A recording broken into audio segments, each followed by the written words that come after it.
All right, good afternoon, ladies and gentlemen. You're looking live at the first, or actually not the first inaugural, but this year's presentation of the M-88 versus M-66 Showdown live from Turtle Creek Stadium in Traverse City. This is Next Level Broadcasting's presentation. We're glad to be bringing this one to you this afternoon. It's a beautiful day for baseball as we're getting ready for today's four-game slate. The first game will be the Bellaire Eagles and the Mancelona Ironmen.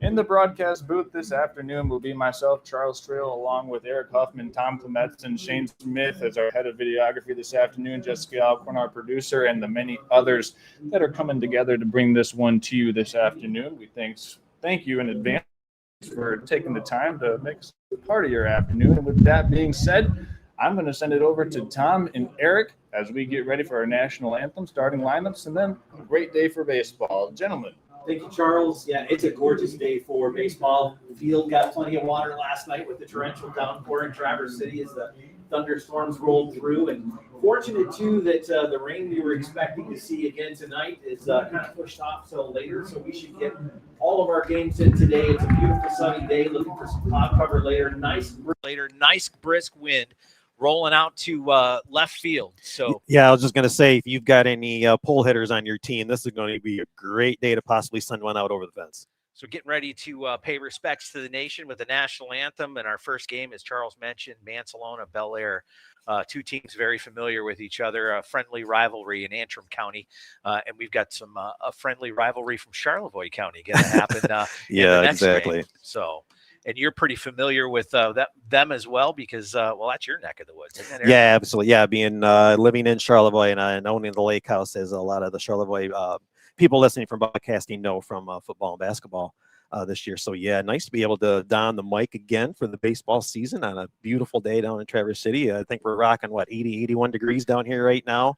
Stiff winds out the left field, like you said, and 4 games of a great day. And we couldn't have a better view either. Oh, this is perfect. Looking right out over home plate out to center field, and very happy to be able to bring you a beautiful shot from center field.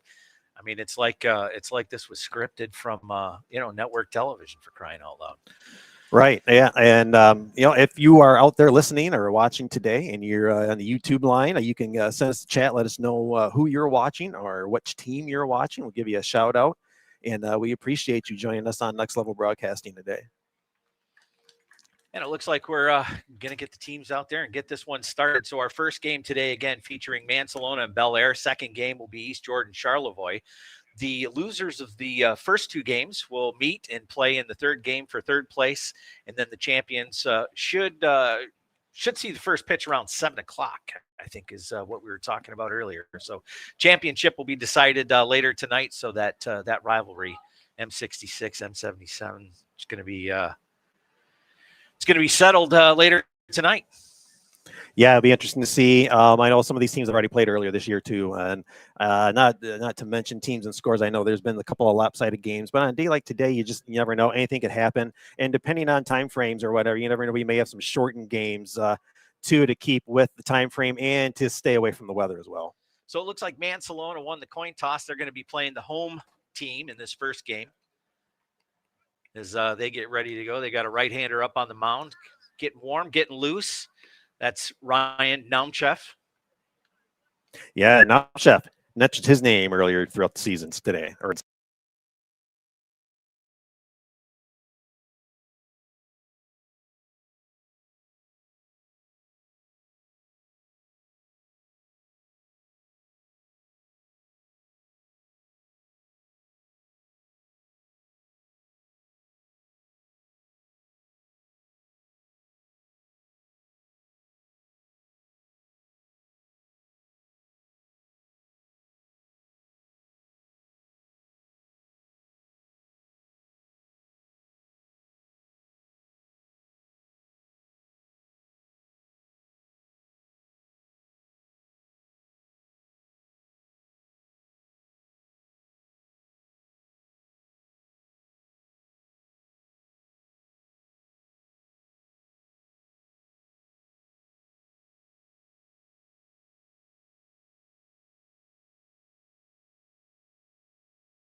Hit him on the outside corner. First out for the Island. Strike looker. I'd be curious to see if Mancelona would try to steal more. Again, you got what do we third inning, and each time Bellaire catcher's thrown second, it's been at least a one hopper. So maybe you can take advantage of that opportunity to get stolen bases. Yeah, and really, you take a look at the lead. They haven't. No, they haven't extended any type of lead this week. Let's come back. You got the base runner there. Let's see the outside. Yeah, I mean, he really doesn't get out there until he starts his windup, and he just kind of just waiting to see if there's any contact. Or Bellaire seems that the third baseman's playing a little kind of hedging his bet there, but like you said, with all the rain they had last night too, you think the grass is going to be slow enough. Might be worth kind of putting one right there on the edge. Swing and a miss. Braden Kruger, senior for Mancelona. yeah, he gets sliced that one right in between the shortstop and the three. I got a pretty good hold there. I like that. Downside. 2-2. What's that?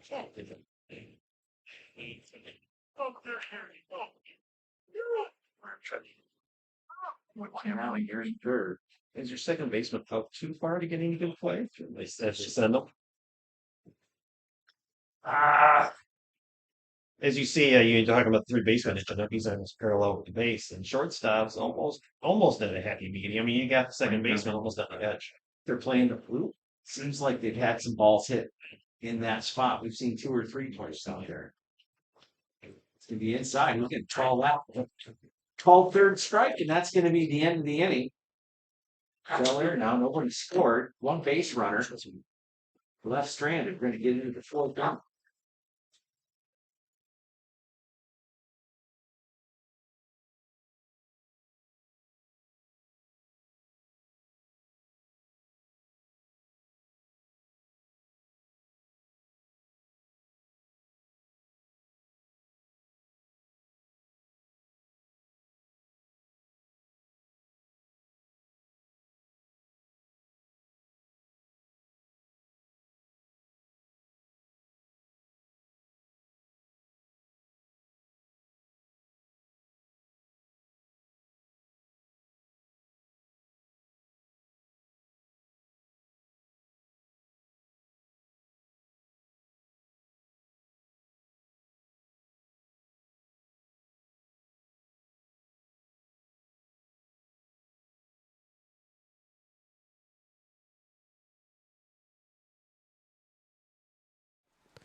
That's one to look out for too. You see, you got the Bellaire catcher's been one hopping a couple times, and he just put it right on the right side of the bag, where you could just swipe down and tag him. And we've seen too, Ryan's not afraid to go back to first base and hold that runner.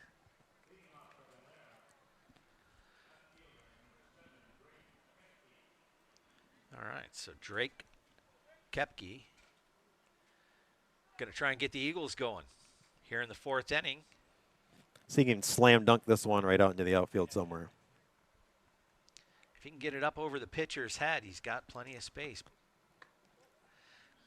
That's if the pitcher doesn't throw it over his head, right? 0-1. Nice. Boy, almost like he found position A and just set it right there. Flared it into center field. That's going to be good enough to get him on base. Nice piece of hitting. That's going to bring up the second baseman for Bellaire, Keegan Lovett.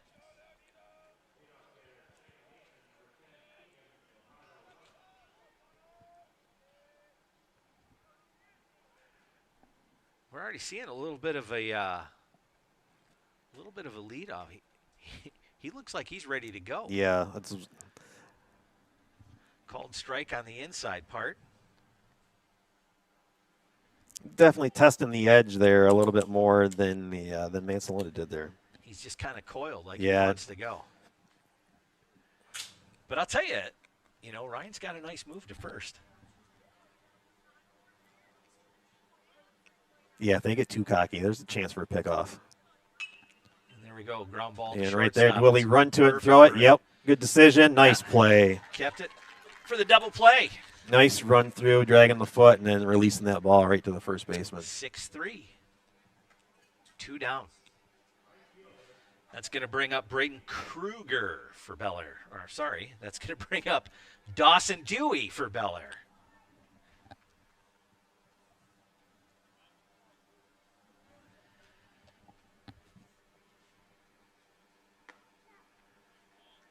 Gets the outside part of the plate on that. Yeah, been a little more. Yeah, a couple of off ones, but for the most part, he's been more consistent this inning. Yeah.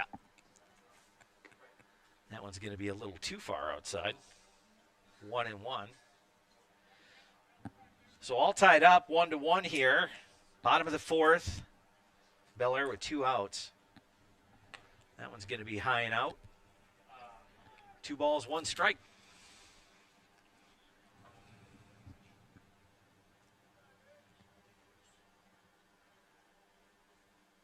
Great double play by the Ironmen to take away that potential scoring opportunity for Bellaire. He's been nothing but outside. Should we try one in? They might be setting him up for that. We've seen him do that with a couple other batters earlier in the first inning. 1-3 now. Takes a cut to full count. It's almost a defensive swing. Now let's see if we can't go just the outside corner now that we've got him to swing on one. Payoff pitch.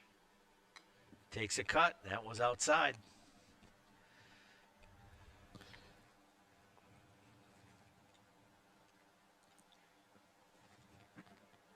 He's going to go fastball down the middle. Challenge him. Or just unplug it.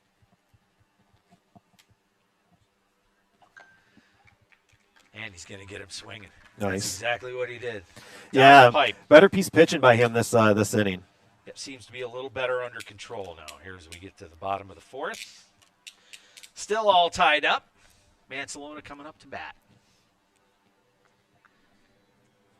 And Bellaire going to keep their starting pitcher, Molsky, back out. Again, fresh arms for both teams, so if they felt like they needed to make a change here even in the first game, I think both coaches could do that with some confidence. And we can't thank you for hanging out with us.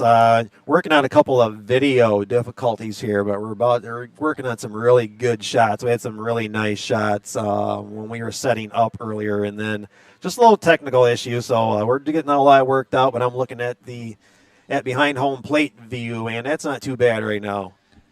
We'll get that straightaway center shot again, and oh man, beautiful look. Yeah, as we get, was that Charles Sr. that just entered the frame there? Might have been. Getting his 15 minutes.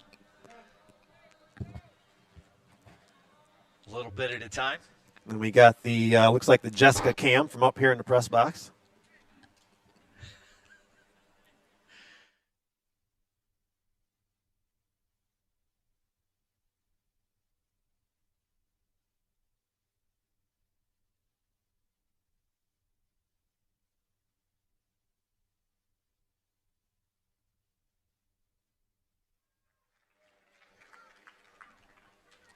Jackson Bennett, second baseman for Mancelona. See the third baseman coming in. They're reading bunt. He showed bunt first time around the order. Didn't really get a pitch to execute on that. You see the third baseman comes in. Oh, a little bit of Olay there. You took the word out of my mouth there. Olay was for sure. Yep. Didn't quite get around to it. Tried to just wave the glove up, try to knock it down somehow. Yeah, got to get your feet around it.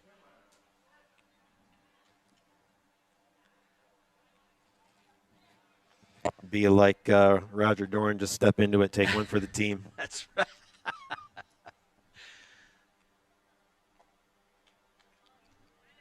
That's a swing and a miss for Lucas Keller.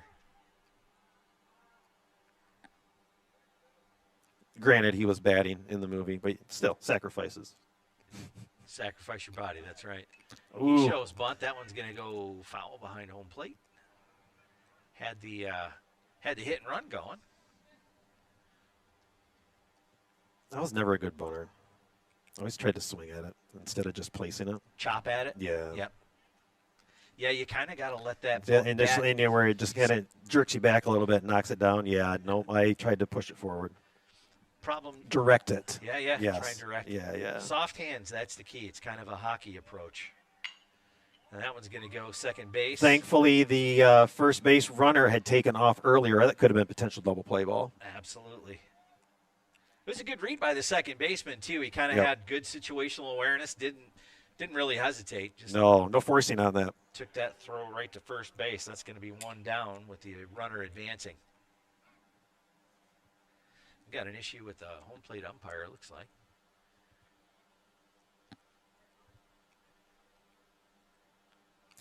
It is warm. We don't quite have northern Michigan summer humidity here yet, but we are not quite acclimated to the 80-degree weather yet. So Yeah.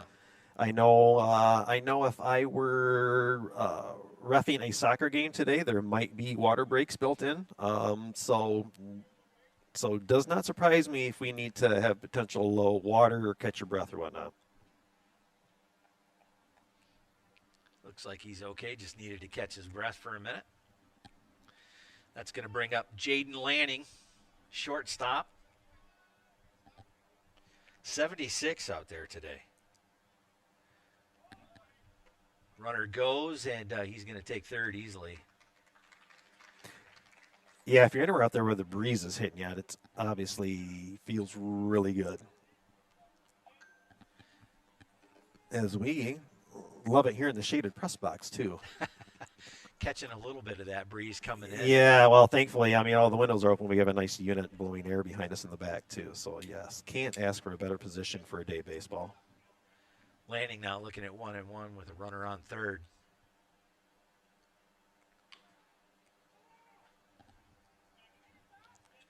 One and two.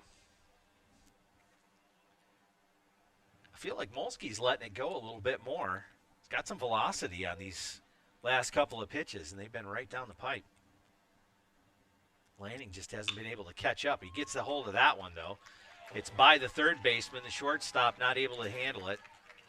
No, got it knocked down to stop the advancement to second, possibly. But, yeah, it's someone you need to get in your glove and have a chance to get him out first. So that gives Mancelona the lead back on Lanning's base hit. 2-1 ball game now.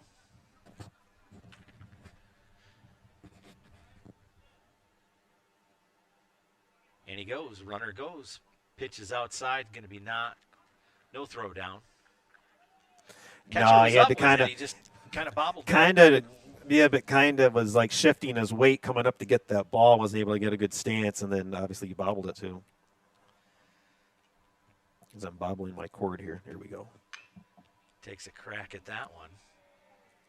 Almost a nice stab by the third base coach.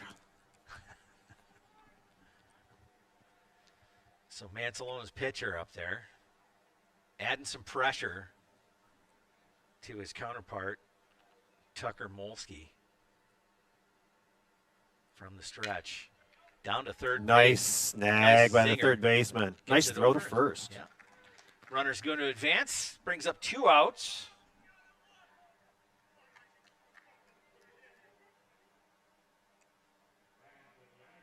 The old late work that time. Isaac Burley in. Going to try and make something happen. Bellaire trying to get off the field. Minimize the damage here, this 2-1 ball game.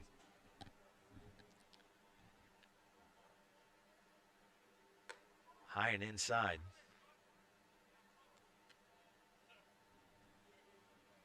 Lanning's got their attention down there at third base. Yeah, the catcher's faking the throw, but we didn't have a third baseman on the bag. And that one's going to be Over. flared in between left and center. Lanning scores. Relay throw comes in, and that's going to hold him at first.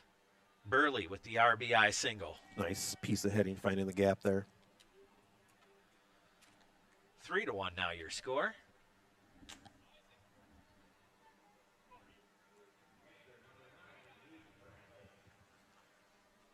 Sophomore Heath Bradley had a single earlier.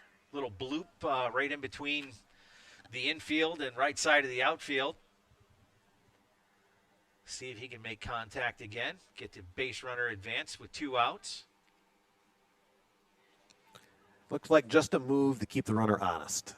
Well, he's had the last couple take off on him from first, so. Yeah, he's got a decent lead right now. Bradley's going to let that one go. That was a little bit high.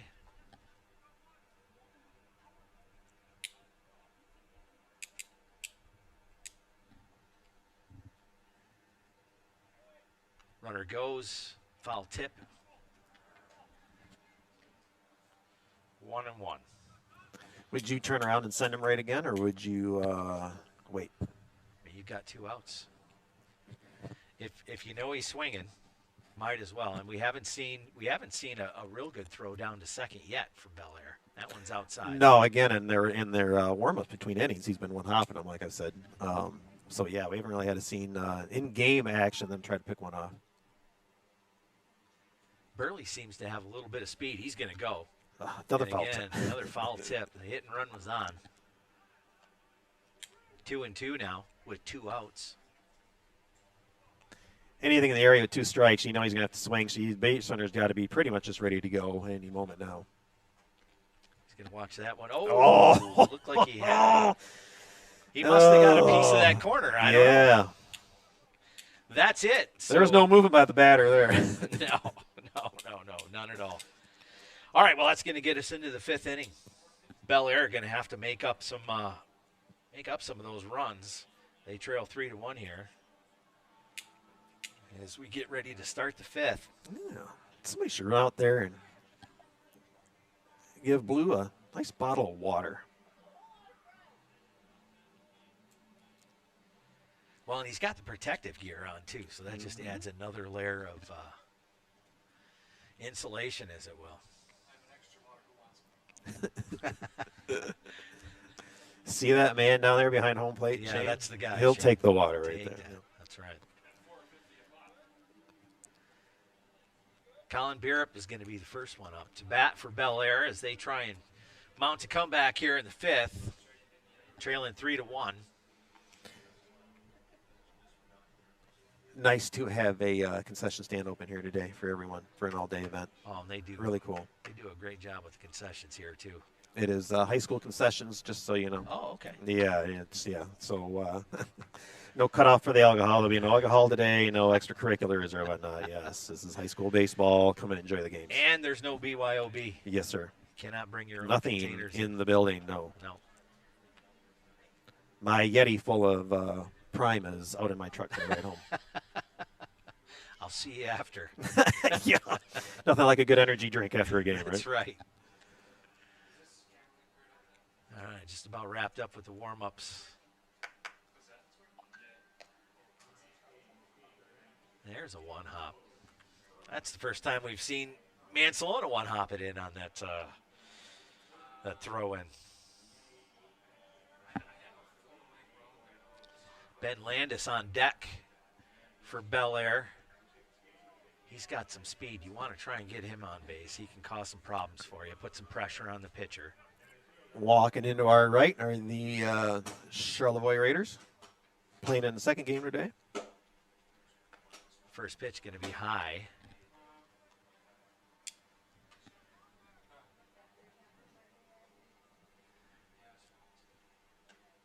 Bierup's going to watch the second one, high and away. 2 balls, no strikes. 5th inning just underway. Bellaire trying to come back from a 2-run deficit here.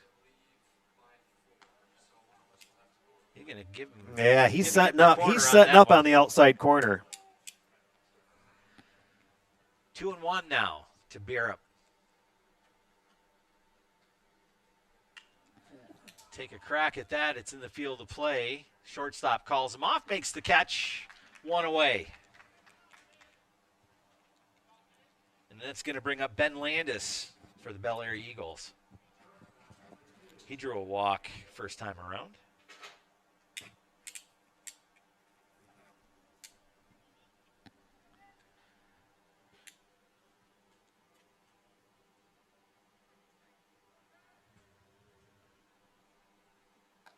First one's going to be on the outside corner. It's so nice. Even up here, you can hear the pop of that ball hitting the glove up here. He's got steady velocity. He has all afternoon so far. Swing and a miss, quickly behind 0-2. Catch myself talking like more golf commentating than I did during basketball season. I was like, hey, getting ready for the line. It's definitely a different pace than what With we my saw. standing back and forth, jumping up and Yeah. down action that I get for other seasons. Yeah. Although, you get an exciting game, you can do the same thing here. That's right.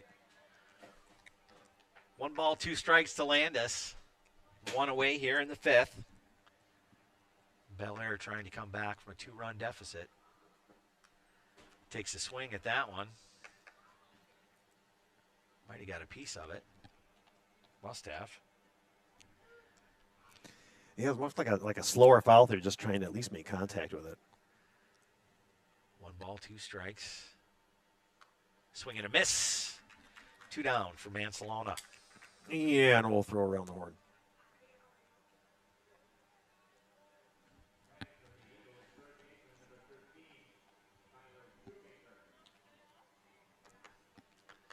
Shoemaker made a nice play last inning. It was like, oh, hey, look at this. Nice throw over to first. He'll watch that first one come in for a strike.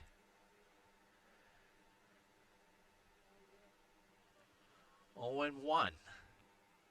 2 outs here in the 5th. Takes a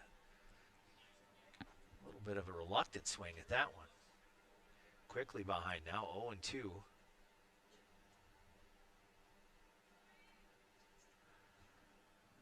Mancelona pretty quick, too, from the mound. And that one's going to go in the field of play. It's a little bit of a stretch there for the shortstop to get in and make the play. And, again, that grass with all the rain playing kind of slow. So I kind of like, though, the pitcher was getting there, but because of how his body was positioned and his momentum, he let it go by because the shortstop was right there to make the potential possible out. Good decision by the pitcher to let that ball go through. absolutely. So 2 away with a man on for Bellaire. That one in the dirt outside. First baseman Luke Smith now up to bat for the Eagles. Tall kid. He's about 6'3".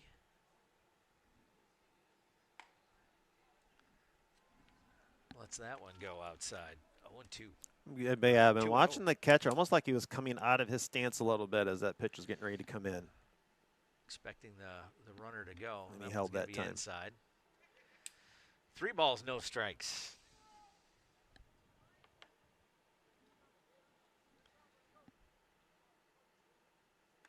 That one's going to catch the inside corner.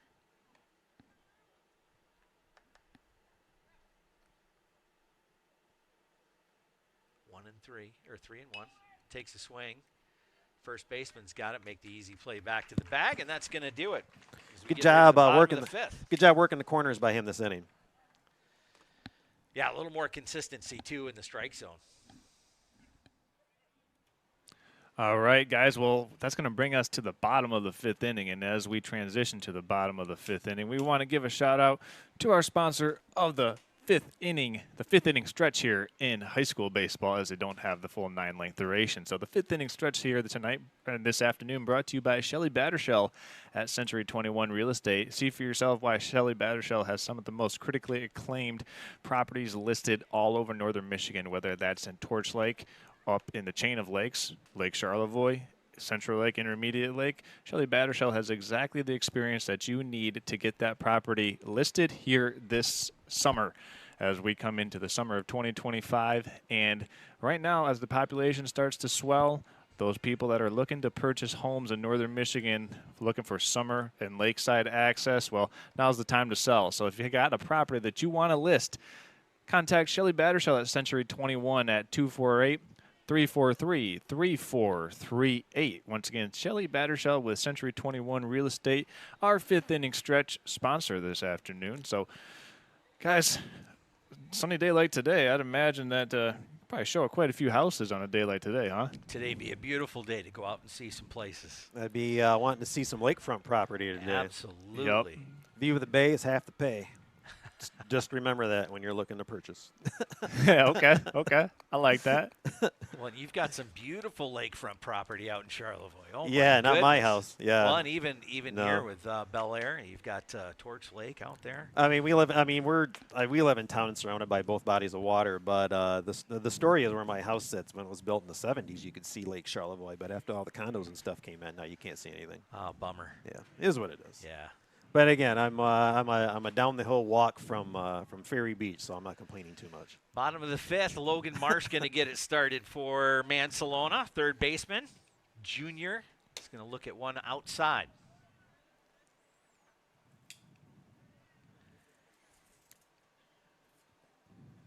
It'll be interesting to see here if Mancelona is able to continue to capitalize on some of those defensive plays that they've made so far. It seems like every time Bellaire has had an opportunity to threaten Mancelona, they've been able to make the right play at the right time.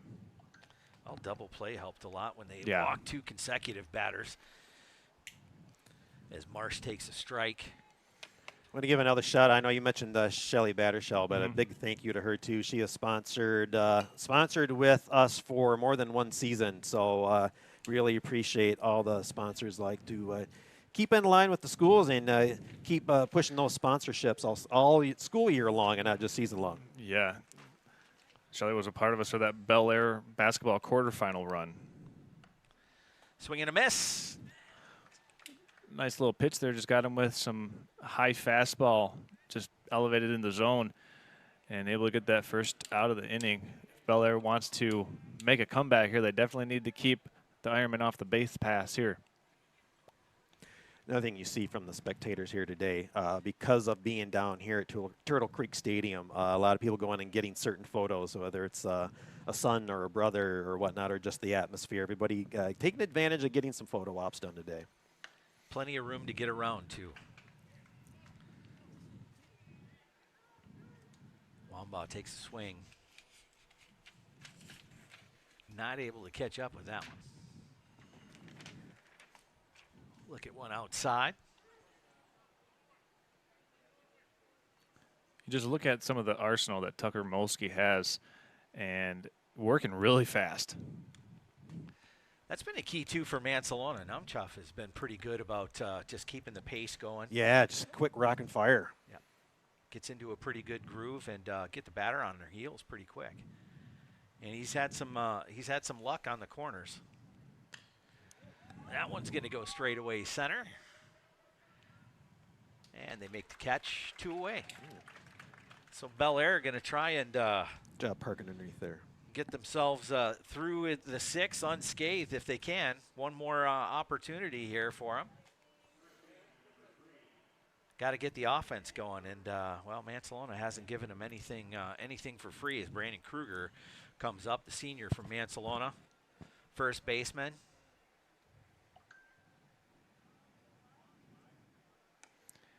And this game's been moving along at a pretty brisk pace. I mean, the first pitch was like just before 1:40 Eastern time, and we're sitting here at 2:30, almost into the 6th inning. Nice solid piece of hitting there. That's going to find the gap. No, he's able to get the Nice center snag. fielder, gets under it, makes a nice play.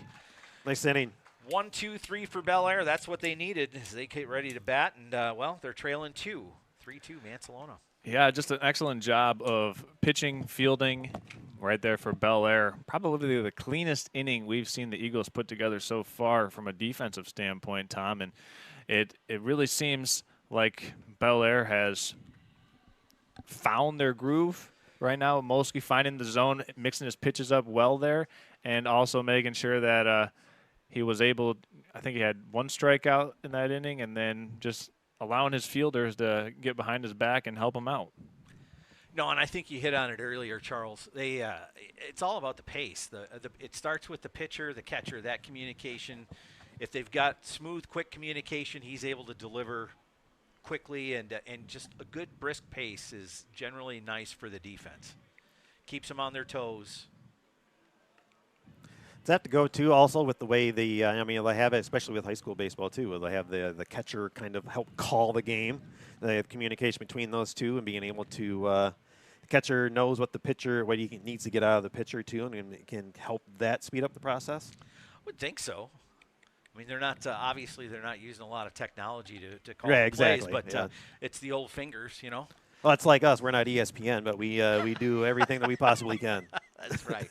That's right. We're not yelling at anybody. You That's got the it. biggest difference.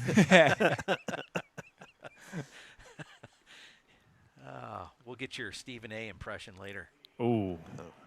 Aiden Belko, catcher, up to bat for Bellaire as they look to try and That's blasphemous. make some damage here. Get some damage on Mancelona. Numchuff going to start out with a strike. Nice one on the outside corner. 0-1 here in the 6th.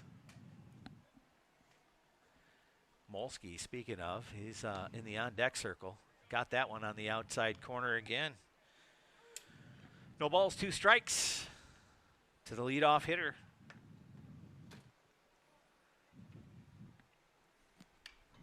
Pokes at that one. We'll see if it gets makes the play in foul territory. Puts it away. 1 down. Nice Molsky bright up. sunshiny day. You've got to make sure those visors and the glasses are being utilized. Are they still doing the flip glasses? Remember those? Yes. Yeah, the remember flip those. sunglasses. They still use those? I don't really see them in the big leagues. That was all the rage back That in was. the day. Yep. Back in the day of the wave. Yeah. Wonder if we can get that going here. Turtle Creek Stadium. Maybe up in the box we might be able to. We might be able to. Ooh, nice. Another one poke. Looks good. There's a souvenir for a lucky fan. Yeah. Bounce over the patio seating. Yeah, and we have one lucky fan. I'm not sure if he's working here or if he's a fan, but he's got it.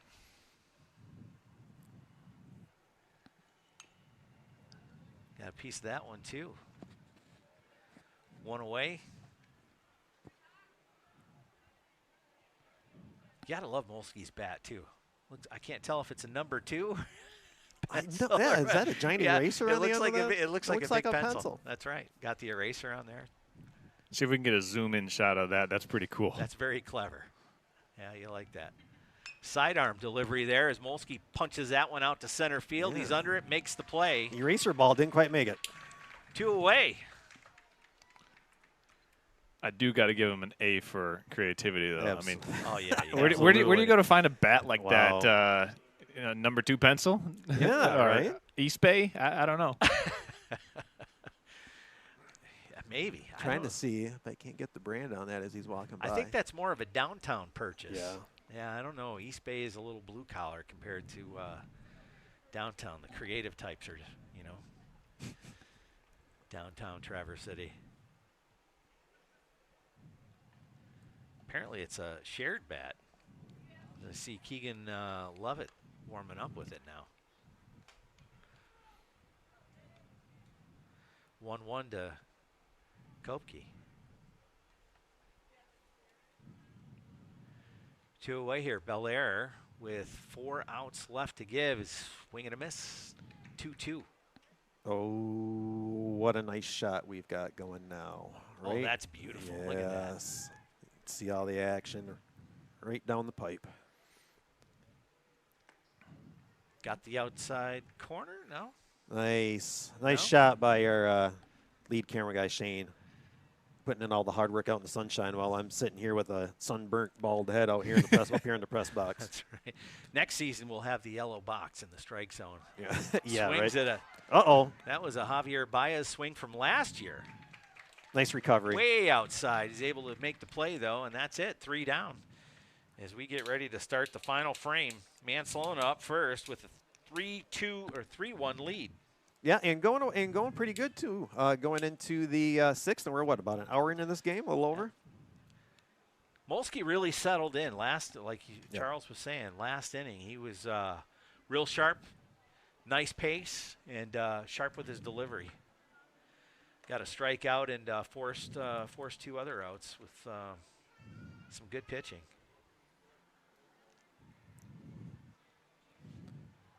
Shout out to one of our next level buddies out there, Austin Mung, downstate. If anyone's ever looking for a awesome flag football quarterback, you got to hit up Austin Mung. He'll lead you to the promised land. So are we talking Olympic caliber? Because that's an Olympic. It is. It's an Olympic sport. The That's NFL right. actually is in negotiations right now to maybe with the players union to see if that's something they're going to do. You got it. Yep. Can you imagine?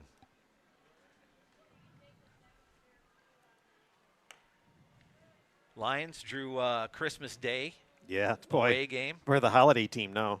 Well, you know, what's strange is forever the NBA, that was their thing.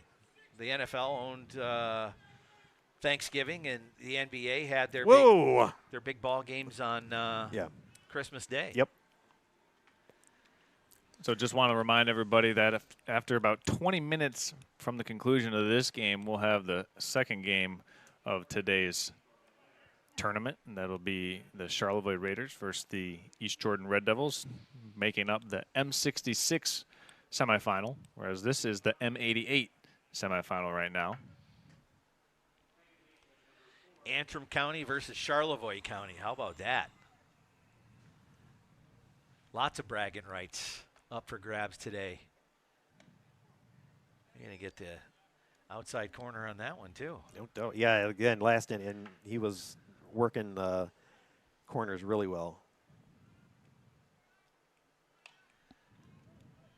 Pop up, headed our way. Yeah. Ooh, spectator eliminator. Yeah. Somebody's got to trademark that. I mean, that's Spectator eliminator. that's just too good. At least make a hashtag. Right. Ground ball to the shortstop. Makes a nice grab. Looks like something that Scoops it could have up. looks like something that could have been gone with Ricky Vaughn's repertoire. How about that scoop over there That was at pretty good. first base? Nice job No of fielding doubt. by Luke Smith. You know, the way he had his glove away from his body made yeah. me a little nervous. I got to be honest with you. A little bit of a More little bit too of much a swoop. Olay and yeah, right. Just a little bit. Yeah. Just a little bit. That's going to bring up Lucas Keller. Yeah, dipping like that's only good for chili. Finds a nice hole there right up the middle. Going to get him on. With one away, the junior able to get nice contact on that one. Found the hole. C&I single. Yeah, you go up there with an approach. You're looking for a fastball. He got a fastball, and he didn't waste any time. He let it rip. Just got the barrel on the bat. Didn't do a lot with it. Didn't need to. That's going to bring up shortstop Jaden Lanning.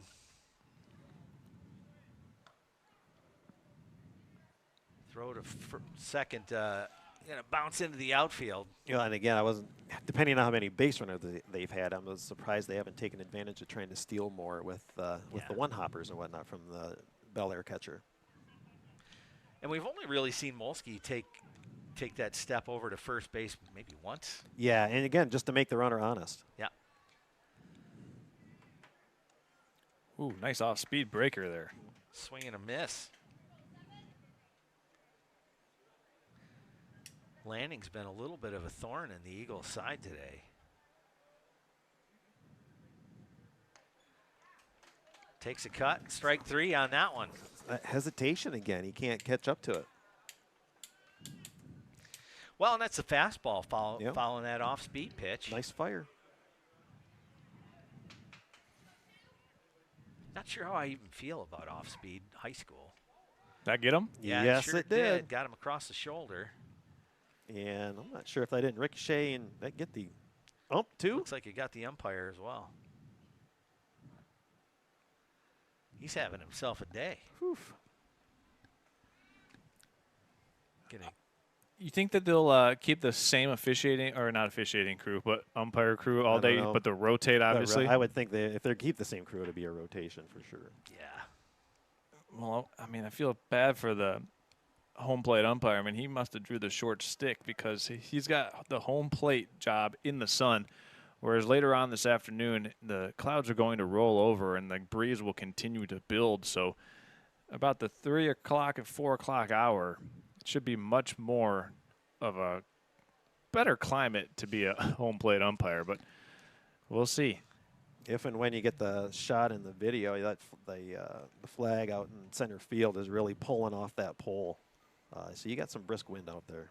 Yeah, and it's more straightaway center now than it was earlier today. It's still shifting a little bit. That cold front coming in tonight.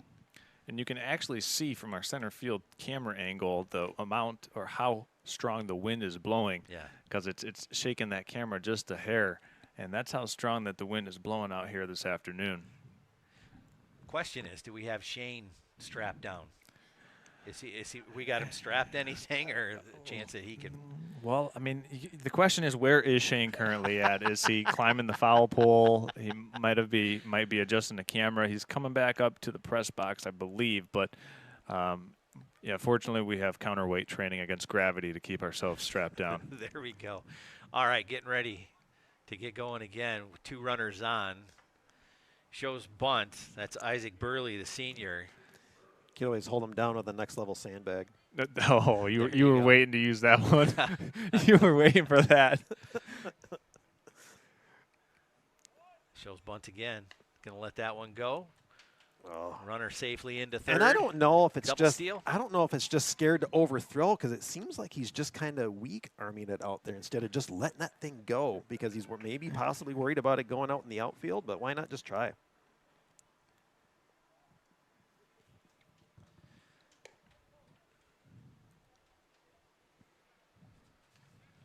Burley looking at 3 balls now.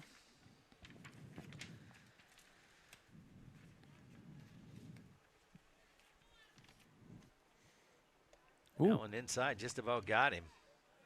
That's ball 3. Three balls, 1 strike. Burley's going to take a cut at that one. Yeah, he reached out there and tried to get that one. Oh, the strike zone's been, to be fair, been pretty They've- liberal. Yep. There Oh, he yeah. goes. Contact. Decent Third contact. That's all he was baseman's got looking it. for. Going to make that ground ball play. Going to have to tag him. Pulled him off the bag a bit, but they get the out. And they limit to no damage here as we go to the bottom of the 7th. Bellaire, their last opportunity, last 3 outs to try and get something done. They trail Mancelona 3-1 here. Yeah, guys on second and third, good job by them to hold down the fort and come out unscathed. All right, so we're going to go ahead and step aside, take a quick commercial break. We'll be back with the top of the 7th. This game's moving along quick. You're watching high school baseball on Next Level Broadcasting. We will be back after this. Now's the time to fly from your Northern Michigan hometown Cherry Capital Airport, TVC. TVC Airport will get you to your dream destination anywhere in the world. Visit tvcairport.com now. Okay, here we are. Welcome back in. Top of the 7th inning. Charles Strail, Tom Klemetson, Eric Huffman, Shane Smith, the rest of the Next Level gang here from Turtle Creek Stadium. What a beautiful day for baseball. Eric, I'll bring you in here first. This will be the last chance for the Bellaire Eagles to get something done here. They've done a good job of playing some defense in the last couple frames. What do they got to do here to kind of straighten things out? Well, be nice to get one on with nobody out at least, and then maybe test that catcher and see if you can't advance him to second. Try to manufacture yourself an early run in the inning without maybe sacrificing possibly one out. And being down 2 runs, that first batter is going to be very important. And maybe it's looking to see how the infielders are positioned too. Maybe we can bunt our way on, or maybe we're just trying to make good contact. And we've had some nice bloops out into some gaps out here in the outfield too, Tom. Yeah, I think the key is, like you said, you want to get somebody on early and put some pressure on the pitcher. Try and take him off his pace, and that's been kind of his, I think, the story to his success. If he can get a good, quick, brisk pace and control the pace of the inning, Bellaire's going to have a really tough time. They got to get somebody on. They've got to get his attention away from, take the ball. When he's had command of the field, and and Bellaire's had base runners, it's pretty much been again his command. When he's had to go out of the stretch is when Bellaire's had their opportunities. Well, and that's it. I think you got to try and take advantage of having a base runner, stretching that lead out, make him throw to first. He's got to. But again, you've got to be ready to get back quick. He's got a good move to first base, and they're already behind 2 strikes. Sidearms that one outside. 1 ball, 2 strikes. Bellaire with 3 outs to try and get something going here. 2-2 now.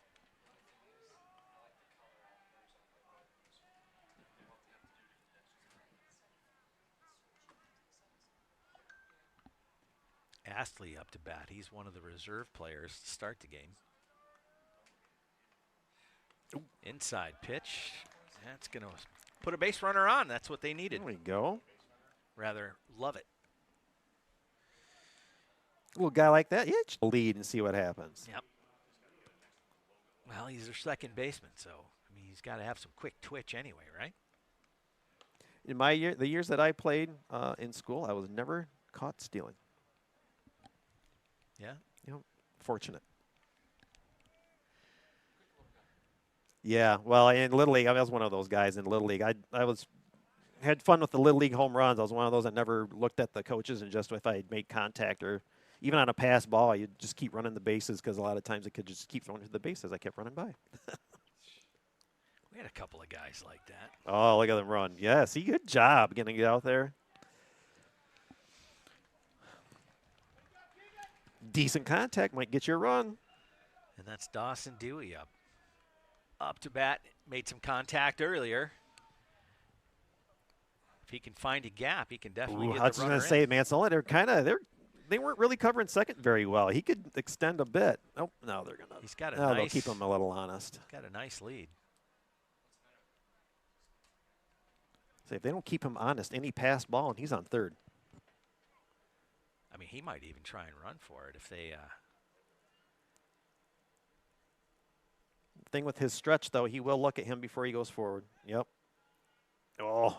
And that's what you got to be careful of. Yep.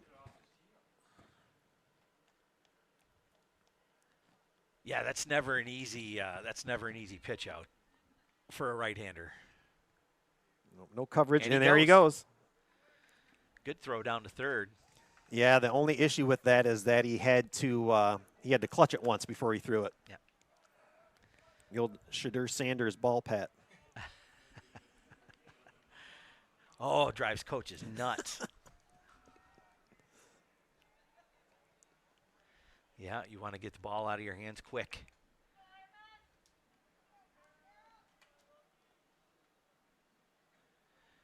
Colin Beer, opportunity to get an RBI and get Bellaire back in the ball game here as he fouls that one off. Nice catch. Didn't even get out of his seat. It just came right to him. Get that man of water.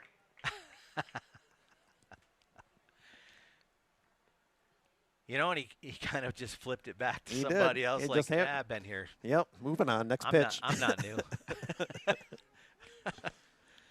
Barehanded stab in your seat, nothing even move. That's right.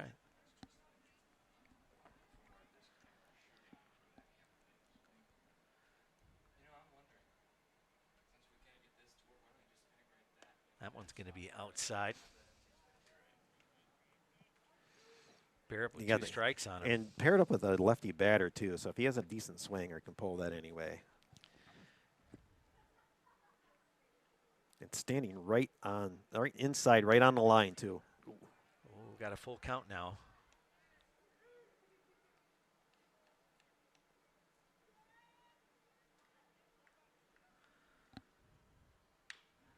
Takes a crack at it. There you go. That'll get a run in. Play.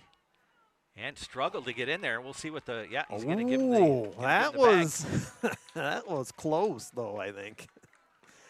A lot closer than we thought it was. But again, left-handed batter gets you down the first baseline at least and scores a run.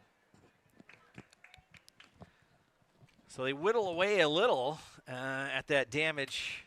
Now trailing 1. 3-2 ball game here with 1 away. Yeah, well, you're able to do it once.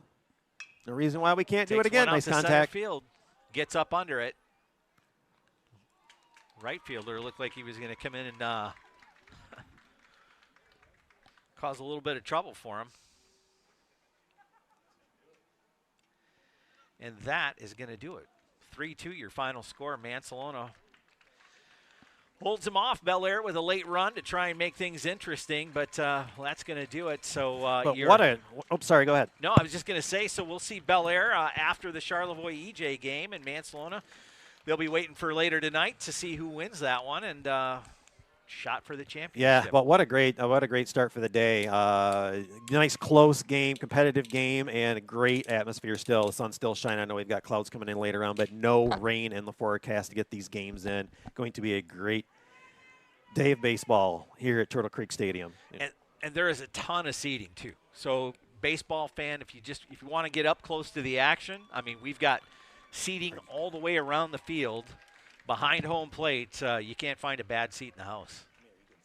Beautiful day for baseball. Yeah, and so for right now, that'll do it for us. We're going to take I believe it's a 20-minute break or so, Charles? We're going to take a 20-minute break here as well, there's not a lot of work to get this field prepped, so it might just be like a 15-minute break as we're going to go ahead and step aside. But once again, we want to thank all of our sponsors this afternoon for this Bellaire versus Mancelona. We're a quarter of the way done with today's event, and we want to thank the Traverse City Cherry Capital Airport. And listen, Traverse City Cherry Capital is your gateway to Northern Michigan, and now is the time to fly TVC. TVC Airport will get you anywhere in the world, and now 7 airline carriers offered. Allegiant, United American, Delta, Sun Country, Avelo, and new this June in about 15 days, JetBlue, featuring a nonstop flight from Traverse City to Boston Ryan Airport. Once again, we also want to give a shout-out to Shelley Battershell with Century 21 Real Estate. Right now, it's time to list that property in Northern Michigan if you're looking to sell. And if you're looking to buy, well, if you saw the ad here, talk to Shelley because she's got all the listings that will be going fast. So you can give her a call to find that piece of property that's going to make your dream destination happen in Northern Michigan. That's Shelley Battershell at Century 21 Real Estate. You can stop in and see her at her office at 116 East River Street in Elk Rapids, or just give her a call, 248-343-3438. We're going to go ahead and step aside here, reset, and be back in about 15 minutes as we preview the Charlevoix Rayders taking on the East Jordan Red Devils in the M-66 semifinal of today's M-66 and M-88 Showdown. You're watching high school baseball on Next Level Broadcasting. We'll be back after this.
anthem.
And welcome back to Turtle Creek Stadium, where our Game 2 features East Jordan and Charlevoix. Red Raiders looking to recapture some of that magic from last year, and of course, regular season aside, getting ready for the big state tournament.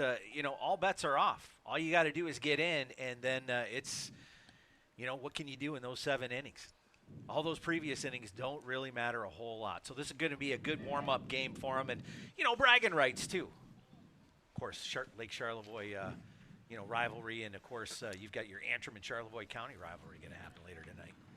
Well, yeah, the winner of this game will take on the winner of the Antrim County semifinal game, if you will. Yes. And, well, this one, between the 15 miles that separate these two teams, it's always a lot of friendly competition. A lot of these players play on the Northern Michigan Patriots, which is a travel baseball team. They all kind of travel around, and some of those players of note will be Ryan Pearl and Corbin Russell, as you alluded to earlier, Tom. They're both going to be taking their talents to the next level.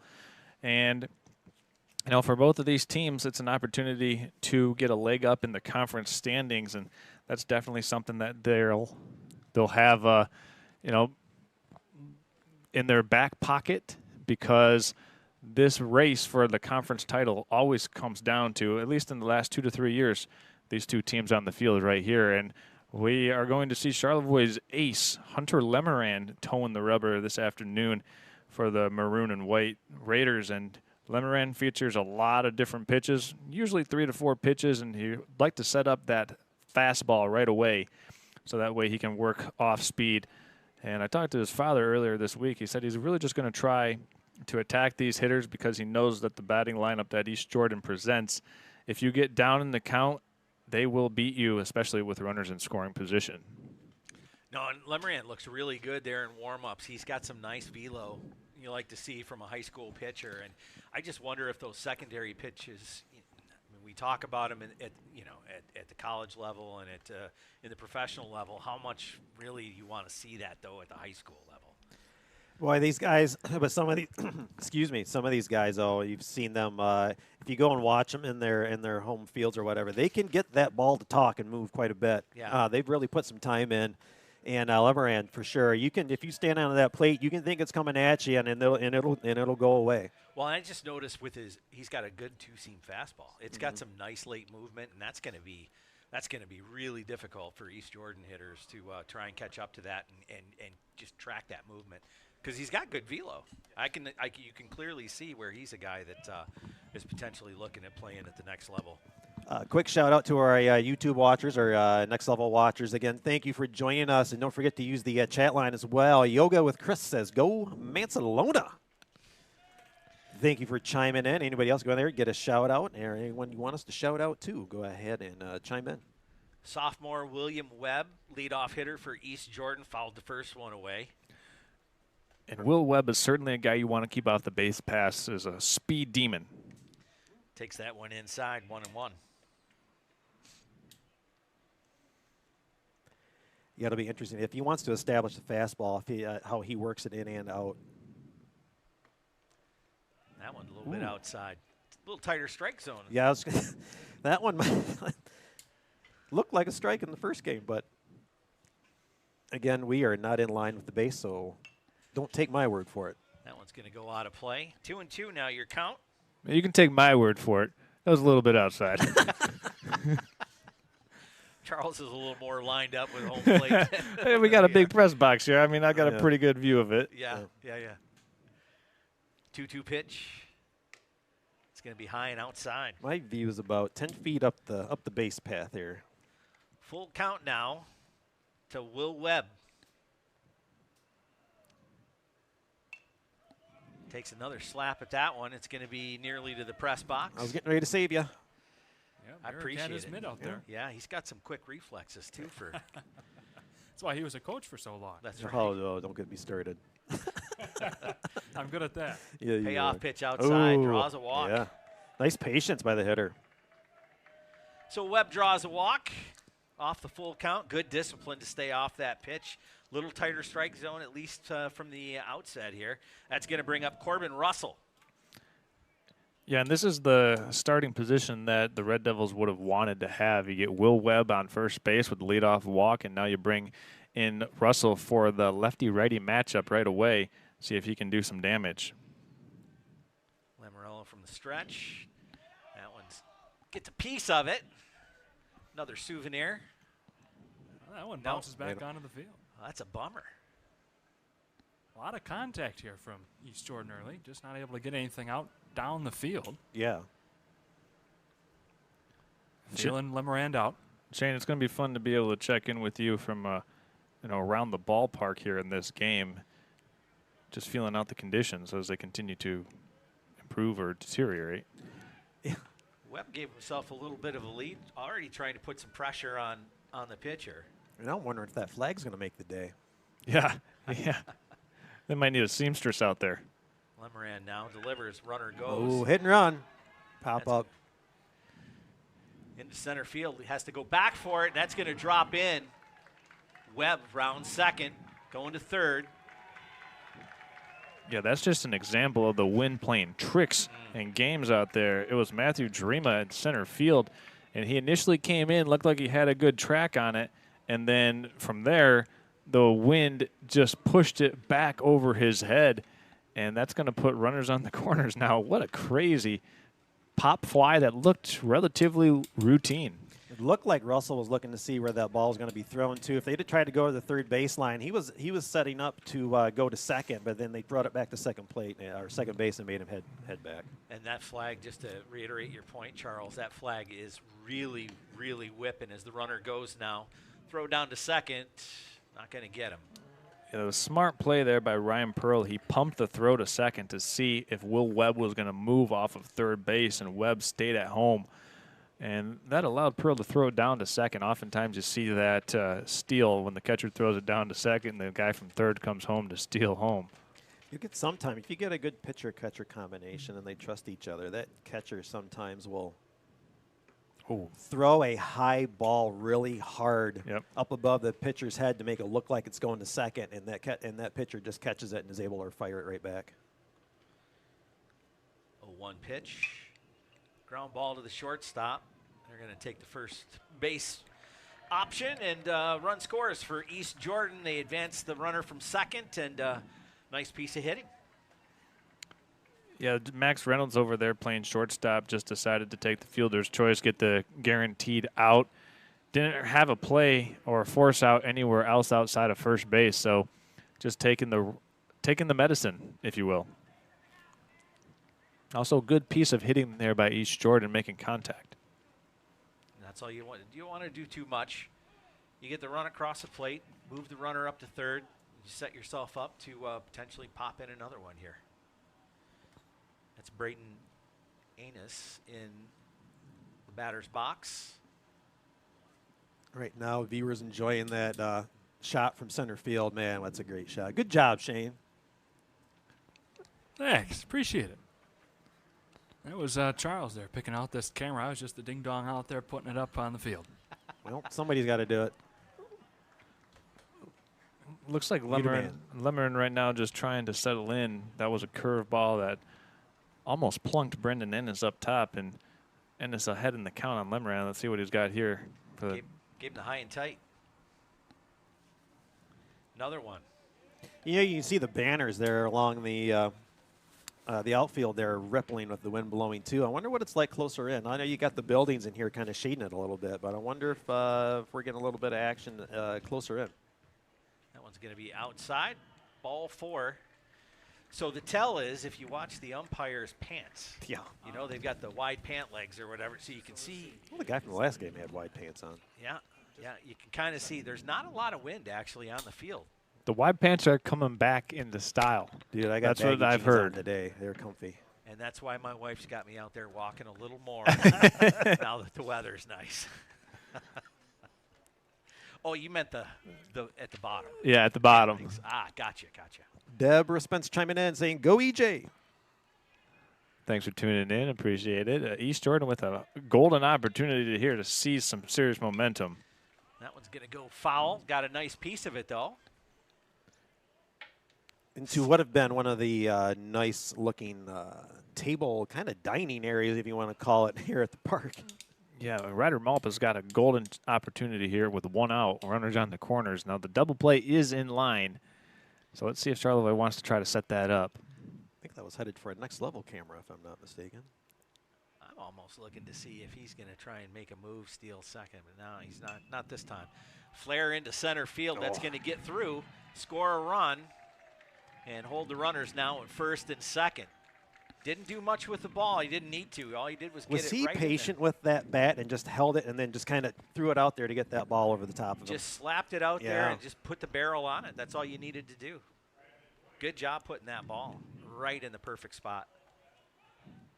The second baseman tried to make a play on it, but it was just a little too tall for him. And that's going to bring up Griffin Boyer with a man on first and second.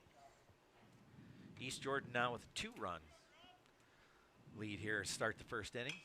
He gets a hold of that one. It's going to flare foul into the stands. Bounce around. You don't quite have everybody sprinting for him over here right now today. Well, they're all feeling it from the lunch. Delicious burger, too, by the way. Holy smokes. Concessions are on point here. Looked like he missed on the inside corner that time. Definitely a tight strike zone.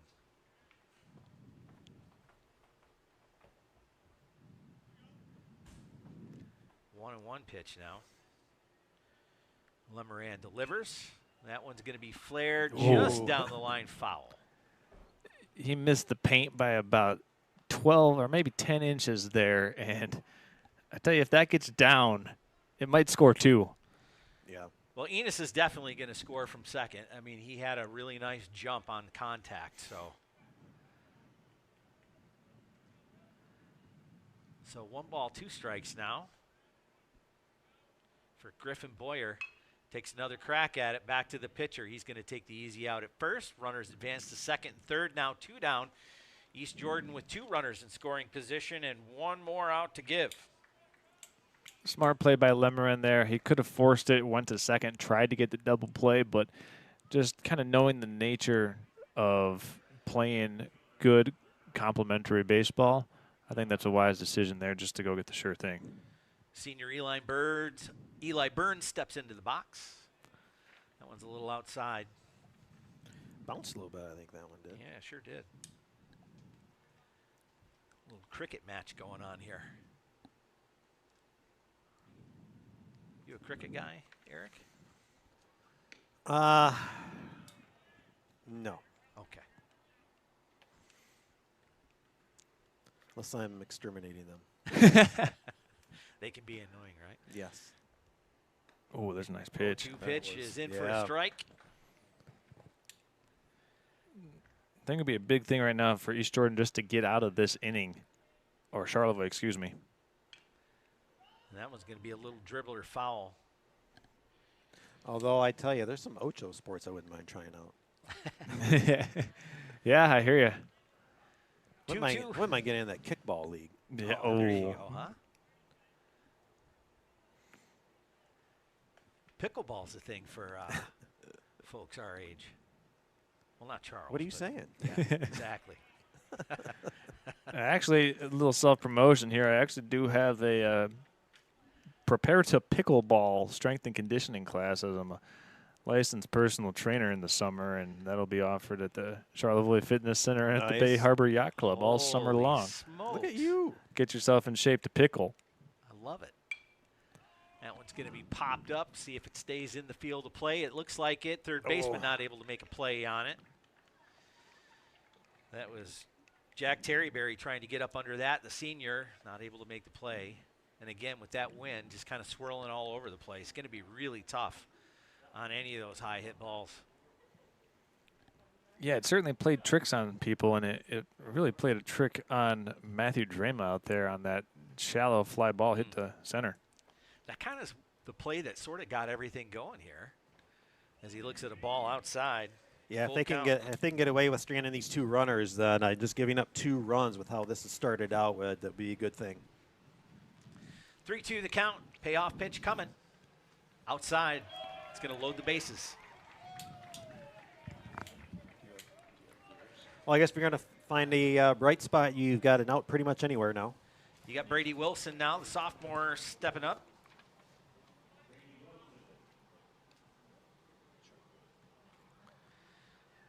Chance to add some damage here to East Jordan's 2-0 lead here. Top of the first. Catcher steps out there just trying to get his pitcher, just settle him down. Lemarand already thrown quite a few pitches this first inning. Yeah, Ryan Pearl, the senior leader, if you will. Trying to calm everything down. Let's reset. He does a little pitching of his own, doesn't he? First ball inside for his ball 1.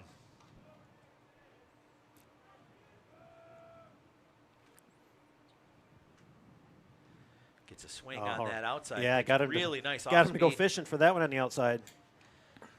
Changed speeds really well on that one. I think it definitely had his eyes looking over the center, middle, and that one tailed off. Comes back with a little bit of an off-speed pitch, hits the corner, strike 2.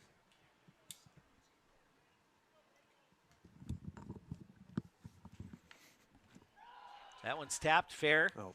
No, I believe they gonna called say that. no. Yeah, I believe there's contact outside the line. There we go. 2-2. 2 outs. East Jordan bases loaded with a 2-run lead here in the first opening half of the first inning. That one's outside, full count. Yeah, Hunter Lemarand just struggling a little bit. He rears back, hit the corner. Got him. And got him. Beautiful Wow. pitch. What a way to freeze him there to end the top of the inning. And that'll be your score as we finish up the first half of the inning. 2-0 East Jordan. See if Charlevoix can answer back. Yeah, we're going to take a quick break, and then we'll be right back for the bottom half. You are watching Next Level Broadcasting. Now's the time to fly from your northern Michigan hometown Cherry Capital Airport. TVC. TVC Airport will get you to your dream destination anywhere in the world. Visit tvcairport.com now.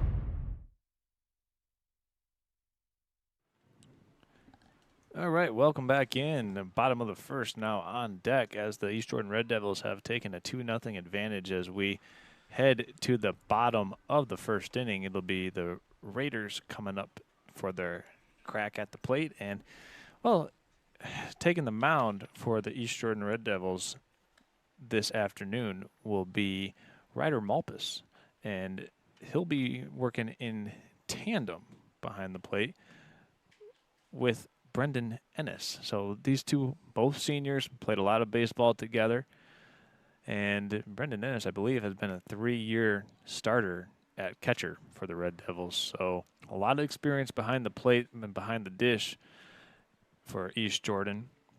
Yeah, he should know the opponent pretty well, and should be able to know how to call this game. Max Reynolds going to be the first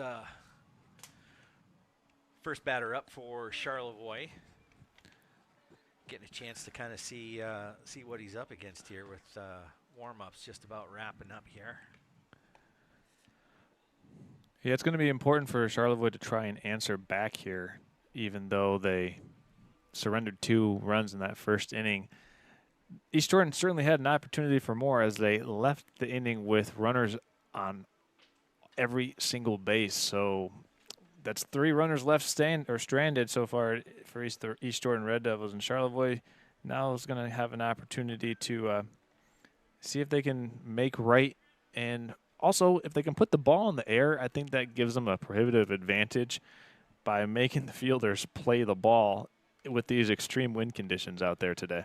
That's the thing. You just want to get it up in the air. We've seen it with, foul ball, pop flies, and, of course, the big play out there that Jarima was really working to try and bring that one in at center field, and that's kind of where things just went sideways for Charlevoix in the first half. Well, it just seemed to hang up there, and then you had to figure out exactly where the wind was going to take it. Max Reynolds now faces the first pitch, and he's going to take one on the back. First one quite a ways inside there, eh? Logan Watkins going to step in now for Charlevoix.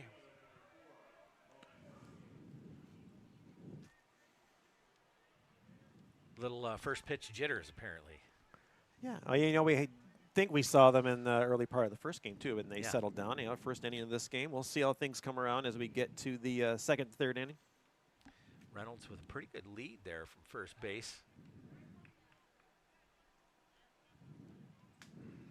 Gets the attention.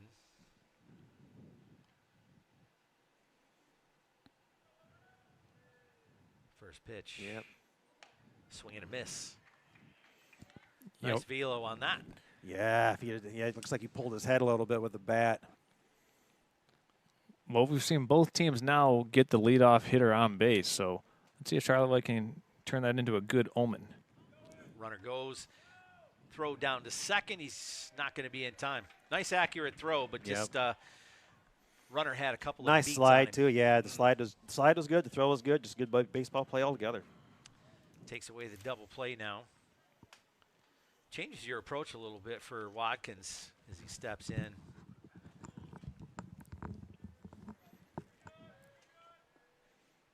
Another one inside. Oof. Have to be careful. And you got your first baseman playing in too. If he can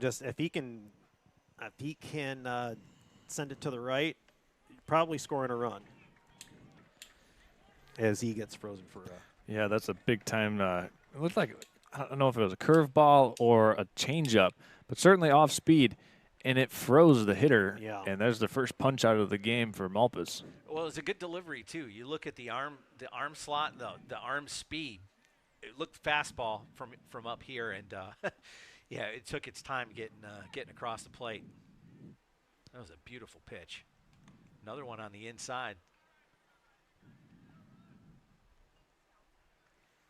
That's the pitcher, Hunter Lemoran. In the batter's box, ball 1 for him. He's got a man on second, 1 out, trailing 2-0. Bottom of the first. That one's going to be outside. Good take, 0-2, or 2-0.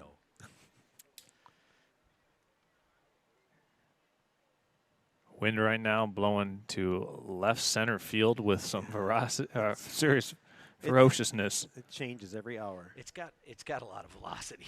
Another inside pitch. Lemoran ducking. And That's ball 3. Yeah, Lemoran doing a good job of getting the barrel of the bat down. Oftentimes a hitter Get that standing, foul tip just you get standing that there, foul yeah. tip. Yep. That's got to be frustrating. You hate to see it. Down the middle. He was taking all the way there too. You could see the way he was wiggling the bat in the batter's box. You knew he was taking all the way there. Nothing short of just putting it on your shoulder and standing there, right? Yeah.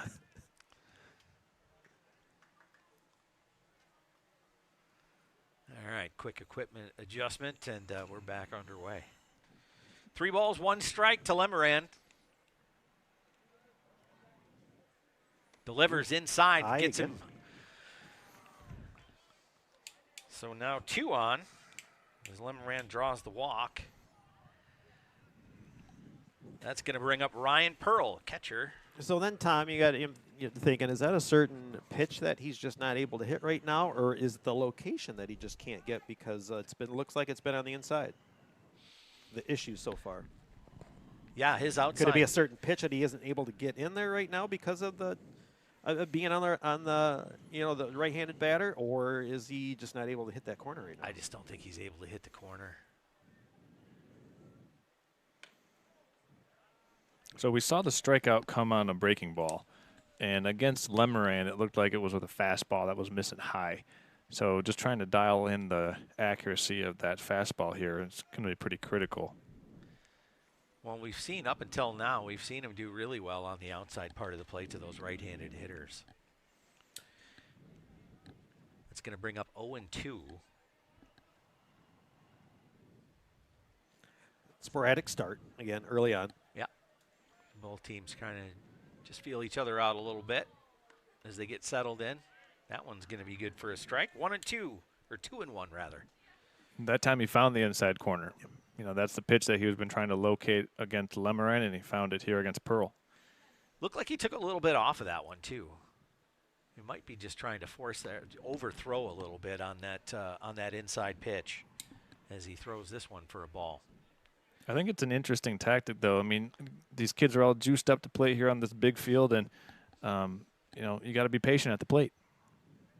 3 balls, 1 strike. Going to take a cut. That one's popped up, back, and out. Nope, not quite over. Close. Lost track of it.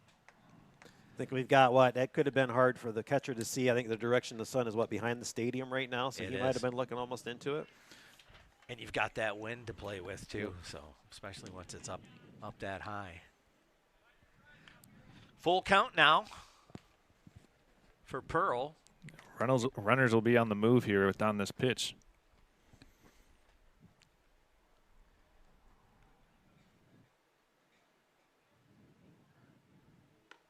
And he draws a walk. Bases loaded now.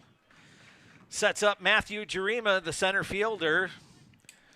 Redemption time at the plate. With an opportunity to even things up if he can get it out there in the outfield. He should be able to get two runners in. East Jordan going to go ahead and take a moment and collect their thoughts there as the coach comes in. And, any type of base hit in the outfield, you're probably going to get 2. And then depending on where it is, you possibly could score the base runner from first. Want to make a quick correction here. Actually, working behind the dish this afternoon for East Jordan is number 2, Jacob Haley. And I believe that moves Brendan Ennis to left field. So my apologies for the error, but we've got it all sorted out here as we've got some serious action in the first inning. I don't see anyone texting in saying we got it wrong yet, so good catch by you.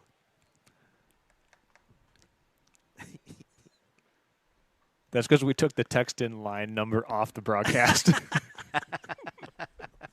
Yeah. We can hear you through the feed. Yeah. Right. All right, great opportunity here for Jarima. Bases loaded as he steps in. 1 out here, bottom of the first. First pitch is going to be in there for a strike on the outside corner, middle. Whew. You hate to take that one. Second one, he gets a piece of it. Almost the same location on that pitch. Quickly behind here, 0-2.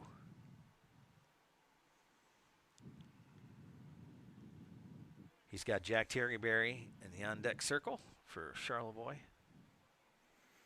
Don't have to do a lot with it. Just get it out there. He's got to ring him up on the outside corner.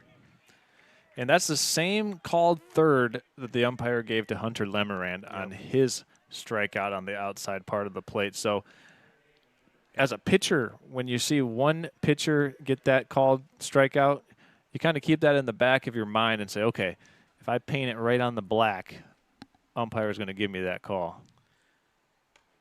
That one's going to be outside for ball 1. Terryberry in for Charlevoix. Working with bases loaded, 2 outs for him. Watch the replay on that pitch. It started in and made it to the outside on that strikeout. Yeah. Ball 2 high for Terryberry.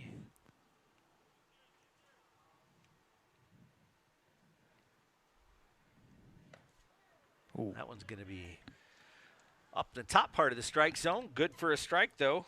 2-1.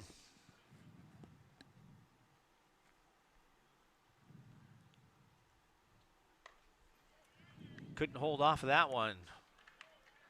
Counts all even at 2 apiece. Terryberry with a prime opportunity. Don't have to do too much with it. Not a lot of room. Good positioning by the infield as you kind of look around the diamond. And he gets him on the outside corner. Pretty consistent with that outside call. Strike 3, and that ends the danger for East Jordan as they come in to hit next. How about that? Ryder Malpas strikes out the side, and the Raiders strand 3. Yeah, I almost thought that from that timeout, if the coach didn't just say, let's just get after him and not mess around, and just kind of got after him, then all of a sudden we got 2 quick outs and we're moving on.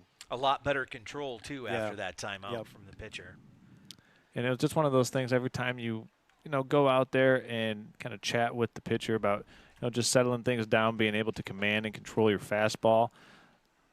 And honestly, that was kind of the difference that we saw. Those last 2 strikeouts were a variety of being able to control his fastball. The first strikeout he got on the curveball, but being able to set up his fastball later on in those other 2 batters really aided him and East Jordan getting out of that inning. Yeah, it's great when you can change speeds. Yeah, every now and then you need to reach back and just give a little bit more juice on that. But sometimes, like you saw on the second strikeout, it was like a cut fastball or a 2-seamer, started inside and ran across to the outside of the plate. Anytime you can change the eye level, whether it's vertical or horizontal on a hitter, it really makes it tough to try to track the ball. Well, and that's this level, too. It's really tough to catch up. I was just going to say, if you get at the high school level, a lot of these kids aren't going to think that that's still going to be a strike when it starts moving away from them. Yeah, it's just by the time the brain kind of clicks in with what you're seeing, it's really tough. And kind of like the first game, too, we had so many swings that were late because they hesitated and then decided to swing, and they were just behind the ball. Yep. Well, as we get ready to go here, we're going to take a look at our second inning sponsor of Fresh Coast Sliders. Check it out.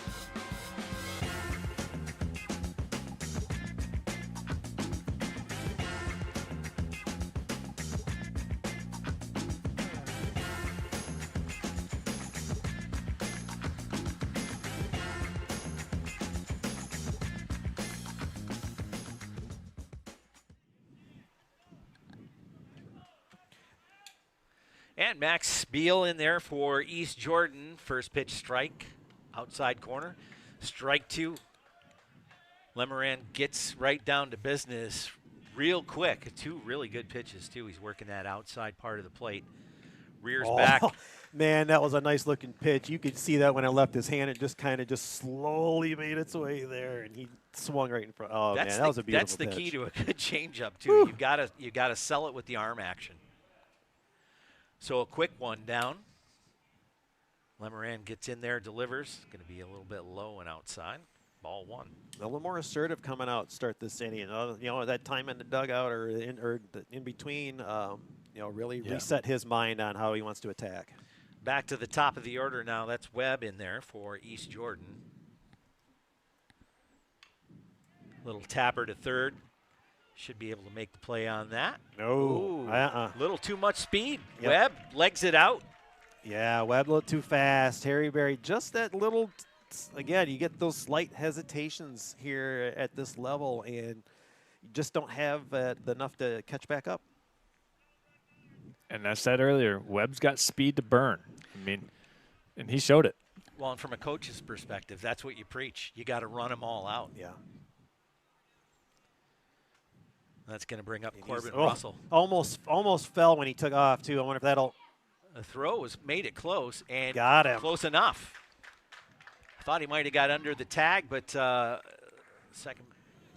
Of course, the umpire. Yeah, the umpire out there had a better advantage. As we're fortunate up here to have be able to watch the delay on my phone here, then I can see what happened. But yeah, man, when he took off, he hesitated and almost fell down when he took off for the steal. That was a very accurate throw, too, from the catcher. Another tapper, the inside part of the field. Good run over. Lemerand gonna catch on I was that, gonna not say able good run over by the pitcher, and then we missed on the throw.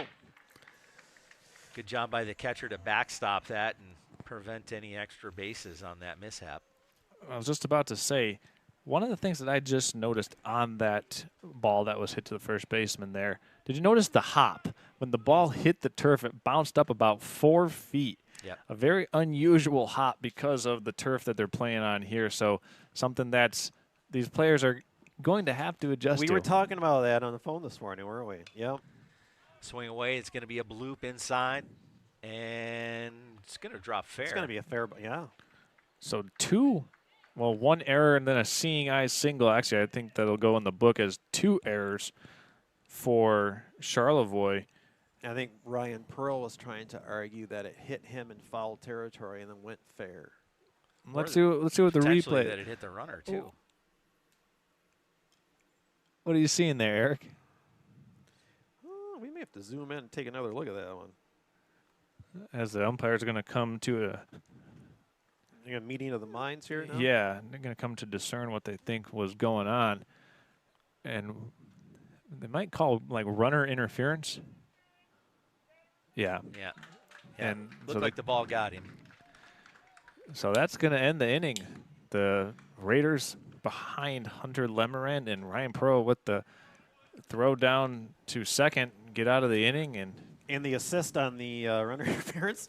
the assist on that. So it was a strange inning, Yes. if you will, because of the different ways that outs were made or not made. Well, you know, and you We'll got to put feel that in the scouting report later on for how Yeah. we generate outs and whatever. and you got to feel for Lemerand a little bit. It was a couple of those plays in the first inning that got it away from him.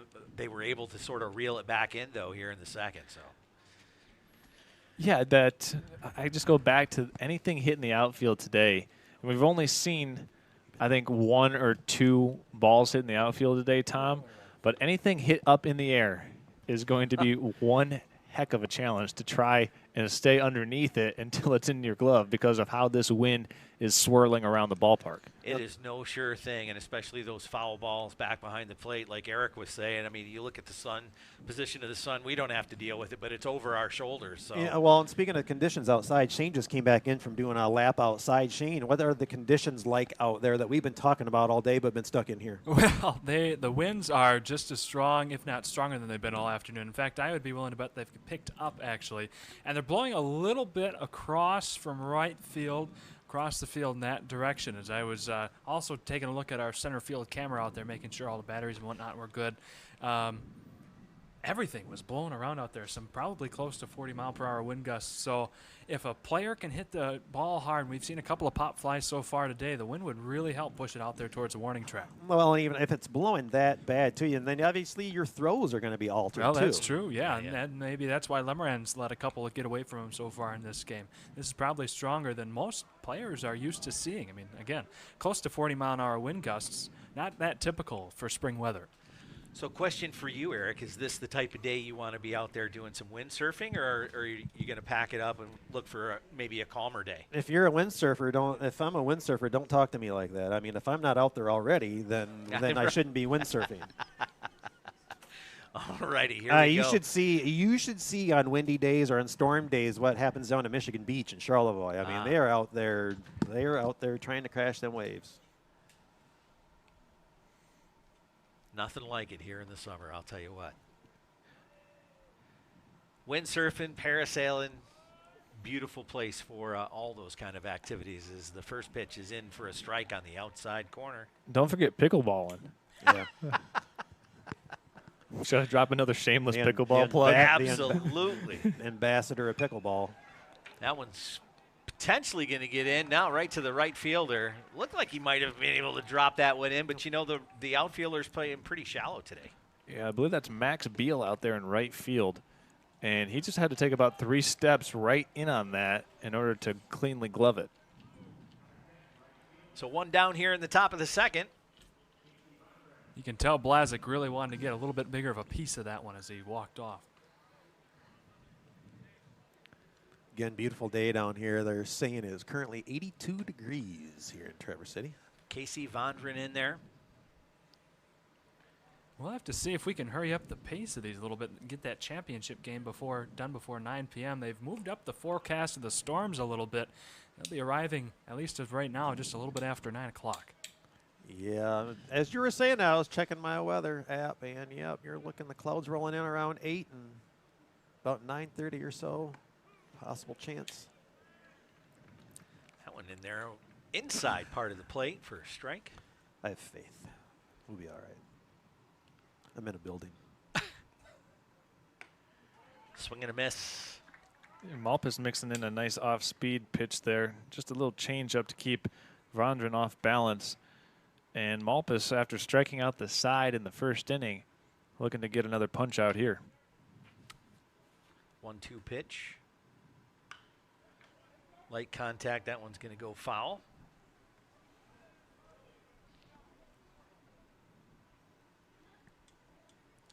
Malpas doing a pretty good job just staying within himself, not trying to do a whole lot. Just going to ask, you think he's kind of settled down a little bit this I inning? think so, yeah. He seems to be a little more confident, a little more deliberate with his delivery as he gets a swing and a miss. Another breaker. Yeah. I mean, that thing just fell right off the table. You almost tells the way he swung through it, too. He almost like trying to slow down after you'd already missed it.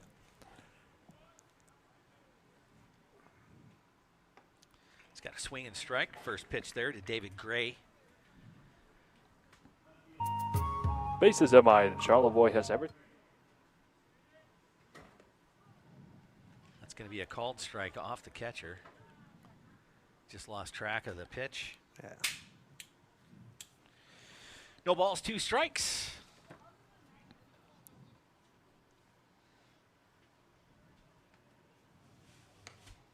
Ooh.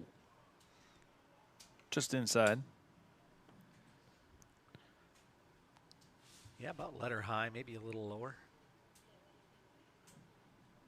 1-2 pitch now. Swing back up through the middle.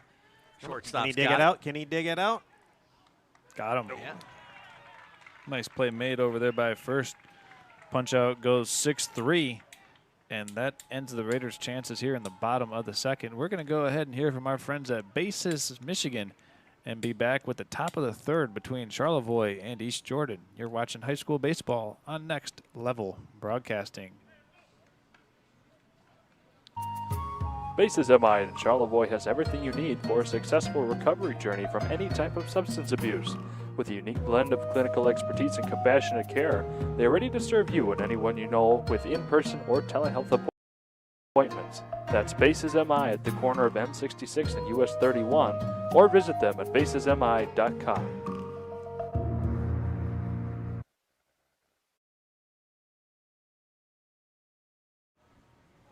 All right, welcome back. We're officially going into the top of the third.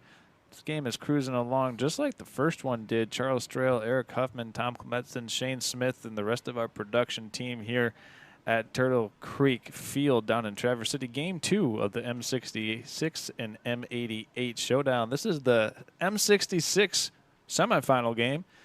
Both these two teams separated by 15 miles via M-66. And leading off the top of the third for East Jordan is Brendan Ennis. Lemoran did a really nice job kind of settling in that second inning. And, poise is going to be the key. Threw a lot of pitches there. And first, he went right after with that pitch, and yep, he get paid for it too. Yeah, he's going to definitely get third base, maybe even leg it out all the way home. A little bit of a mishap there by the right fielder, getting into the cutoff. They're going to hold him up. Yep. He looked like he was gassing there on his way into third base. Yeah, they got into the shortstop just out of the outfield. So yeah, I think that they tried to wave him in. There was a good chance there'd be a tag. So a triple on the first pitch, kicking off the third, top of the third inning. Is that kind of going with the direction that the wind was talking about for you, Shane, with the way that ball was headed out as it kind of went over his head there? It did. It had a slight curve to the left, and you saw it make that.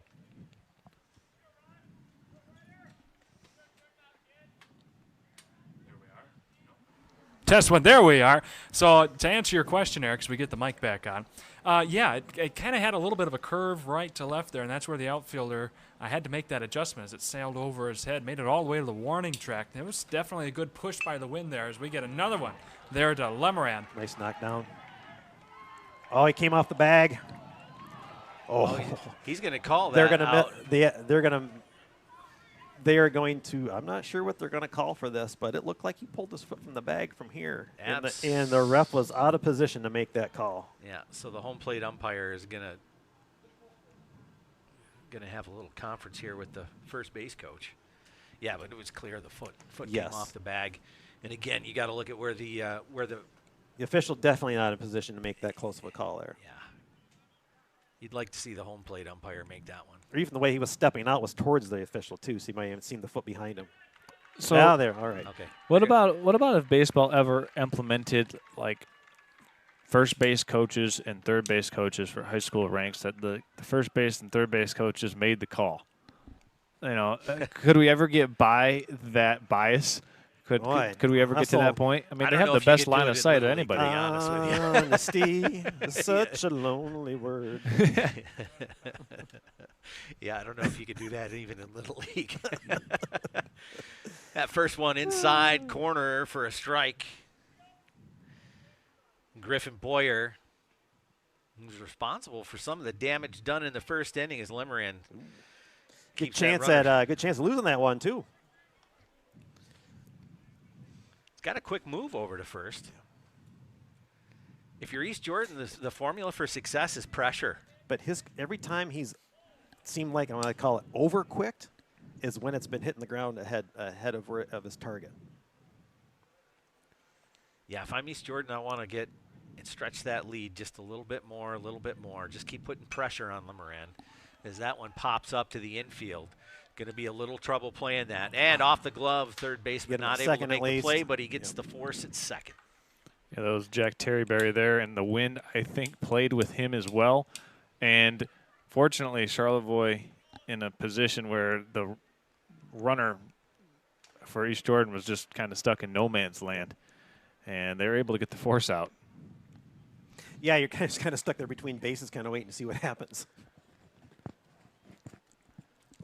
So 2 outs now, top of the third. Lemoran delivers. That first one in there for a strike. That was a nice off speed.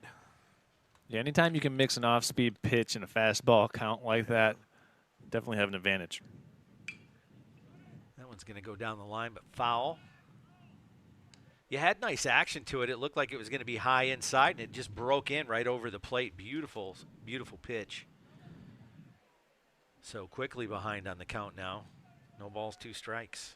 2 outs here in the third. Lemoran delivers. That one goes up the middle. Should be an easy out. Second, throw to first in time. Nice for the stretch double play. by the first baseman. That's something you don't see in high school every day. Yeah, Sawyer Blazes there on the first base, making the stretch, making up for one of the errors that he had in the previous inning, just doing his thing there as the Raiders get the twin killing, and they'll come up to the plate in the 4th inning. And, well, right now it just seems like Charlevoix is making the plays after that first inning when East Jordan took advantage of the mishaps. Yeah, almost nailed it. Still not quite playing like complete clean baseball. They've had to kind of find ways in these first couple innings, but obviously it's starting to look a little better. Maybe they bring it around. And fortunate to be down just 2 after that first inning. Max Russell going to give Charlevoix an opportunity to get something going here as we get ready to start the bottom half of the third. Yeah, it'll certainly be interesting to see with what they can do, what they can try to get going. They had 3 runners stranded in the first inning. Didn't really get anything going in the second. And Ryder Malpas with 4 strikeouts through 3 innings pitched right now for East Jordan is starting to settle in. And it all kind of started after they made a visit to the mound with the bases loaded and 2 outs in the first inning. And ever since then, he's been on cruise control. Yeah, he's not trying to rush it either. I mean, different pace for different pitchers. He's just taking his time. Nice steady pace. He's not trying to rush it too much, and I felt like that's the change that I noticed the most after that timeout, as you pointed out, is he really started to kind of hone in on the strike zone. You can see he's just a little more deliberate and not so rushed. First pitch is going to be on that outside corner for strike one. If they can get anyone on base, I think they could play the running game. They had good success with that in the first inning. They just need to get somebody on base. But again, Ryder's been able to come back around and get four strikeouts. That one right to the right fielder again. He's had a couple balls hit straight to him. That's the second put out that Max Beals had. I mean, he might have moved a grand total of 6 feet on the two catches that he's made. He's definitely not going to get his steps in today if this keeps up. Yeah, his Fitbit is going to be alerting him. So one away here for Charlevoix as they trail this one 3-0. Right down the pipe.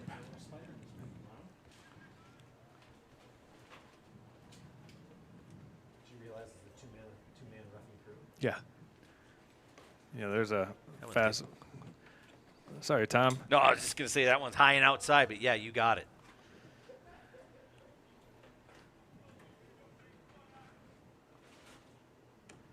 Gets the corner on that one. Beautiful pitch. That's the same corner that he got the strikeout on in the first inning. He's painted that outside corner really, really well against the right-handed batters. Again, just keeping everything in front of him. That one's going to be down and away. 2-2. I just watched the replay of that last strike, and the catcher's doing a good job of grabbing that ball and bringing it up into the zone to freeze it, too. That looked like it possibly was a little low, but he really put it in the right position to get it called. That one's going to be back toward great. The press box. We're getting closer to our windows. We might be able to get one for the nights out. You really want to get that souvenir, don't you? Yes, sir.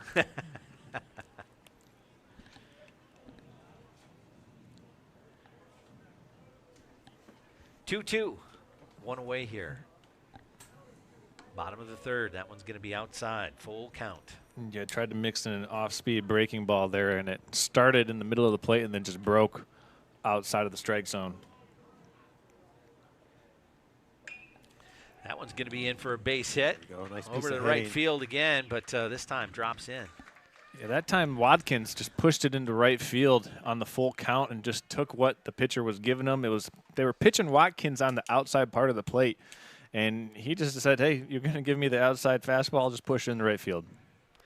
So Charlevoix gets a base runner now, and it's their pitcher, Hunter Limerand, up to bat. Got the baseball smells into the stand right now, the burgers and fries that I can't eat.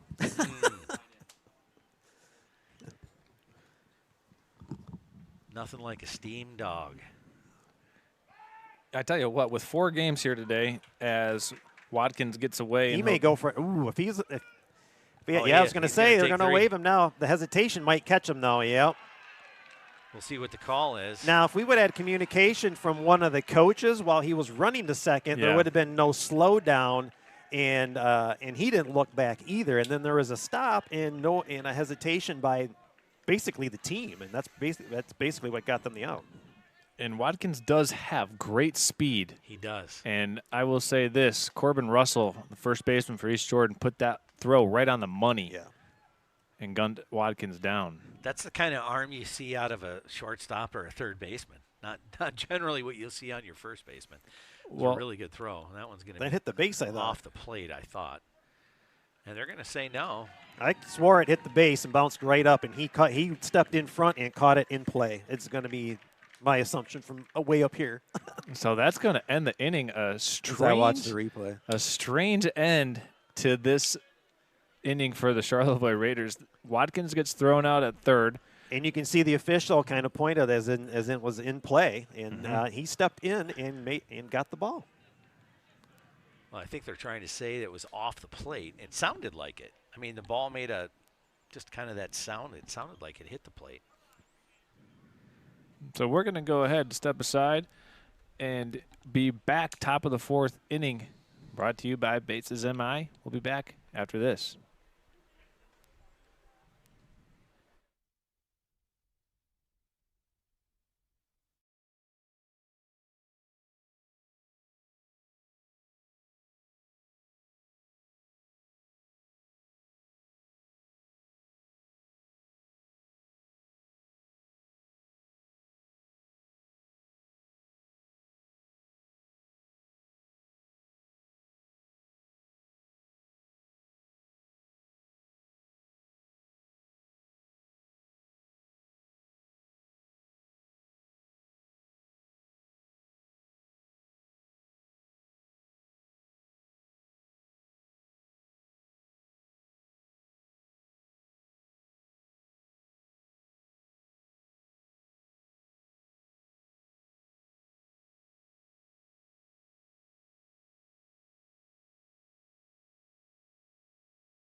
Welcome back in. We are into the fourth inning, and the fourth inning brought to you by Bases MI in Charlevoix. They've got everything you need for a successful recovery journey from any type of substance abuse. With a unique blend of critical expertise and compassionate care, they are ready to serve you or anyone you know struggling with substance abuse via offering in-person or telehealth appointments. That's Bases Michigan at the corner of M-66 and US 31, or visit them online at basesmi.com. Sophomore Brady Wilson stepping in for East Jordan. Going to see that first one just a little too far outside. Both pitchers and both teams have been really working that outside part of the plate. Rears back and able to get a piece of that fastball from Lemoran. 1-1 now.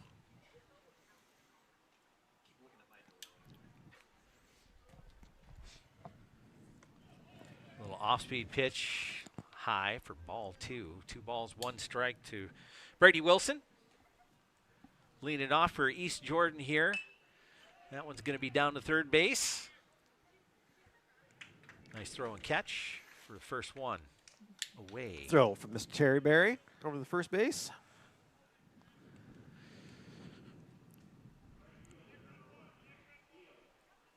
So Beals had plenty of action out there in right field today.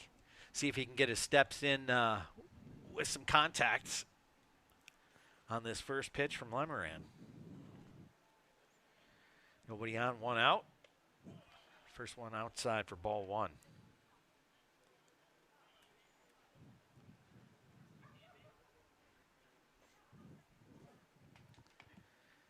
Nice pitch. Quick reminder, the loser of this game will turn right around after a short break and will play the Bellaire Eagles, who lost 3-2 to Mancelona in the first game. Nice base hit right up the middle. Finds that gap between the second and short, and yeah, able to get it inside and get a runner on, and that's what you want to see if you're East Jordan. Apply some pressure to Lemoran and see if you can't, force some errors. And am I correct, Charles, too, depending on timing and whatnot, as if we get to the 6th inning, they will determine if the game is over or not? Yep. William Webb up, the leadoff hitter for East Jordan, shows bunt. Takes that one outside for ball 1.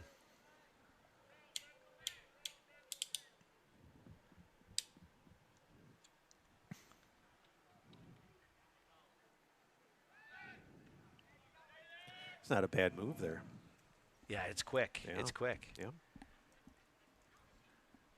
That's half the equation. The other half is making sure it's an accurate throw to first. Shows bunt again. That one's going to be called strike. Looked like he was trying to shoot that one down the first baseline. Third baseman playing in on the grass, so probably a good call. First baseman's trying to stay close to the bag so they can hold that runner in position. That one's going to be bounced foul down the third baseline. Again, third baseman playing in really short. That's Jack Terryberry.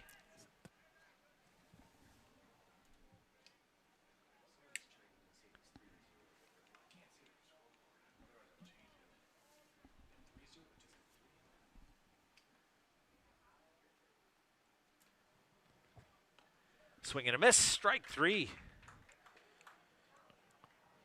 Yeah, nice inning by Lemoran here. 2 away now, and that's going to bring up Corbin Russell. Tommy Reed chiming in for us today, playing scoreboard operator, saying, go EJ, he's 3-0.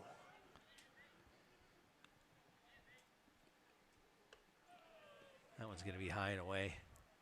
Thank you for watching, chiming in.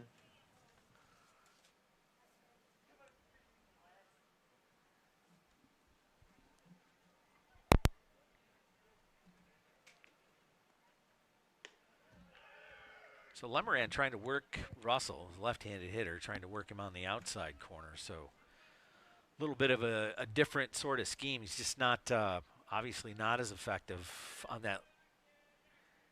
that side of the plate. He has just been dialed in on the left side of home plate, working that pitch to the right-handed batters.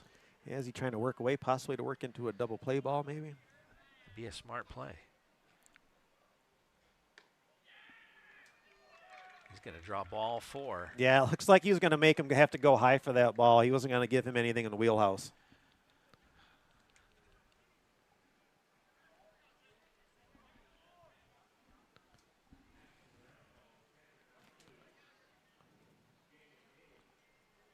So the senior Haley up to bat with 2 on. Runners So- on first and second. So it's 2 out and a 3-0 count. If it was in the zone, would you let him go after it?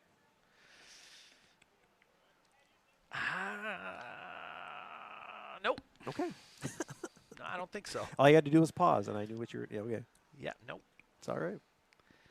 No, I think with Charlevoix, you're talking about a pretty disciplined defense as that one's knocked foul down the third base side. I wouldn't hedge on them making a mistake, I guess is what I'm saying. Right, defensively. yeah.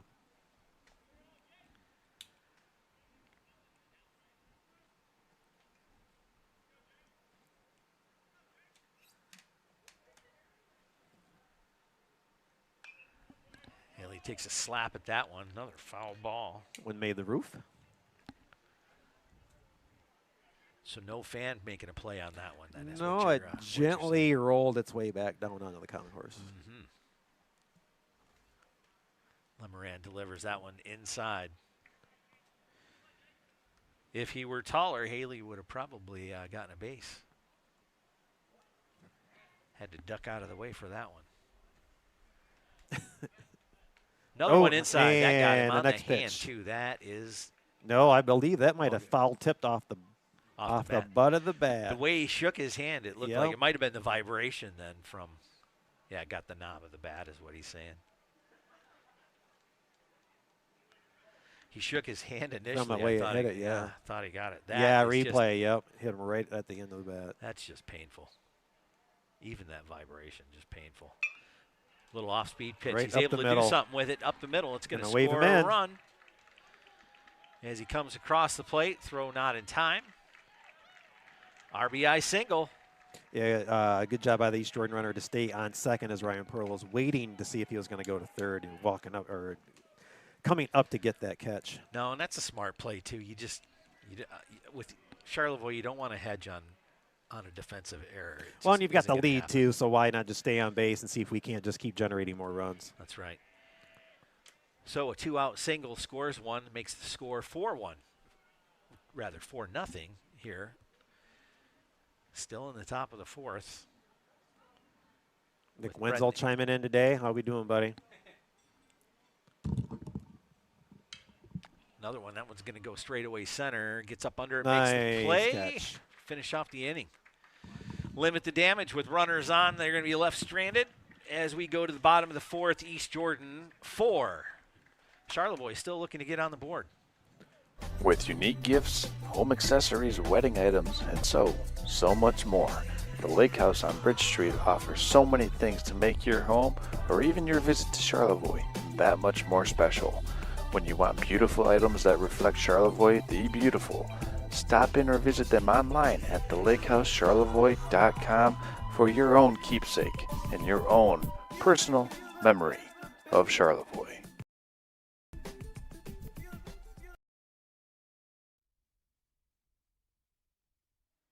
And here we are, bottom of the fourth inning. Charlevoix Raiders coming up after Logan Watkins finishes the inning by making the put out in center field. Charles Strail, Eric Huffman, Tom Klemetson, Shane Smith, Jessica Alcorn. Here we got the whole crew here from Turtle Creek Stadium in Traverse City, game 2.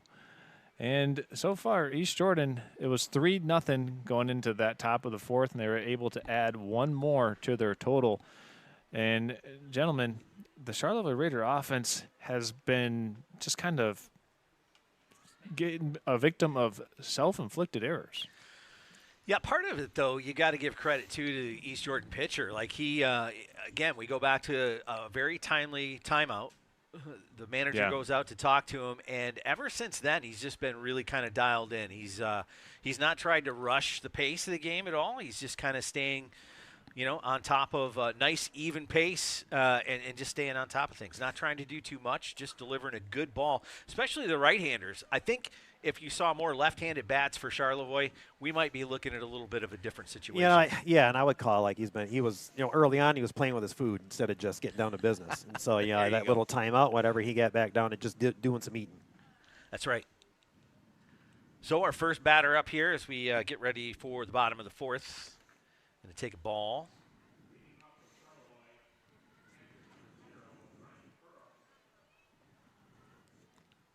So Pearl talked earlier about his situation. He's already signed and looking to do some D2 baseball at the next level. Yeah, outside Pittsburgh. Yeah. Point Park. Ryan Pearl, just an all-around great Charlevoix High School athlete in every sport that he's done.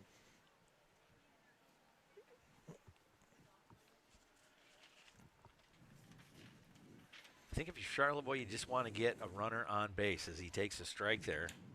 2-1. Put some pressure on the pitcher. Try and make a mistake and capitalize. That one's going to be, looked like it was going to be inside. 2-2 now.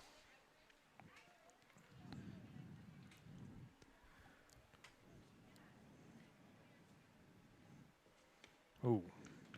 3, I guess it was full count. It was 3-2. Yeah. I missed the ball. And Pearl draws another Raider walk.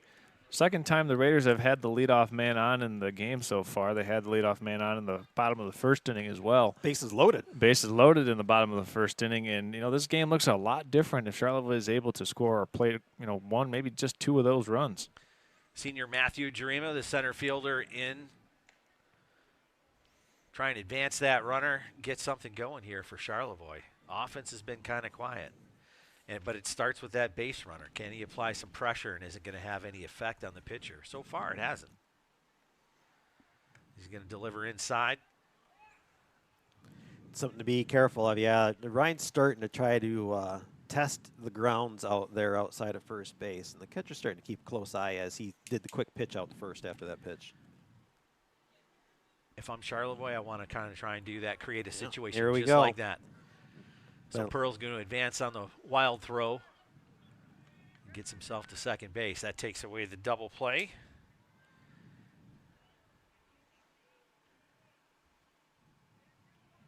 Gives Jarima a little bit more freedom to do more with the ball now. Ahead in the count as well. But that's the advantage of having that base runner on first. Just puts that pressure on the pitcher.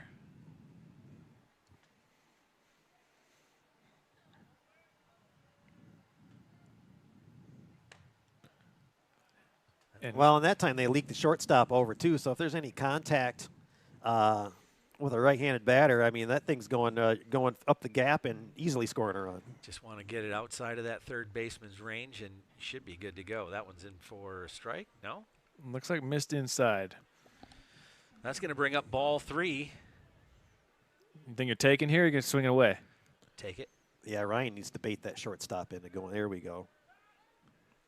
There, now you might have it.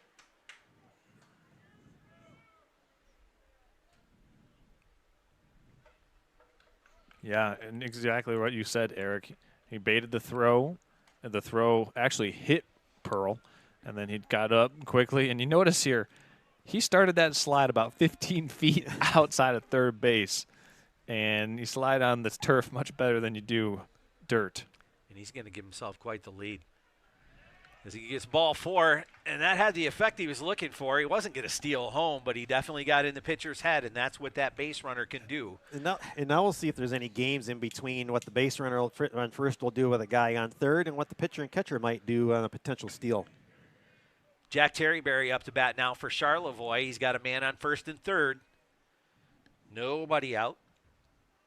Opportunity here for him to get Charlevoix on the board. Shows bunt, and they're going to let that runner just go on down. And if you're Charlevoix, it's smart there. Show bunt, take second. That way you take the double play out of fashion. Well, your traditional double play.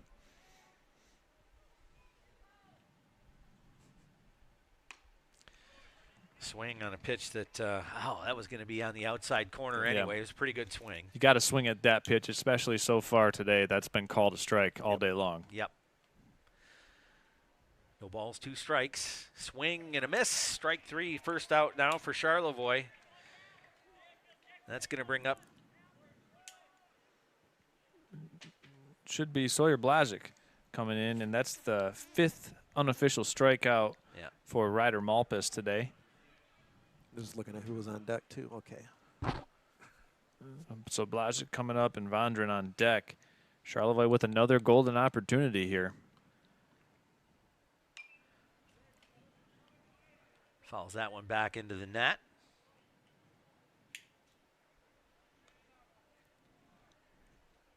Kind of got to get back if you're East Jordan. You just got to get back to just bringing the temperature down a little bit. Yep. Delivering your pitch, as he does right there. No, I'm not going to call that outside. 1-1. Do you think the bunt is in play here again, Eric? Yeah, why not? I mean, Because a base hit scores 2. Yeah. A maybe well-placed bunt gets you 1. Maybe if there were no outs, Yeah. I would think about it more than him and Han about it, and then maybe go up the first baseline and guarantee a run.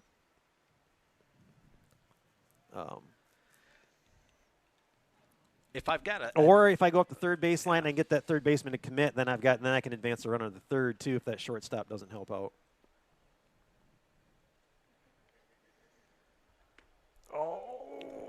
Wow, I don't know how you take that pitch. I mean, Up here, I'm holding my breath. I was always partial to inside part of the plate. Yeah. I would have screwed myself into the dirt on that.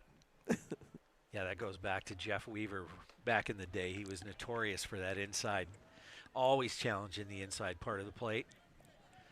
That's Ryan ball playing 3. his head game there on third base, just trying to get the pitcher to think about him a little bit, than just the batter too.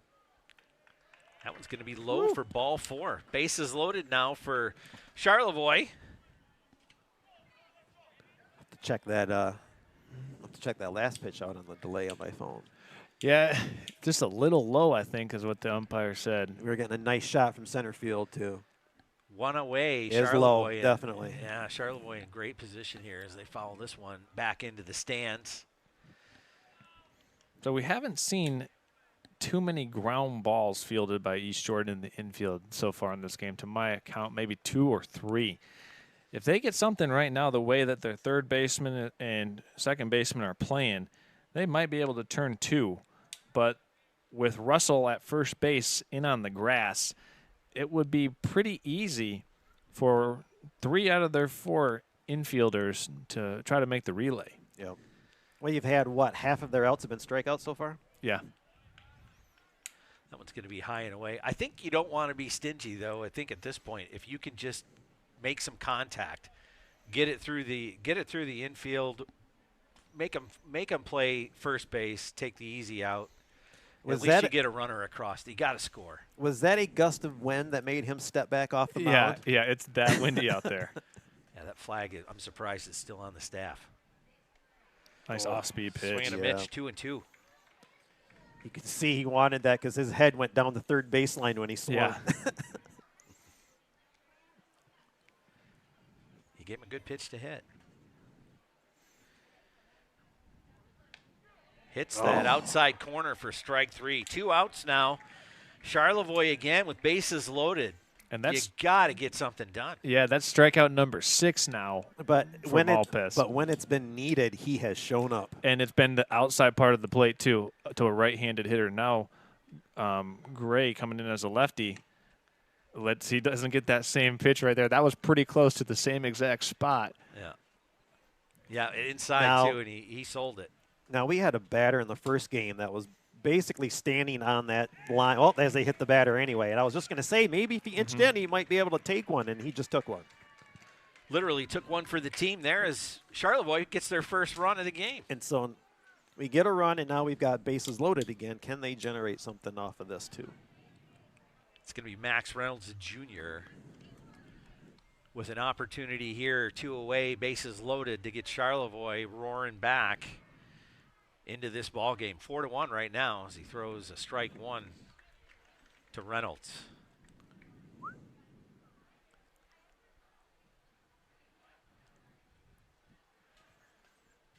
Delivers another one. Looked like it was right down the pipe. Might have been low. Seems like whenever the batter has just stood there and looked down, yeah, it's. Ooh, I just watched that pitch. That one was close. Goes up over the top of the zone for ball 2. 2-1 now. 2 away. Opportunity here for Max Reynolds with the bases loaded. We're going to get another timeout here as East Jordan wants to talk about it a little bit. Just get their pitcher settled in.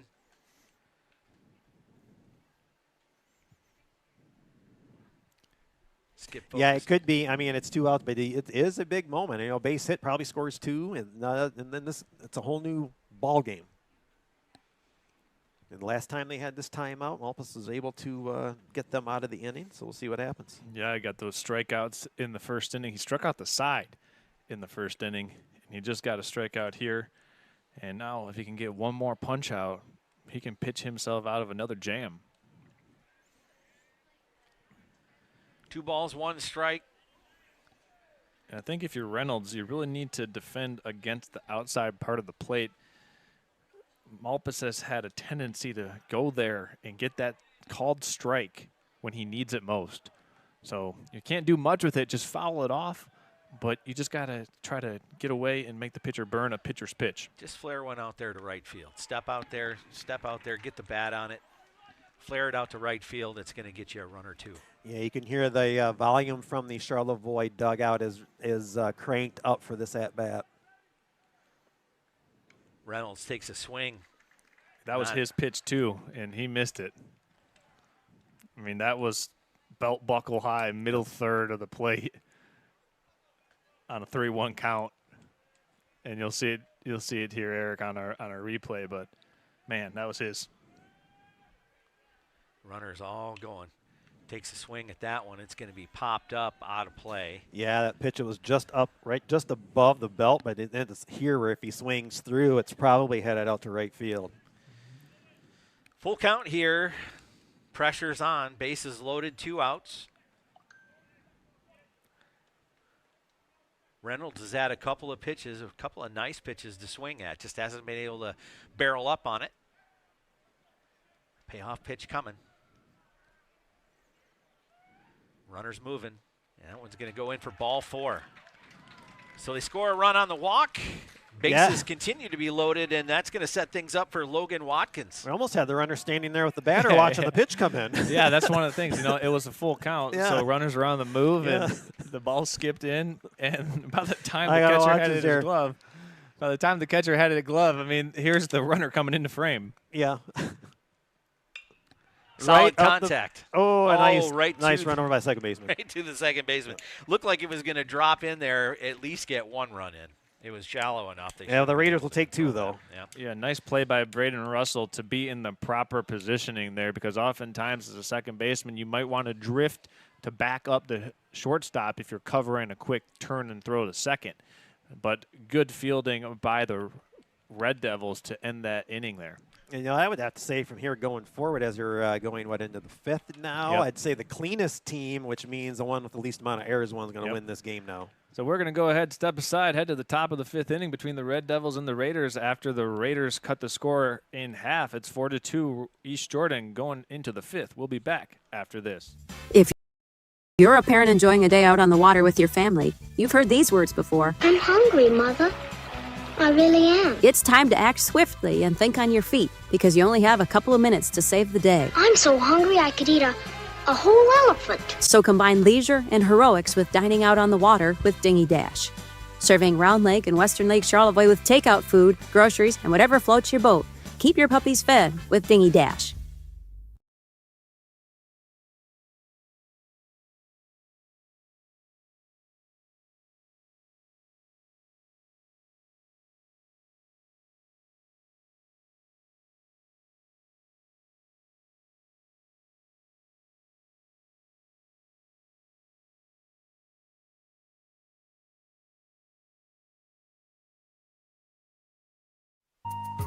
Bases MI in Charlevoix has everything you need for a successful recovery journey from any type of substance abuse.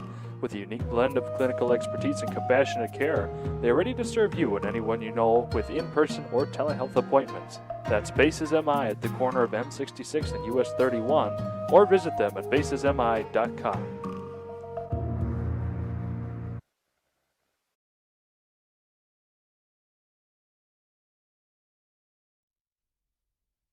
Welcome back. Top of the 5th inning. Raiders had cut the margin of, the margin in half by 2 runs there after their performance in the bottom of the 4th inning, and they didn't get any RBIs. It just came across with a batter hit by a pitch and then a walk. But nonetheless, they pushed 2 runs across home plate, and now the Red Devils have a crack at it here in the top of the 5th to try to get some of those runs back. Yeah, you know, though, you've got 8 runners stranded. The 2 runs that we saw, hit batter, a walk to bring in those 2 runs, you're looking for a little clutch hitting, and I would just wonder if maybe the batters aren't trying to do a little more than what they should. Again, you just want to get the barrel of the bat on the ball, get it into the field of play, and generate some runs that way. Don't get stingy and try and get them all at one time. Just try and manufacture some runs with some small ball. And, you know, it is a different ballpark too, and depending on how the day's been treating you, it's one of your first hot days of really competing out in hot weather with the sun, maybe a little bit of humidity too, so you don't know if the sweating and things of that nature that come along with this weather have an involvement in today's outcome too. And speaking of somebody who's out there braving the elements, we're going to check in with our friend Shane Smith, who's out there in the blistering sun behind the East Jordan dugout. Shane, send it down to you.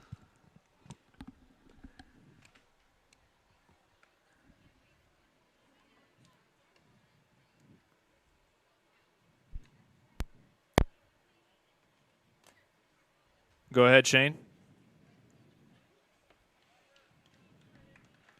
All right, we're going to try to get Shane back in.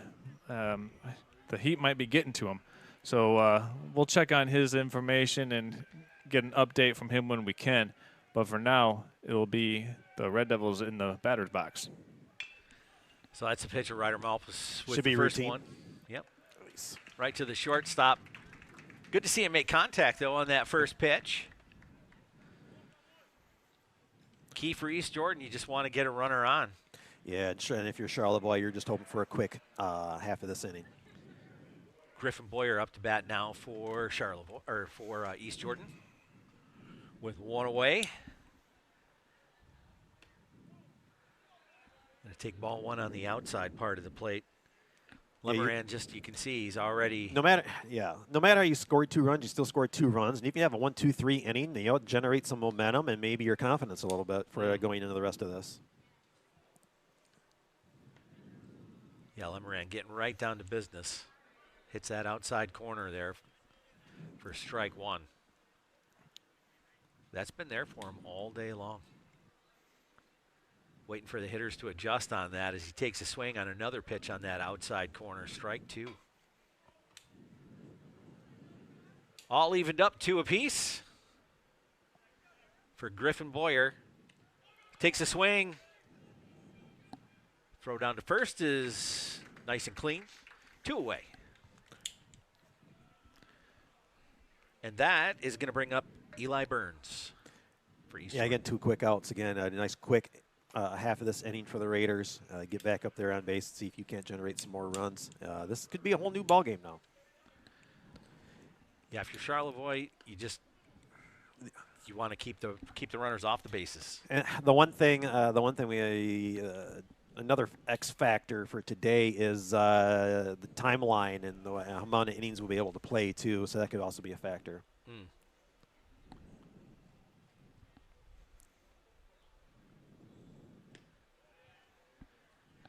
Well outside on that one. 1-1.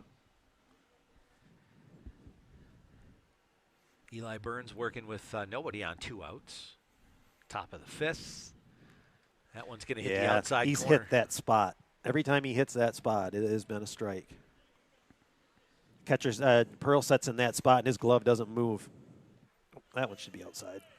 And what I really like about it is both pitchers have gotten that outside part of the plate call. It's been right consistent all game long.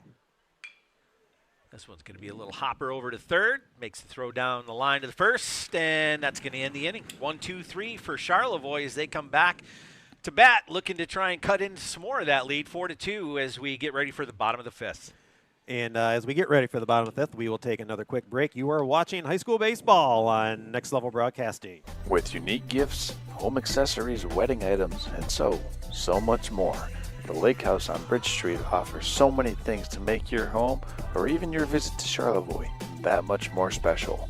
When you want beautiful items that reflect Charlevoix the beautiful, stop in or visit them online at thelakehousecharlevoix.com for your own keepsake and your own personal memory of Charlevoix.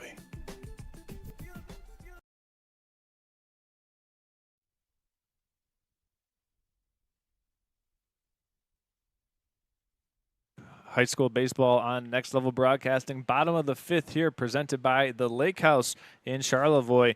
The Lake House in Charlevoix wanting to remind you that from the moment you walk in, the essence of easy living and life on the water shines through. They offer unique gifts including wedding, home accessories, and furry friend items. Their assortment of gifts and home decor is perfect for your home, cottage, or boat. Come visit the Lake House to commemorate your visit to one of Northern Michigan's premier resort destinations, Charlevoix, Michigan. They're located at 403 Bridge Street, or visit them online at thelakehouse.com. And you can pair some of their boat decor with a takeout order from one of the fine restaurants in Charlevoix and get delivered to you via Dinghy Dash.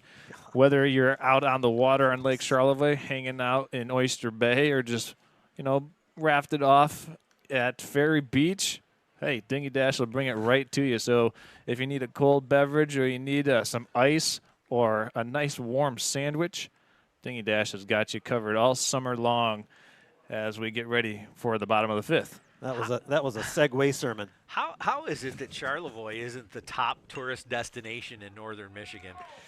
Beautiful shot, though, to start the inning. Well, it might be number 2 behind Traverse City, but the reason they're number 2 behind Traverse City and the tourist destination is, because of all the people that are able to come into northern Michigan via the Cherry Capital TVC Airport. And as you want to get into northern Michigan, TVC surely is your gateway to northern Michigan. That's the Cherry Capital Airport with 7 airline services provided and JetBlue coming in June. Captain Commercial at it again. My goodness, I want to sign up for a spot right now. Lemerand on first with a nice single to start the half. Goodness gracious. Ryan Pearl in the box now, looking to advance his pitcher and cut some more into this lead. 1 on, no outs. Bottom of the fifth. Smacks one up. Can the he get hole. it through? Second baseman can't get there. Lemerand going to slow up, hold up at second. I was wondering if he was just going to maybe make that turn and make a go of it. Not going to happen. So the heart of the Raider order getting back-to-back seeing eye singles as, we just got wind that our friend Shane Smith is no longer sunning himself down the third base line. So we're gonna check in. Yeah, we're gonna check in with Shane and make sure that I think he's still working and not on vacation out there. He was at the concessions.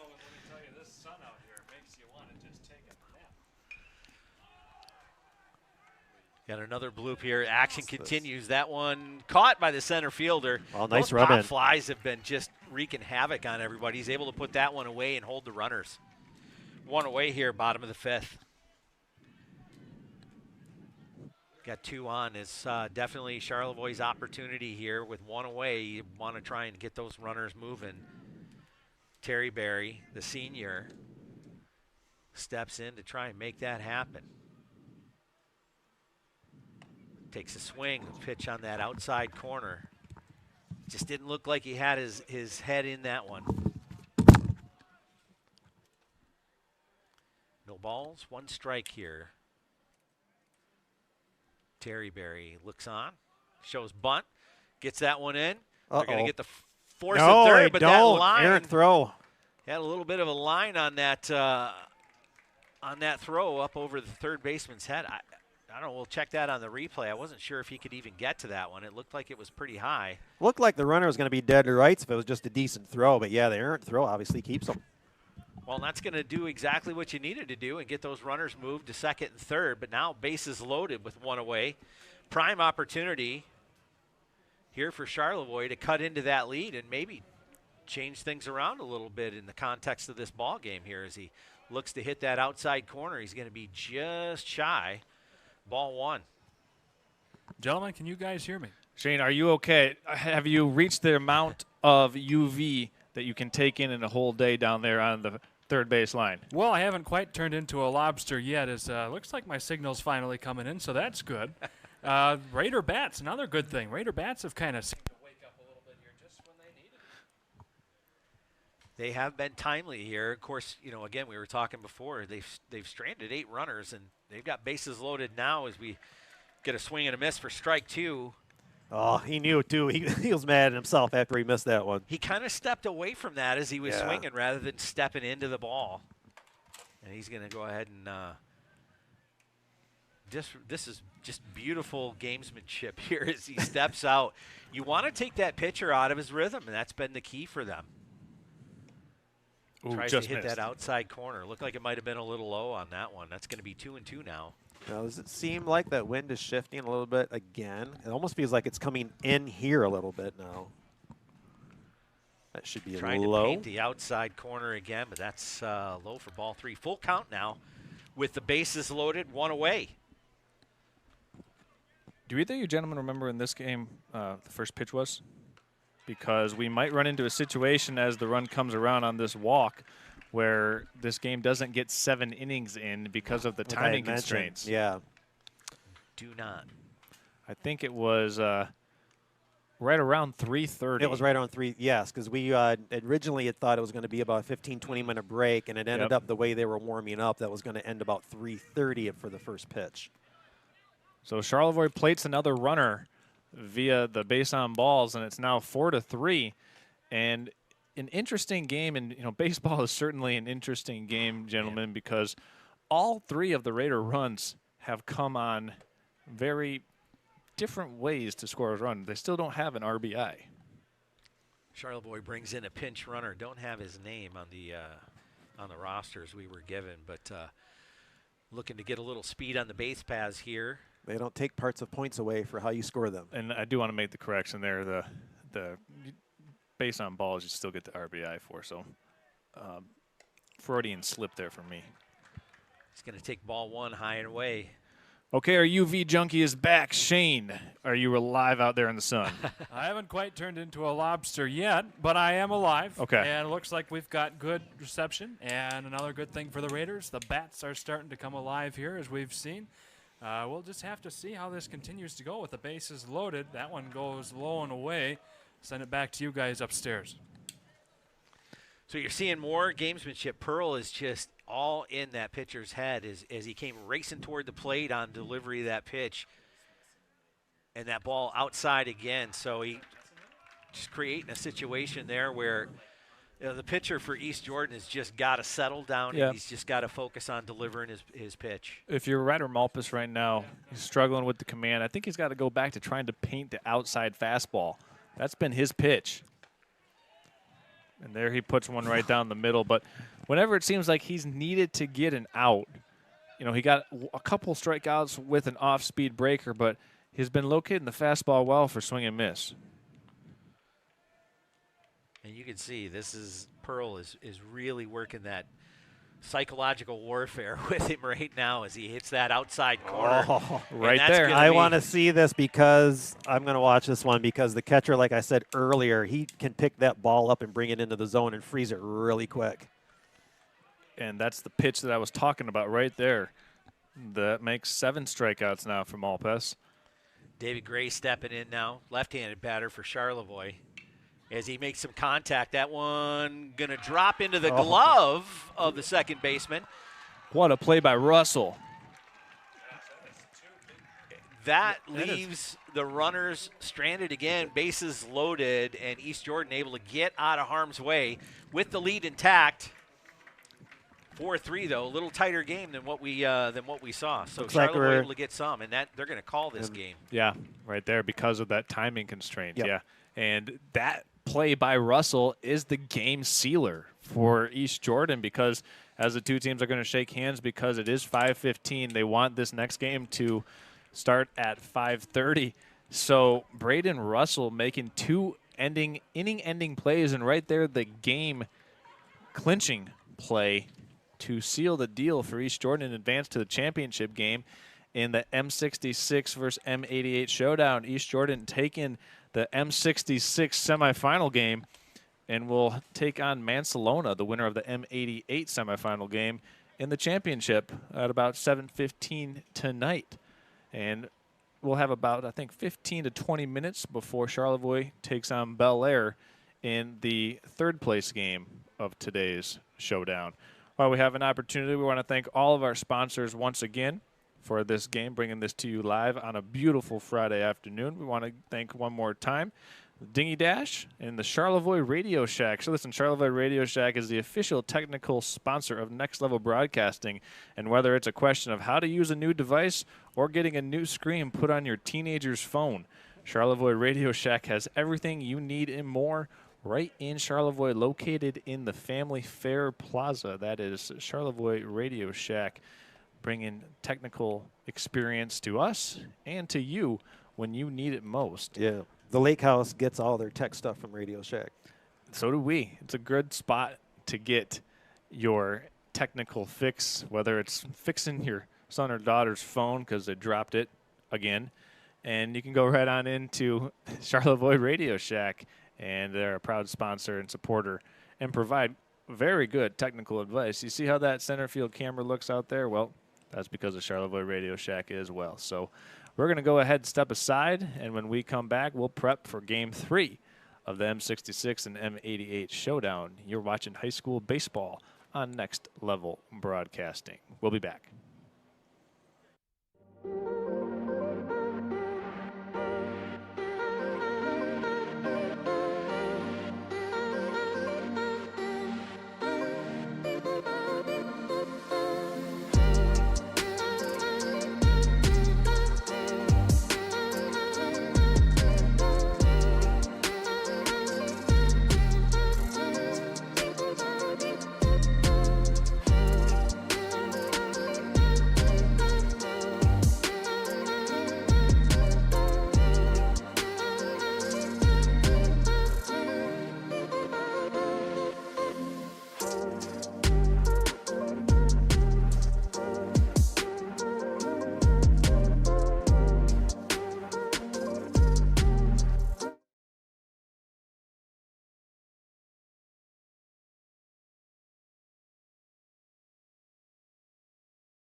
But Shane, if your stuff is on, you've been out there on the field. You've been out center field with that awesome camera work, and you've done a couple laps out there with this wind, and we've been able to talk about how the wind's been a factor. And what do you think? You think it's coming into this evening game?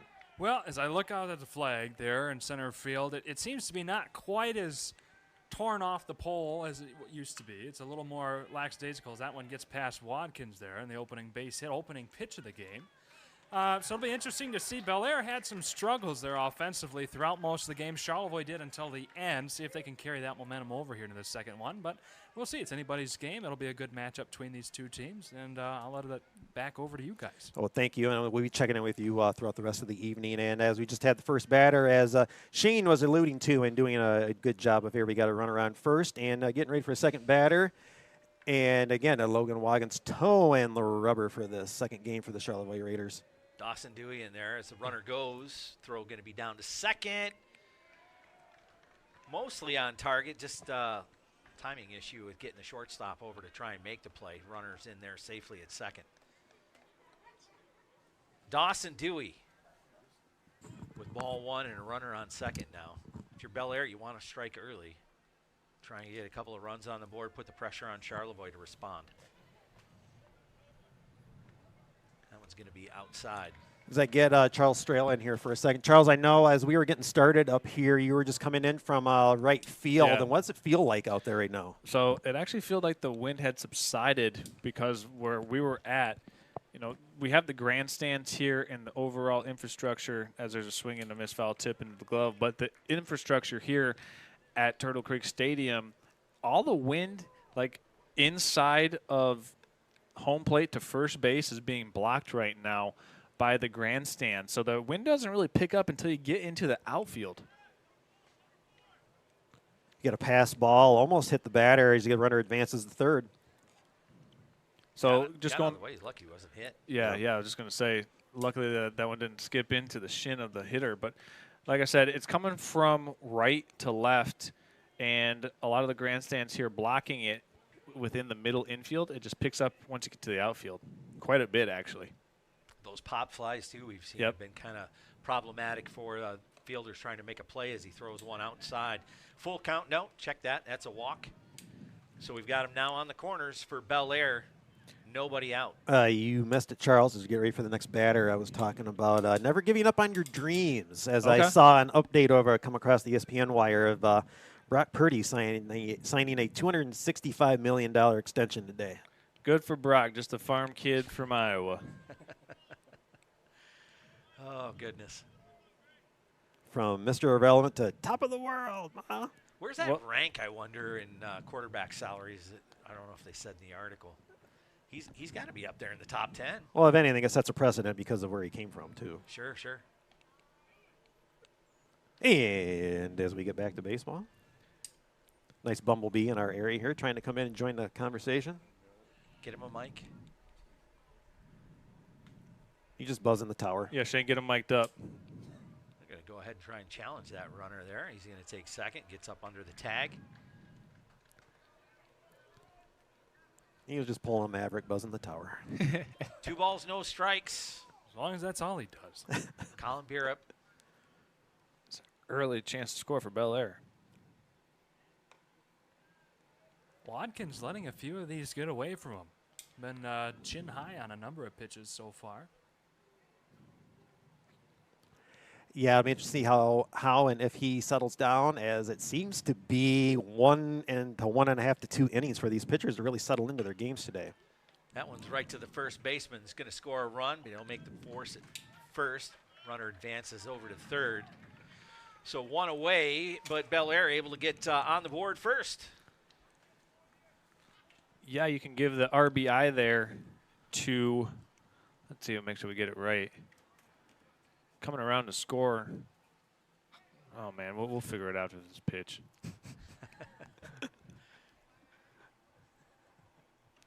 Swing and a miss on strike 1. Yeah, again, late. He got so many batters today. I've just kind of waited instead of just wanting to eat. They kind of having to catch up to their pitch coming through. It's Ben Landis in there. That Hunter's orange bat making an appearance again. Yeah, you got to love it. I can't wait to see that number 2 pencil bat again. Yes. The swing and a miss on strike 2 for Landis. I forget who it is. Is it Keegan Lepardo Lovett for Bellaire that's got the number 2 pencil? I think it's him. If that's the case, that tracks because he had some interesting shoe choices during basketball season as well. Outside for ball 1. 1-2 now to Landis. Again, don't want to do a lot. Just get the barrel on that ball. Get that runner moving in from third. Ball 2. 2-2 to Landis. It's trying to off speed, just kind of fell short. I think at this point early in the game, you just want to throw strikes. Yeah. Put the onus on the hitter to do the work. And he gets him. Swing and a miss. Tom, he was listening to you. That's all you got to do. Throw strikes. Make them hit the Oh, ball. I thought he was going to say listen to him. There's 2 outs now, and an opportunity for Logan Watkins to get out of this inning, only giving up 1 run. Being a coach, that's what he would say. Yeah, just listen to me. You'll be all right. Shoemaker and takes a swing, third baseman right back to the pitcher. Nice grab. He'll make the force at first, and that's going to end the inning. So a little bit of damage, but mitigated. Some good plays by the infield, and they'll take away 1 run as Charlevoix gets ready to bat. Yeah, Charlevoix gets ready to bat. Try to get back into this game. We'll take a quick break. You are watching high school baseball on Next Level Broadcasting. If you're a parent enjoying a day out on the water with your family, you've heard these words before. I'm hungry, Mother. I really am. It's time to act swiftly and think on your feet because you only have a couple of minutes to save the day. I'm so hungry I could eat a whole elephant. So combine leisure and heroics with dining out on the water with Dingy Dash. Serving Round Lake and Western Lake Charlevoix with takeout food, groceries, and whatever floats your boat.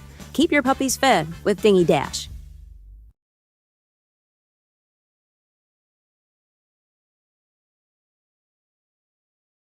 With unique gifts, home accessories, wedding items, and so much more. The Lake House on Bridge Street offers so many things to make your home or even your visit to Charlevoix that much more special. When you want beautiful items that reflect Charlevoix the beautiful, stop in or visit them online at thelakehousecharlevoix.com for your own keepsake and your own personal memory of Charlevoix.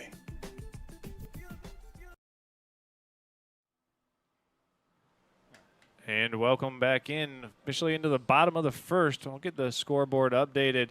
It's the Bellaire Eagles with a 1-0 lead over the Charlevoix Raiders here in the 3rd place game of the M-66 and M-88 Showdown. Charles Trail, Eric Huffman, Shane Smith, Tom Clementson, and our executive producer this afternoon is Jessica Alcorn, doing a great job of switching the video and making the video look great. Tom, let's see what the Raiders have up their sleeves here as they're playing back-to-back games, maybe trying to extend some of the momentum that they established at the dish in the first game. Junior Max Reynolds is going to be the one to start it off as he takes one outside for strike 1. Yeah, and unfortunately for the Raiders in that previous game, it ended up being a shortened game due to time constraints. You don't know if they had, what was it, the 5th inning, end of the 5th? So if you had that 2 extra innings, what possibly could have happened? That one's going to get by the catcher for ball 1, 1-1 now.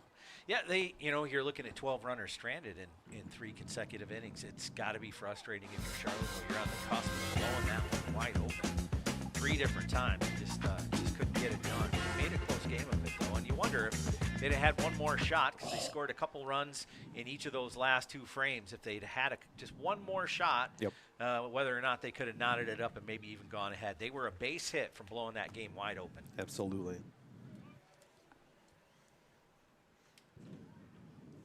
So 1 ball, 2 strikes here as get some baseballs brought in for Blue. Pitcher with a question. I believe they are rotating officials because I see our one guy that did the first 2 games is not out here now. Yeah, new official there behind the dish plate this time. It's Colin Beer up on the mound who's having that discussion with both officials. And not entirely sure what the discussion taking place. It looks like they're looking at his glove or his hand. They're looking at his hand.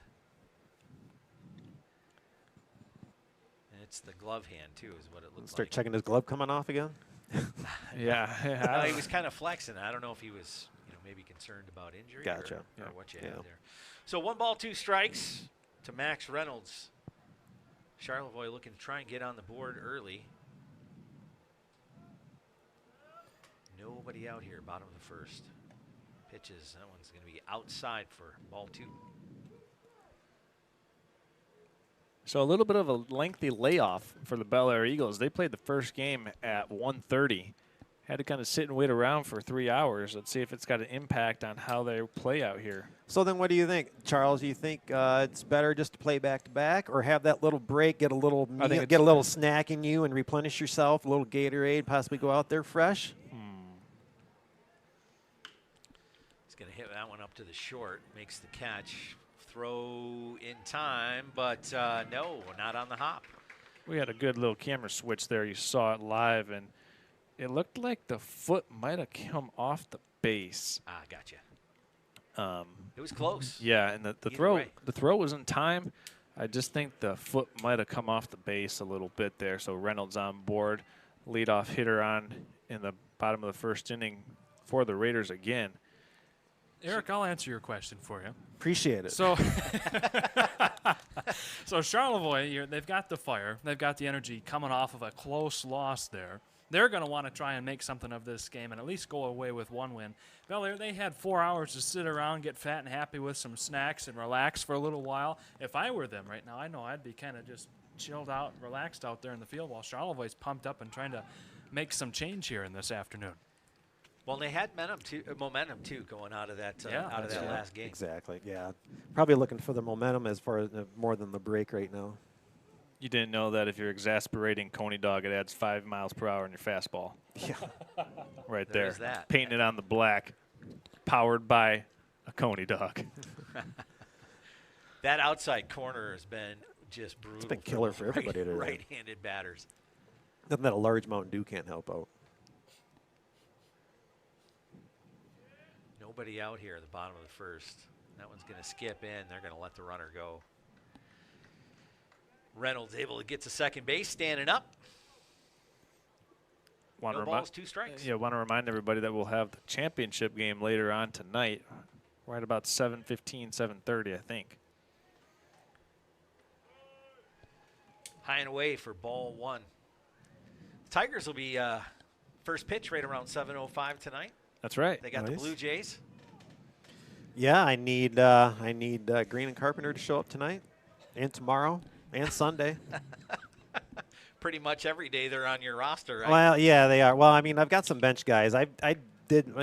Typically, a lot of fantasy baseball guys will load with pitching staff, and I only have a couple of bench guys because they're usually not used. But I picked a lot of nice free agents to have for other guys that have off days and whatnot. So yeah, I need a couple guys to show up this weekend. Currently undefeated in my fantasy league, but projected to lose this week. So Colin Barab just got his first punch out. How many points is a strikeout worth in fantasy baseball, Eric? 1.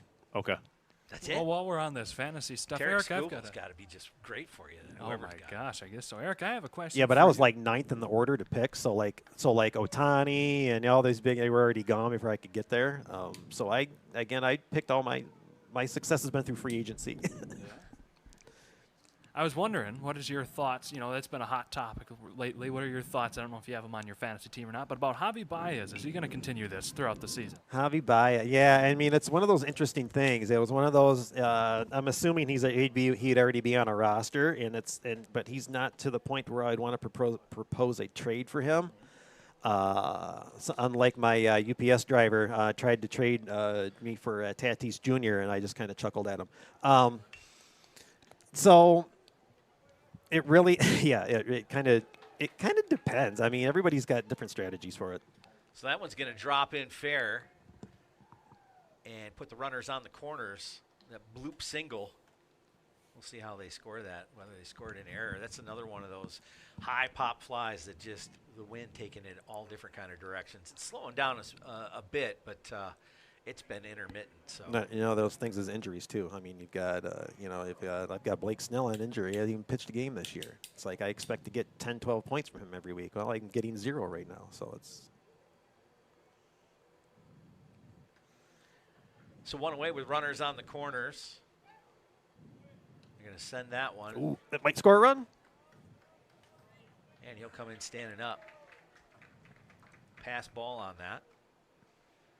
Runner moves down to second. Charlevoix able to answer back. Tying this one up 1-1 here with one away in the bottom of the first. So I guess the question, next question for you guys be for this game is, do you think we will get to the conclusion of this game, or do you think this could be a time game again? Time game. Yeah, I think so. Yeah, I think so. As Ryan Pearl steps in, takes strike one. It's just interesting because that first game went so fast. Yeah, it was. We didn't see a lot of offense until about halfway through. Yeah, I mean, it's mainly played in the infield. Yeah, and then That's it a kind of nice dried up crack. as that one goes out center field. He's going to turn Yeah, around. that's try going and to make get a play. away. Yeah, and that's going to at least be two-bagger. Yeah, that should be enough. Yeah, they'll hold him at second. So Charlevoix able to get two on the board here in the first frame. And Shane's flag is blowing straight out center field, so you know that probably had a little bit of help with that, Well, getting, yeah, I mean, getting it over the center certainly- fielder's head. Certainly got past him there. Got that ball went probably close to 100 feet up there, square in the air, and dropped out nicely for that RBI double. It carried a little bit more too. It looked like he was tracking the ball really well to start, and then you could see where he immediately started to shuffle as it was making its trajectory down. Wind got a hold of it, I would say, and I would have been happy with that one with my 60-degree wedge, that's for sure. so he's going to deliver now. This is center fielder Jarima for Charlevoix. He takes a crack at it and tips that one foul for strike one. Curious to see how he sets up for this. Lefty on righty. He's setting him straight away. The runner goes third, and he's going to go in there uncontested. Nice slide, though. That was a beautiful slide. My gosh, it looks like they soaped this thing up with some Dawn dish soap. This turf is so nice and smooth compared to the dirt. 1-2 now to Jarima. That one's hit him. inside. It got him. Pearl's going to have to stay at third, but Jarima's going to get it back. Got him back on the corners again. Almost looks like Charlevoix is wanting to be aggressive. We talked about this with the first game with Bellaire and Mancelona. The Bellaire catcher, during warm-ups and whatnot, whenever we wanted to try to throw to second, it was always hopped. And he hasn't even tried to throw on a base steer. He didn't throw on Pearl either time yet. So I'd be curious to see if Charlevoix takes advantage of them not willing to throw at the Steelers. I would say Jarima's going, and he does, as he takes a swing for strike two. Strike one. Yeah, ball one out. No balls, one strike. Sounds good. Jack Terryberry in there trying to advance the runners. He's got him on second and third now. Smart aleck. Hey, before I judge you, I'll make sure I'm perfect. Yeah, He's going to drop a bunt down. It's going to get the run in. Makes the force at first. Two away, but Charlevoix able to put another one up on the board. This is the offense that they were really trying to generate there at the end of that first game. Yeah. Coming through for him here as they get into this one. Yeah, but they are not getting the timely pitching that they had in the other game from the opponent, like Mr. Malpas from East Jordan. Was that 6 strikeouts in that game, Charles? I believe he had seven Seven? strikeouts. Yeah, okay. That one's in there, right down the pipe. What, 2 guys on or bases loaded and he ended up Bases striking loaded. out the side or something like Bases that? loaded, first strikeout, and then bases loaded in the fifth. Yeah. And got the just kind of fly out, not a fly out, but just a line out to the second baseman, and Russell made that play to give East Jordan the win and advance 4-3. So it looks like 2 different games of opportunities so far. Yeah. And what a perfectly executed bunt, too. He killed it. He put it right there on the grass far enough that the catcher wasn't going to be able to make a play as he strikes him out to end the inning. Wasn't going to be able to make a play at home plate. Nope. That runner was going to score. That was just a beautiful sacrifice bunt. And that's going to bring us into the second inning. Charlevoix up on this one, 3-1. With unique gifts, home accessories, wedding items, and so much more, the Lake House on Bridge Street offers so many things to make your home or even your visit to Charlevoix that much more special. When you want beautiful items that reflect Charlevoix the beautiful, stop in or visit them online at thelakehousecharlevoix.com for your own keepsake and your own personal memory of Charlevoix.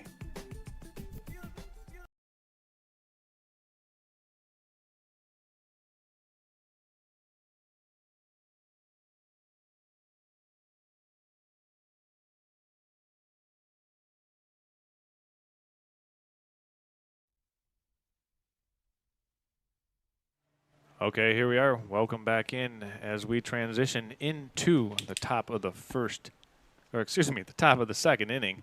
Charles Trail, Shane Smith, Eric Huffman, Tom Klemetson here from Turtle Creek Stadium.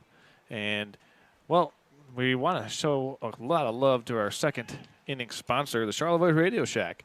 Charlevoix Radio Shack is the official technical sponsor of Next Level Broadcasting. And whether it's a question of how to use a new device or getting a new screen put on your teenager's phone for the 13th time, Charlevoix Radio Shack is everything you need and more right in downtown Charlevoix to do so. That is Charlevoix Radio Shack, the official technical support of Next Level Broadcasting. Technical support, as you see it right there on the screen, furnished by Charlevoix Radio Shack. That's going to be Luke Smith stepping in for Bellaire. Takes a swing at the first pitch.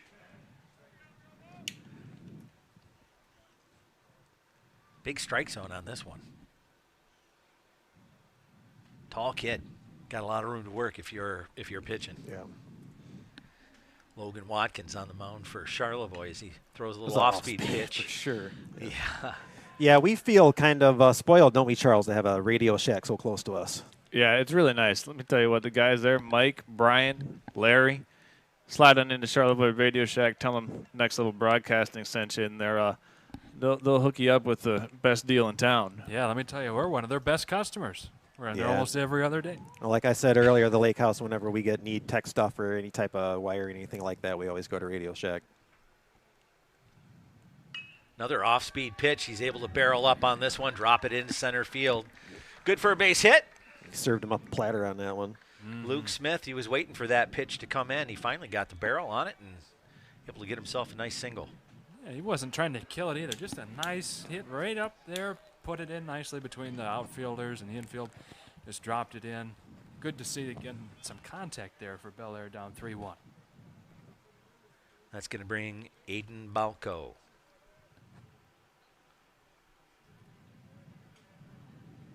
Got his runner on first. A little bit of room to work. Nobody away here as we are in the top of the second. Already a 3-1 ball game. Charlevoix had a nice inning. Yeah, they got that RBI double by Ryan Pearl. Ryan Pearl now 7 RBIs away from breaking the Charlevoix RBI record. He's got a little bit of time to get it done, too. Hey, we got our first window. Perfect. Knock, knock. Only took the third game. No breakage, but we got our first window. 1-1 now to Balco. Boy, that'll wake you up during a ball game, having one scream into your windshield. I'd still wait for one to come in here. Yeah, me too. Nice swing and a miss there. We've got some open windows and a couple $1,000s worth of equipment we wouldn't want a ball crashing into, so we'll have to see. Oh. Ooh. There's always That's one what in Radio every Shack's for. Anything could be, yeah, you gotta fund them somehow. Let's have the ball come in here. 2-2 now. That was always my favorite DIY electronics store. Oh, if you were dude, talking yeah. sound, I mean, they're audio solutions, if you were talking about, just, I don't know, anything electronics, They you were could find it. They were everywhere. From the full solution, if you needed a product to do a thing, or if you were just looking for the diodes so you could build your own, that's the spot to go. That one's going to be played by the right fielder. Nice run puts up. him away, and is going to hold the runner at first. That was So, the spot first- not to go there. Yeah, nice job out there in right field by David Gray. We've seen some balls hit in the air that the outfielders had a hard time judging. Actually, we saw it in the last half inning when Ryan Pearl hit that one out to center field. The center fielder misjudged it and went over his head. But that time, Gray was able to track it all the way into his glove. Yeah, Boyer from East Jordan was busy out there. Of course, most of them were hit really close. The one that got in bounced in front of him. Again, I'm pretty sure he didn't get his step count for the day out there in right field, but plenty of action out there for him. One away here. Starting to get a little bit of cloud cover in here right now. But again, no threats of weather until we are long gone from here today. You're going to speak that into existence, Eric? Yes, I am. Okay. Got some cumulus clouds out there, so you know the front is on its way. 1-1. Yeah, to number 31, Jaden. Yeah, I Hansen. tried that down in Grayling for football this year, and it didn't work. Yeah. Well, one of the things Jaden Hansen has here is he got tremendous leverage, he's able to create tremendous leverage with his long torso. And he used that long torso to score over 1,000 points in high school basketball and was named a honorable mention second team All-State for basketball this year. I remember the Eagles were getting off the bus, and I remember just kind of thinking to myself, you got some tall ball players here from Bellaire. Yeah. Draws a walk here to put a man on first and second. This was an Eagle team in basketball that made back-to-back regional finals, and then this most recent season made a quarterfinal, only to lose to the team that won or was the runner-up in Division IV, Fowler. Going to hit that one right to the shortstop for a chance at a double play, but the throw not going to be in time, so they'll settle for the runner moving to second. So that puts him on the corners now with 2 away. 3-1 ball game here with Charlevoix picking up the early lead. Lepardo Lovett stepping into the box. Going to try and make something happen with the runner in scoring position. Isn't that the one you were wondering about, the he number 2 bat? He ditched his number 2 pencil bat. I don't know what's going on, if he can only use it during the school hour. Or if it is a school day, so he's got to use the number 2 pencil, but now that it's 6 o'clock, he's going to go with a regular bat. Keegan, we need to know here. If anybody knows Keegan, let us know on the text-in line. Runner's going to go throw on time. And that was a planned throw to the shortstop, too. They were waiting to see if the runner would go. They were ready for him. So 1 ball, no strikes here, 2 outs. Top of the second. Bellaire with runners in scoring position. He's going to take a cut at that one. He's quickly behind. 1-2. No, 1-1. 2 outs.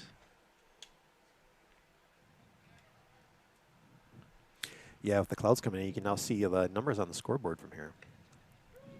We gives him the corner. That one looked a little bit low and outside. Deuces.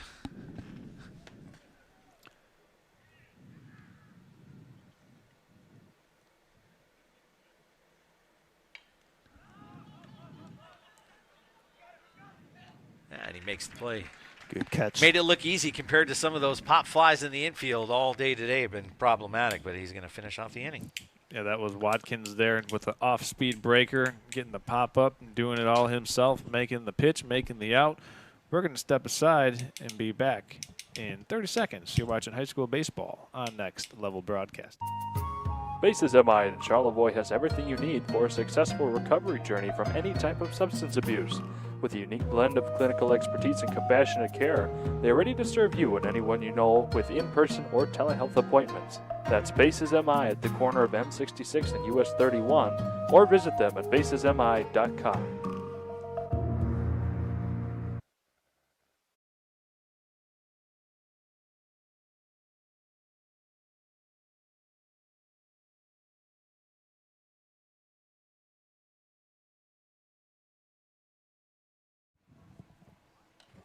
Okay, here we are. Welcome in. It's officially the bottom of the second as the Raiders come to the plate. This game, in terms of pace, gentlemen, much different than the first 2 we saw. The Mancelona Bellaire game, which led us off this afternoon, took about an hour and 25 minutes to play. And then the East Jordan Charlevoix game slowed to a snail's pace, and they actually had to call that game after 5 innings of play. And right now, we're much more aligned to what the speed of play was with that second game as opposed to the first. And nobody's in a hurry, that's for sure, here with Bellaire and Charlevoix. Nobody in a hurry. Part of that, though, for Charlevoix is they were able to get some runners in scoring position and put some across the plate early on. But, yeah, they're, again, with the pitchers, both teams, they haven't been, sort of, trying to keep a brisk pace with that. 1 ball, no strikes here as we get things underway for the bottom of the second. One's going to be outside for another ball. It'll make you wonder, too, down the road if it's if there's enough of a run gap, too, if that'll help call an early game, too. That one's going to be inside corner for strike one. And our apologies here. We don't have a roster, or excuse me, this number 13 listed on the roster for Charlevoix. Swing and a miss. 2-2 now.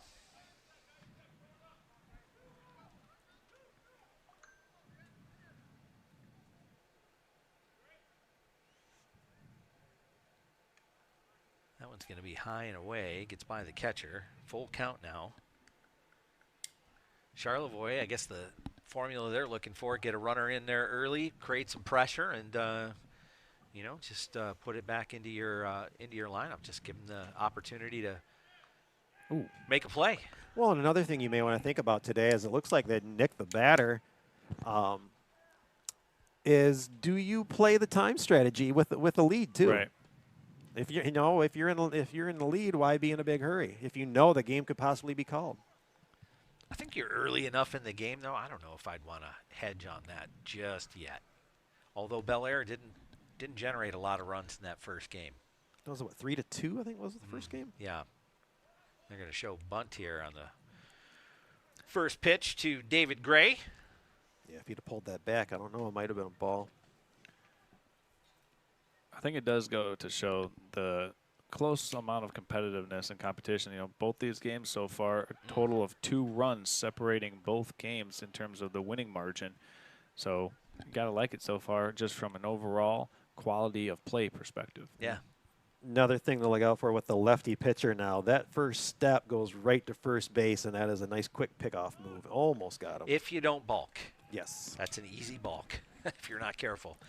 He's going to swing at that one. Yeah, you got to watch your alignment when that foot goes. And that pass ball is going to advance the runner, and that was kind of the discussion there. They're going to give him the base. Bellaire's manager comes out, going to talk to his pitcher and hopefully settle him down, or maybe he's going to talk to the umpire about the whether or not that runner advances to second. This will be the second time, I believe, in this game we've had umpires talking with the manager, and, well, I think you just got to ask the question of where was he, in the delivery when the balk occurred. Obviously, Right. Tom, you saw it right away.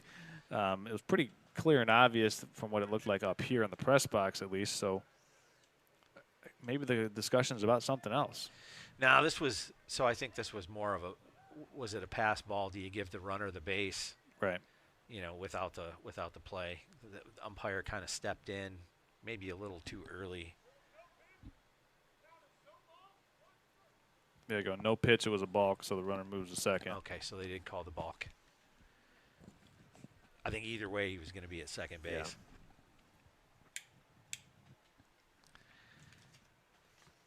Yeah, when you're talking about a left-handed pitcher making the move to first, it's one of those that's why if they do it properly, it just looks awkward. Mm-hmm. If it's smooth, you go back and look at the replay, and there's a good chance it was a balk. It's just weird.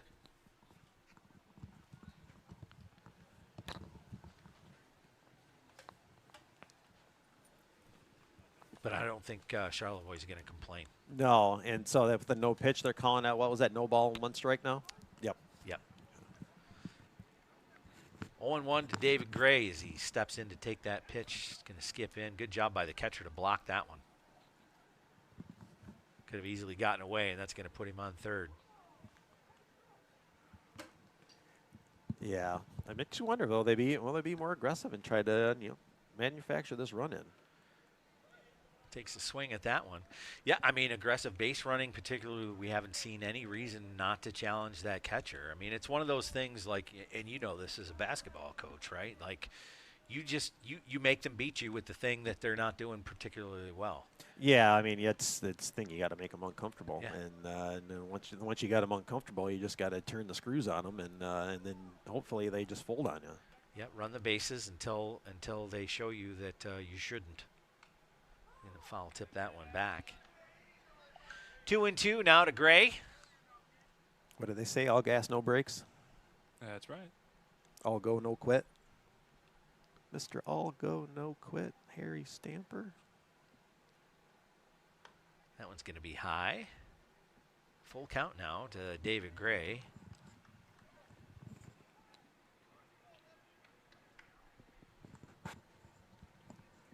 Charlevoix looking to add on to a really nice first inning as Gray draws the I think walk. the pitcher's a little out of sorts right now. He's hitting the base on the way in too. I don't know. I don't see anybody in the bullpen. No, I'm just wondering. then it makes you wonder if it's a shortened game too, if they don't just ride this one out, or if it being games like today, if they don't just run it, if they don't ride it out. But yeah, you might want to consider possibly. While we have an opportunity to do so, we want to give another shout out to Shelly Battershell at Century 21 Real Estate.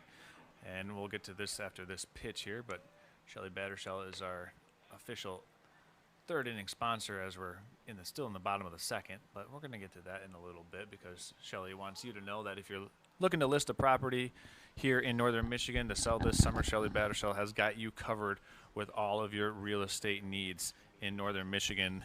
Once again, Shelly Battershell, making your real estate transactions possible for you, whether you are on the sell side or the buy side. And right now, there's no better time to be on the sell side with amounts of people going to be flooding northern Michigan looking for that lakefront property. Give Shelly Battershell a call at 248-343-3438. So I was in Traverse City yesterday to stop in at my favorite barber shop and asked them how the traffic was. They said the Floridians, the Texans, and the Arizonans are already here in Traverse City. So they wasted no time. Yeah, they brought the warm weather with them. They did. I asked them if any Ohio plates seen yet, and they nearly tossed me out of the store in disgust for even bringing that name up. So. Yeah, people don't look for those too often around these parts. Yeah, well, you ask why are you looking for it? That's the question. Max Reynolds. Well, if you're going to give City a shout out, man, we got a lot of people from Chicago and Charlevoix. Yeah, well, we got the Chicago club. 2-2 now to Reynolds. He's got him on first and second.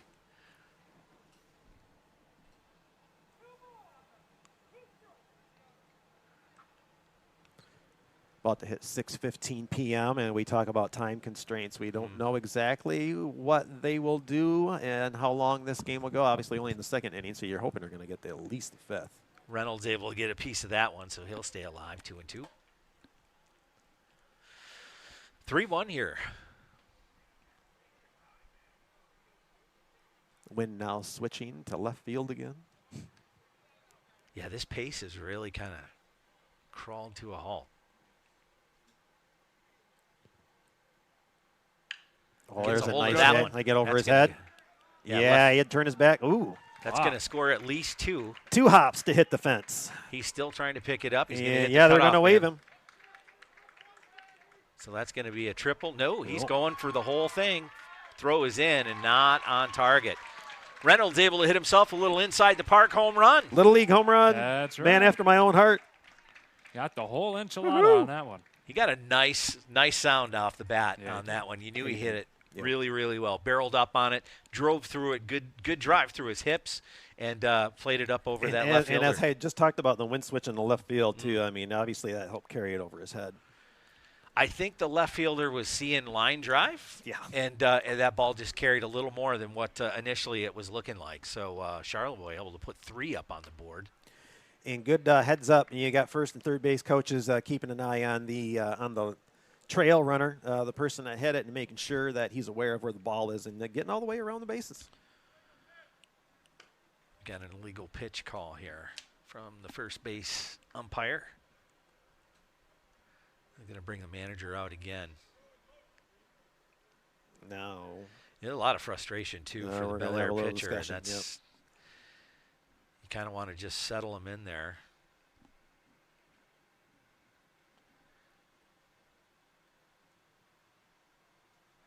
That's the catcher, too, coming out and trying to just talk to his pitcher and settle him down a little bit. Yeah, wherever you're, you either get all of your infield in there around the pitcher, talk to him, settle him down, or you've got whoever your team leader is, if he's out there, should be walking in right now and taking him to him, or at least if you've got a timeout or whatever, maybe one of the coaches are trying to send him signals, or at least coming out to offer some support to him as well. What you don't want to do, as you see the teammates are coming in around the pitcher's mound, you don't want to leave him on that island alone. No, not at all. No, not at all.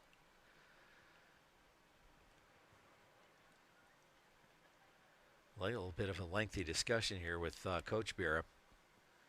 talking to the home plate umpire primarily here about the illegal pitch, and he's clearly frustrated coming out of the dugout, but keeping it respectful, at least from what we can see here. Yeah, that's one of our big pace of play problems so far this game. A few different stoppages of There's play been to a lot talk with the umps. Yeah. a lot of meetings. But again, you know, we always talk about the officials, refs, umpires, whatnot. But man, we can't. We got to give mad respect to these guys too, because not everybody has the guts to get in that position. But man, do we all have the guts to criticize it? Yep. So we've got to give the respect where it's due. Also, We're the ones sitting up here in a nice semi-air conditioned press box where they're dealing with the sun and heat all day long. And the emotional heat, too, from some of these games, right? Yeah, right.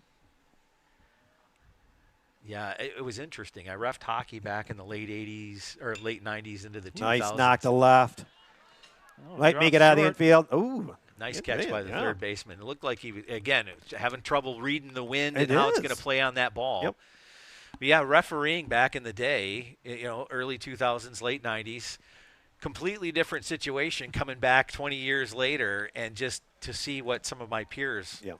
you know, I kind of stepped after retiring from the military, stepped back in and was doing a little bit of hockey reffing in an adult league, and it became apparent to me that that was not something that I was going to do anymore. I'd done all the combat tours I'd needed in Afghanistan and Iraq, and the ice rink in Gaylord was not where I wanted to be. I've talked about I've talked about the time that I reffed soccer, but I don't talk about it too much out loud because It's tough. Nice throw from third to first, get the out. But man, is it brutal out there. And in certain cases, sorry to say, life-threatening. Yeah, no, and some of the guys that I talked to, hockey official-wise, that was kind of the common theme that you know, caused some frustration. But that's where you got to look for the associations to step up and hold people accountable. I mean, they run the teams. Ultimately, the coaches, the players, the parents, they've got to hold people accountable. Well, it just starts from top to bottom. It starts with the schools too. I mean, you've got to put things in place. It's like you've got your players are reflecting your coaches, and if your coaches have a bad attitude and your players are going to have a bad attitude, and everyone's not going to have a good time, even the officials. And they'll say if you got people in the stands that kind of act the same way, then you got officials going, "What am I even doing here?" But I'll tell you, Ryan Pearl's having a good time. You as he got knocks it. another Yeah, one in let's there. get back to a good game of baseball right now. He's had himself a good couple of ball Yeah. games.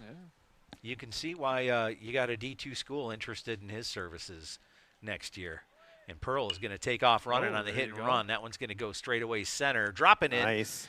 Pearl going to get to third. And they'll hold him up there.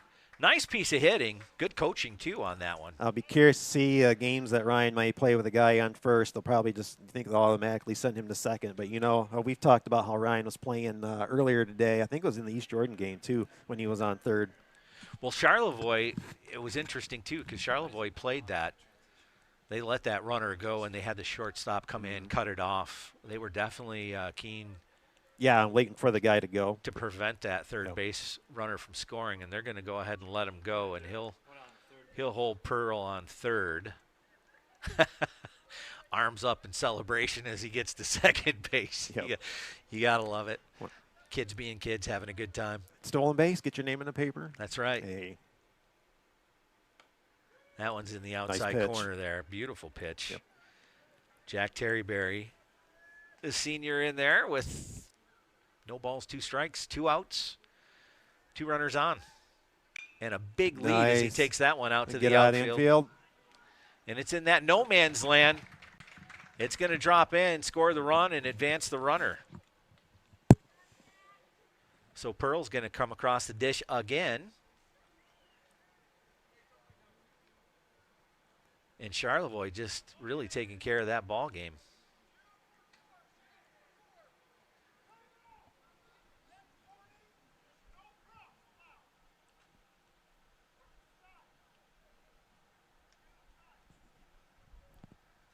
You got a bench warning in the Charlevoix dugout. Yeah, something about a sign or some props, or I'm not sure what that was.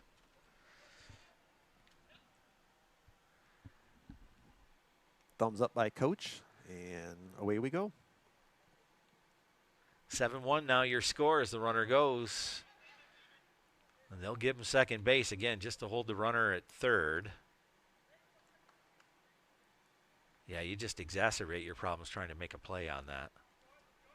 Pretty routine to let it go.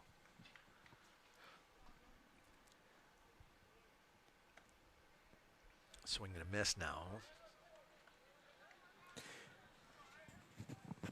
No balls, 2 strikes. That's Blazek. Yes. He's had a few opportunities in a couple of games today to get a couple of nice knocks. And as we speak about it, see, Going to get up under the right fielder, is able to make the play and end the inning. So Charlevoix able Nice to get contact. one across the dish. And that's going to give you a 7-1 ball game here with Bellaire looking to try and get something going offensively to make a ball game out of this. While we get ready for the top of the third, we're going to take a quick break. You are watching high school baseball on Next Level Broadcasting. Eric, you're going to be With unique gifts, home accessories, wedding items, and so much more. The Lake House on Bridge Street offers so many things to make your home or even your visit to Charlevoix that much more special. When you want beautiful items that reflect Charlevoix the beautiful, stop in or visit them online at thelakehousecharlevoix.com for your own keepsake and your own personal memory of Charlevoix.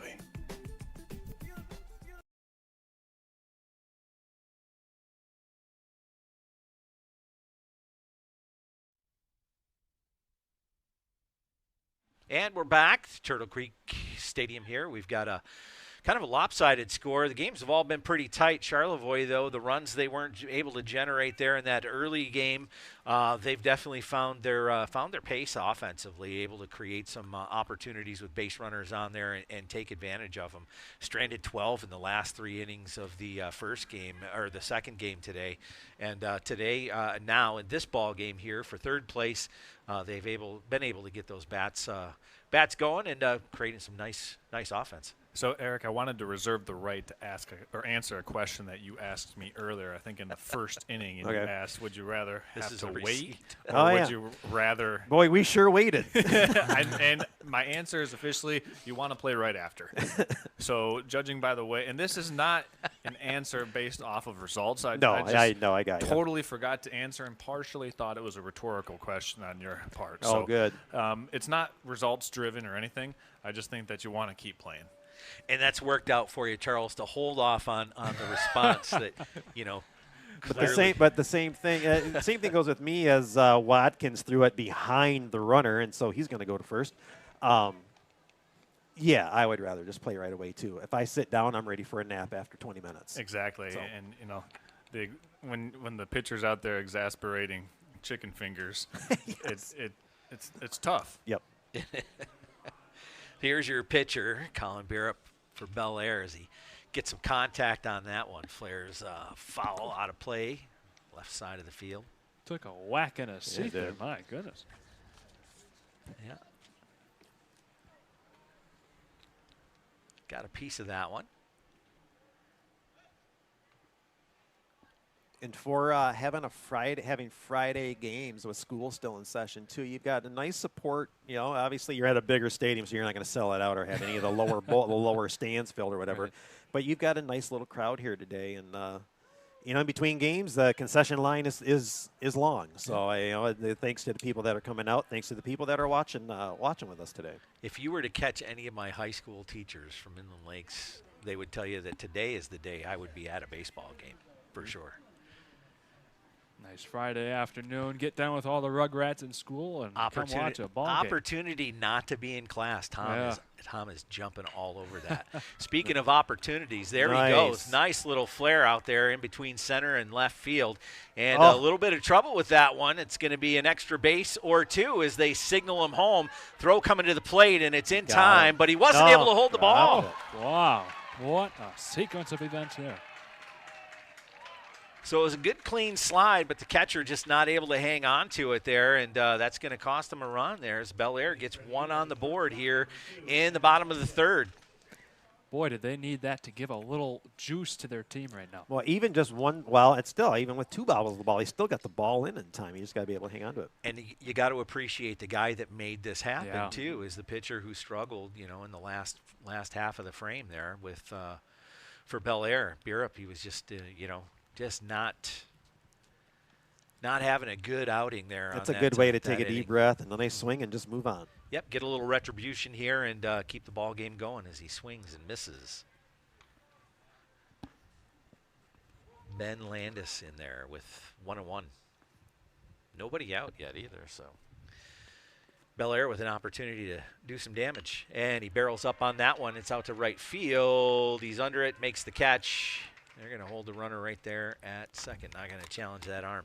Yeah, and while that ball's in the air, I was looking to see the position of the Raiders, too, as what was going to happen. Is we had Logan Watkins going to start, wheel around the third baseman in case there is going to be a long throw. So in case it went over the head of the third baseman or worm burned or whatever, you still had a back up, so there wouldn't be an attempt to score at home.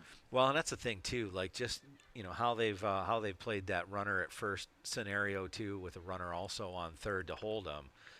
Shortstop comes in, cuts off that pitch, that throw from the catcher. I really like what I see from Charlevoix, just from a coaching standpoint. Like these kids are really on top of the fundamentals. Good heads-up baseball. Yeah, and you wonder if East Jordan and Charlevoix had played different teams in the first game and then played in the second game. You wonder if that game would have looked a little different. Yeah, hard to say. With a game in hand. Yeah, maybe. As Charlevoix looks way better in this game. I know Bellaire is not the same opponent as East Jordan, but yet Charlevoix just looks a little more cohesive in a unit this game. Charlevoix was the last team by a fair margin to arrive here, so they didn't have the time to get acclimated and maybe warm up a little bit or get a little camaraderie time in, apart from being cramped on a bus and your knees all locked up for an hour and a half coming on down here as well. So you're talking about them like they're 50 years old. Maybe it's just me. I don't know. That's why I got here early. Yeah. Really early. That's why I took the elevator. Somebody help me up to the elevator. Full count now for Bellaire. 1 out here in bottom of the third, and that one's going to find a gap maybe. No, shortstop able to stop it. He's not going to get the throw there in time, but he's able to at least leg that one out and move the runner up to third. It's like has that ball been greased or something? It looks like it's slipping. The first baseman slipped it a couple times out of his hand there. Yeah. That's how I used to sort of get my glove prepped for the season too. Back in the league, a little bit of bear grease in there. You'd soak it, put the ball in there, tie it with a piece of rawhide, soak it in a bucket of water, and just bear grease. Bear grease. Yeah, okay. use bear grease. After it's, pull it out of the water and it's just a little bit damp, you just work that bear grease in there. It's nice and soft. I can't say I ever used bear grease, but my grandpa did have a similar way of doing things. Bear grease is a new thing. I haven't quite heard. Old thing to me, but old school. That's how that's how my dad did it. So that's how I learned to do it. Hey, if it ain't broke, don't fix it. Yeah. Did you? I wasn't much of a ball player though, so maybe the bear grease could explain some of that.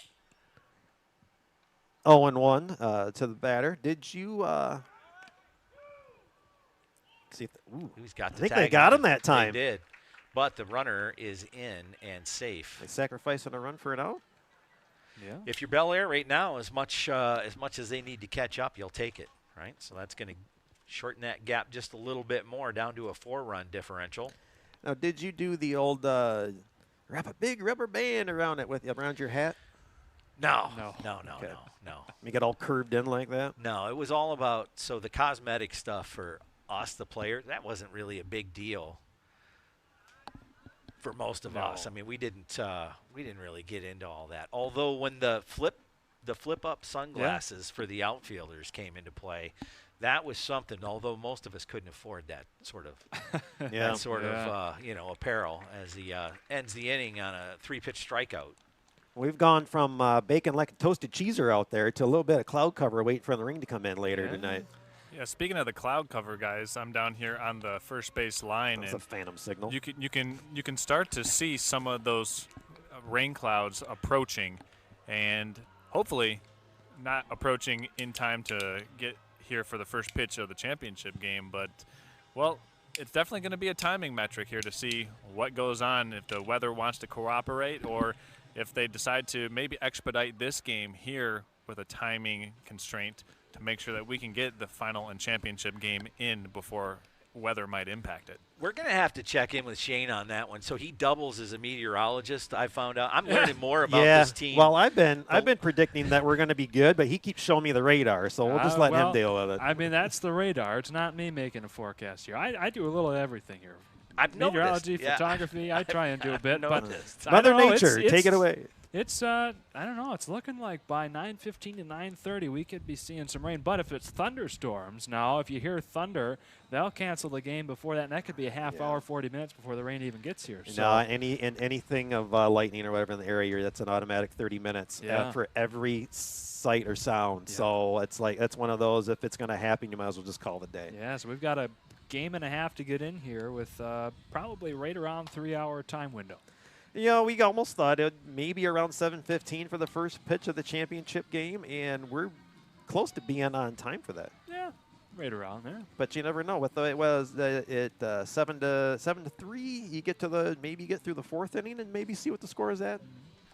We've got a pitching change, too, for Bellaire. Jaden Hansen going to be on the mound for the Eagles as he gets his warm-up pitches here and stems the tide. They want to just try and they got to keep Charlevoix reined in here if they're going to make a ball game of it. They still have runs to make up, but you can't let this one get away from you. Got some Elton John out there on the concourse. How about that? Yeah, they've been playing a little bit of everything out here, keeping the people happy. You know, I noticed that. I came to a Pittsburghers game, brought my wife out here. We wanted to just experience the ballpark, and I did appreciate that with the music. It was a bit of an eclectic assortment, and, you know, it's some of the summertime rock that I remember growing up with here in northern Michigan. So nice. Yeah, it's definitely a good time if you get a chance to get down here to Turtle Creek Stadium and catch a ball game. Definitely a good time. And they do specials all the time, group specials. They do a veterans night. They have a college night for NMC, which is kind of nice for them to do that. So do Kids Day, Boy Scouts, Girl Scouts, all that stuff around here. Yeah, great little community centerpiece, too. Just a beautiful place. Yeah. And the decor, too, as you look at the suites and the buildings, it's definitely got that Great Lakes feel. Oh, right? yeah, exactly. For sure. It's like a beach house all the way around here. Absolutely. Not one that I could afford to live in. Yeah, I'll be right there with you. I've got the cottage in the woods, so Yeah. I'm happy with that. We could strike one here to get us started. I've got a college apartment to pay for. Jeez, oh, Pete. Yeah. Price of that stuff these days? I can't even imagine. That's going to be ball one. So 1-1 here to get the inning started here, top of the fourth. Charlevoix want to get those bats going and add to the damage. They did last two innings, actually. Bottom of the third, by the way. Bottom of the third. Oh, boy. A couple of them getting past here. Look good in warm-ups. You just got to settle down now that there's a batter in the box. That's all. There's just a guy trying to make a mess out of you every pitch. There he goes. Yeah. Nice. Beauty right down the middle.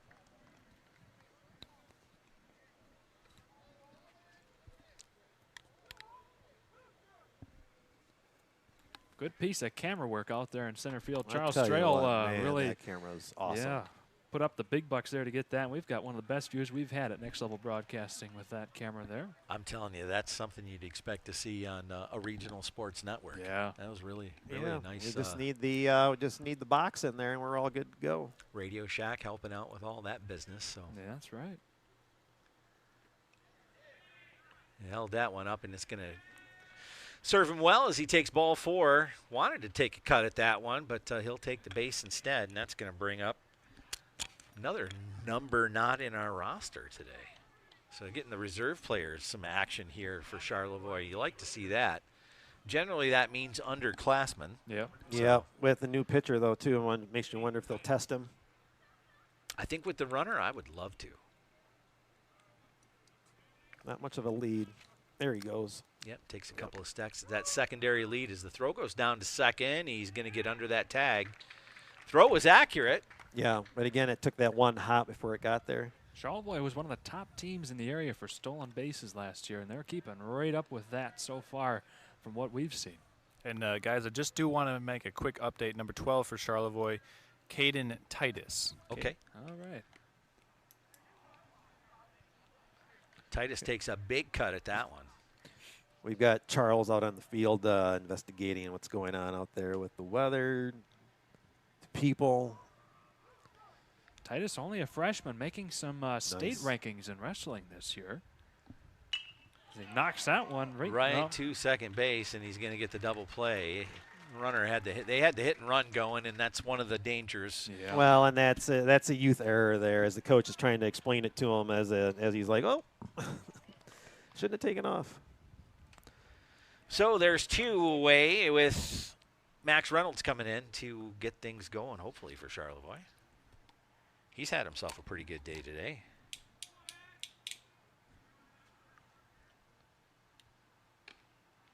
Takes one away outside. Ball 1 for Reynolds. So right now, my app is telling me still around 9 o'clock for the rain, but I don't have my prediction. I don't have the meteorology background you do, Shane, so stay on top of that radar for us, if you would. I'm willing it to happen. Eric is getting tired out of 2 nuts here talking about weather on either side of him. I don't have any bones creaking yet, so the rain ain't here. Oh, there you go. Yeah, he did a lot of moving from where he started with that pop fly, but he stayed with it. So nice play by the second baseman. The wind has almost become a non-factor here as the flag just barely moving out there. Well, still got a little bit of a lazy drift out there to center and left center field. As we get ready to go here for the top of the 4th. Yeah. Well, we're going to take a minute here to thank Eric. You might know this place, the Lake House. I tell you, from the moment you walk into the Lake House, the essence of easy living and life on the water shines through. They offer unique gifts, including wedding, home accessories, and furry friend items. Their assortment of gifts and home decor is perfect for your home, cottage, or boat. That's the right time for it right now. Come visit the Lake House to commemorate your visit to one of Michigan's premier resort destinations. They're located at 403 Bridge Street, or visit them online at thelakehouseCharlevoix.com. Yeah. So I'm concerned now because I think my wife may be watching the broadcast, and when you mentioned furry friend gifts, that's we got a section dedicated to furry friends. Yeah, I probably shouldn't have even. No, we have a lot of fun down there. I mean, it's just about set up for the season. We got a few more companies come in here before Memorial Weekend, but we are having a lot of fun there, getting things ready. And we see Charlevoix seems to be a pretty dog-friendly community anyway. So for a lot of the I got a sign right in the window, dog-friendly. I mean, we let all pets in there. We've had parrots on shoulders walk through the store. It's that's fun. It's fun. They greet you with an "arg" kind of thing. No, basically it's one of those that was a support parrot. Oh, gotcha. Basically, really? Basically had a little coat on too, said "Don't touch me." Aw. I don't know. It's good policy not to touch someone's pets without asking anyway. Yeah. Right. One of the things I love about baseball is you can just get away with talking about this stuff. There's so much time, you just talk the afternoon away. Jason Benetti's a great example. Yeah. Him and Dirks. I mean, well, they've been getting some attention on the networks for some of the highlights too. Some of the skits that are, I call it a skit, but some of the conversations that they have. Andy Dirks is just a lot of fun as an analyst. Yeah, a lot of fun to listen to. And he's kind of laid back and says what he says. Yeah. America's pastime is we're passing the time. Imagine that, someone that just says what they say. Yeah. Yeah. Wait a minute. What? I never do that. I was talking about myself. Oh. I'm going to take one away there. Ball 1 to the catcher, Aiden Balco. Another one outside.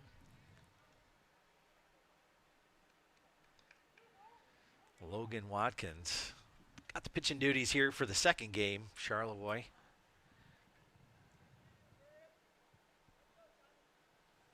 Gave up 1 in the first, blanked him in the second. 2 last inning as this one goes foul down the right field line. Tried to make a play on it, but it was going to be a tough over-the-shoulder catch if he could have got under it anyway. 2 balls, 1 strike now to Balco.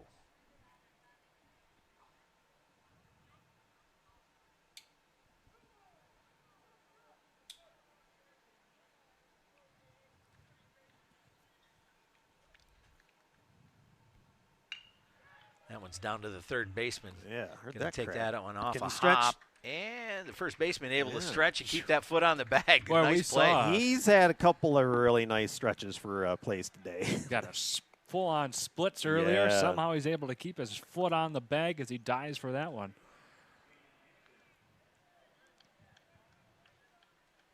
Hansen coming up. Took over pitching duties last inning for the Bellaire Eagles. Working with nobody on and one away. Gonna make some contact on that first one. That one kind of lobbed in there, caught him off guard. Yeah, he was looking for something a little more with a little more heat on it, and actually kind of had to pull his hands back just to make contact with it. That one hits the outside corner. That's a tough pitch, man. That's the word. That's the word of the day. Wow, that right It's corner. corner.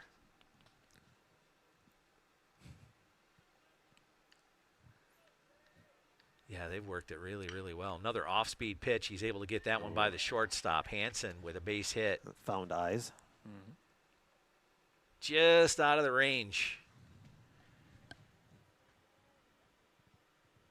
That was Lemerand in shortstop. He pitched our first ball game today for Charlevoix. Had some nice pace. They were able to get some pressure on him though and generate some runs. And Yeah, I the thought he early pitched well. pressure, and Charlevoix just wasn't able to recover.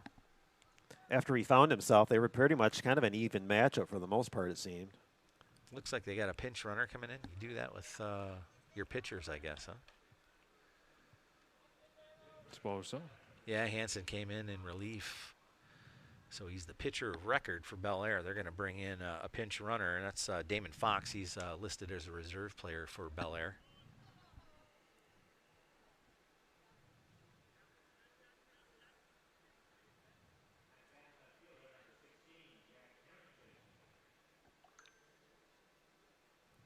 Few words exchanged here. So I got my alert. The Tigers and Blue Jays are about to start. There you go. Wonderful.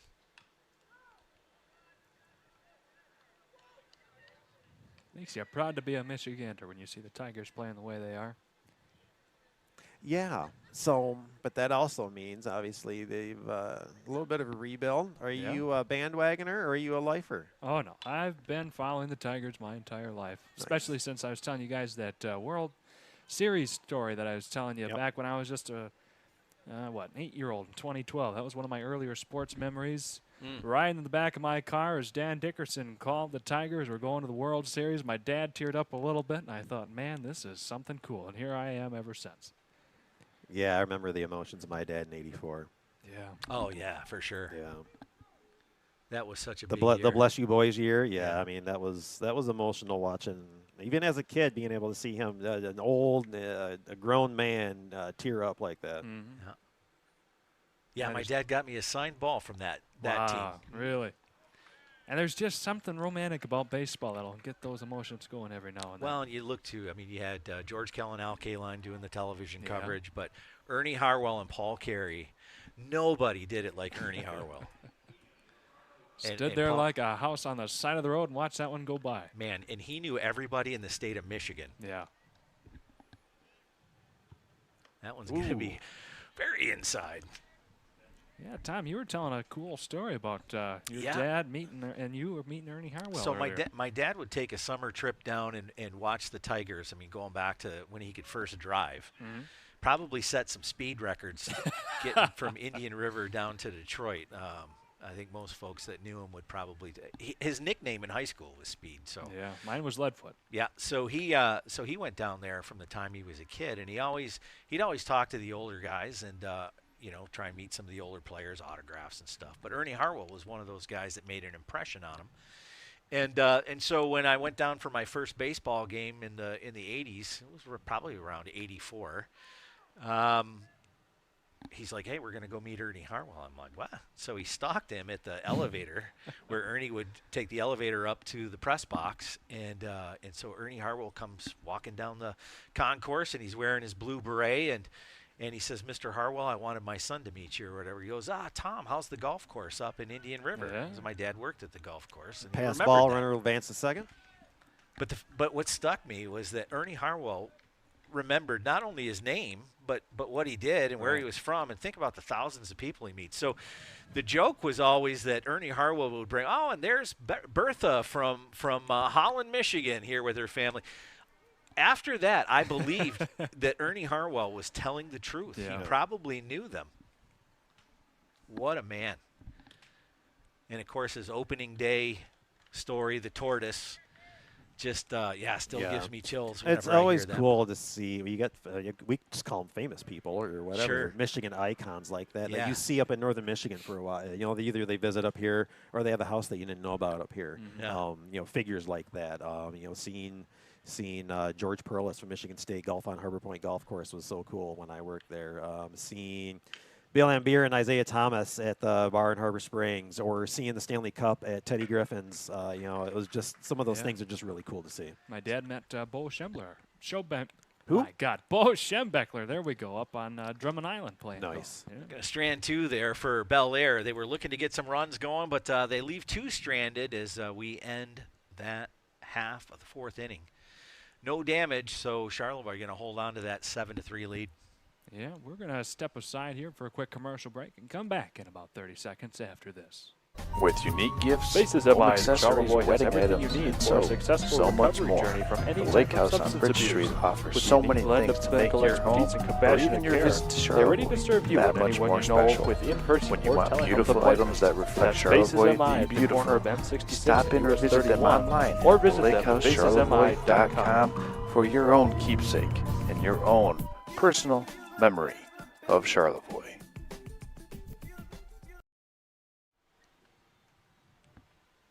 And welcome back to Turtle Creek Stadium. We've got a interesting ball game here. 7-3, Bellaire left 2 stranded and, done a good job with relief pitching coming in the form of Jaden Hansen, able to hold Charlevoix to a 0 on the scoreboard last inning, and hoping to do more of the same as the Bellaire Eagles need to get the offense cranking. But, they're going to have to get off the field pretty quickly here if they're going to have any kind of chance. And, again, we've talked about time being a constraint here that could settle things early. As we're hitting almost 10-7 now, we're thinking maybe the first pitch of the title game would be at 7:15, although you don't know as we see the sun peeking out again. You just don't know what the plan is out there. And right now it's fairly commanding lead. They'll likely give Bellaire one more crack at the bat, and if they can't get it done, that'll probably be the ball game. The last game went through 5 innings, so you think hopefully they get through at least 5 of this one. Yeah, half of the 5th anyway. The Bellaire half. Yeah. First pitch coming in, and it's going to be up the middle. Shortstop makes a play on it. Nice grab down to first. Good scoop for the first out. That's what they need. Nice run to make it interesting. That's what you like to see, too, from your shortstop. A good, smooth transition. He played the ball perfectly, got it on the hop. Nice, easy throw down there, and first baseman a little bit of a stretch, but he got the play. It's Lemoran up again? Yes, sir. He'll take a crack at that first pitch. Yeah, that's right. They're not wasting any time. Oh, and lost that he one lost to the track sun. of that. Yeah, Hansen. Yeah. That's a tough play. That's one of those, if you're the pitcher, you just probably want to get out of the way and let the infielders take care of it. And it did get up high enough. Did it shift a little bit, too? You just don't. It's going to, yeah, for sure. Some thunderheads building out there on the horizon. Cold front coming in. Going to be That's nice right. and cool tomorrow. Yeah. Right back down in the 50s and 60s after the spurt of 85-degree weather. Might get some brush burning in tomorrow after that rain. Got my yard mowed yesterday. There you go. Yeah, it's about time for me to do That that if one's we gonna got get another by. one. Yeah, it gets by the first baseman. He's going to go Yeah, ahead they're and gonna take take an him, extra base. The right fielder didn't Need move. to cut that off. Yeah. Yep, there we go. Man, that's going to hold him at third. Good heads-up running there. Yeah, nothing what a good soaking rain and 2 days in the 80s will do for your greenery. Oh, yeah, beautiful. I think my rhubarbs were just sprouting a week ago, and now they're 1.5 feet high. Gosh, rhubarb, nothing better than a strawberry rhubarb pie, let me tell you. Oh, my goodness. Oh, I'll send them to you. You can make them for me. as long as I get a piece. You got it. So nobody away. We've got runner on third. outside for ball 1. A few more here, spectators making their way into the stands as opposed to up on the dining tables. Although most of those tables on down the first base and third base behind the seats are pretty full. Yeah, a good few hundred So people. yeah, so we're picking up a few extras here today. Cloud Folks cover coming in giving them after some work. good shade too. So Yeah. Couldn't ask for anything better today for 4 straight games on a nice little tournament here at the M-66 M-88 Showdown. No, what a great opportunity to come down here and spend all day at a great ballpark. And spend a fun afternoon. That We're would going to have nice. to attempt at home plate. yeah, there's not going to be a Stand up, play. yep. So you roll that a pass ball or wild pitch? Yes. There you go. No pressure. Stay on everybody's good side that way, right? Don't spit my tea Yeah, out on that. it's obvious you coached before. Yes, so. sir. Oh, Charlevoix able to add to that lead as they find another one through the infield, this time between the shortstop and second base. Yeah, that's my glue guy, Ryan Pearl. He's had a nice ball game.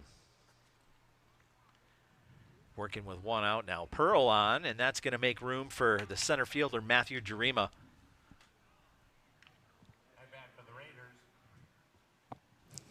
Second baseman number 1, Matthew Jarima. Oh, he moved up to second base, playing short in the first game, so. That one's going to be outside. Yeah, why They'll not and try it? challenge But yep, see, you got to watch it because you got a 1-hopper. Well, we've seen Pearl. He's aggressive anyway on Yeah. the base paths.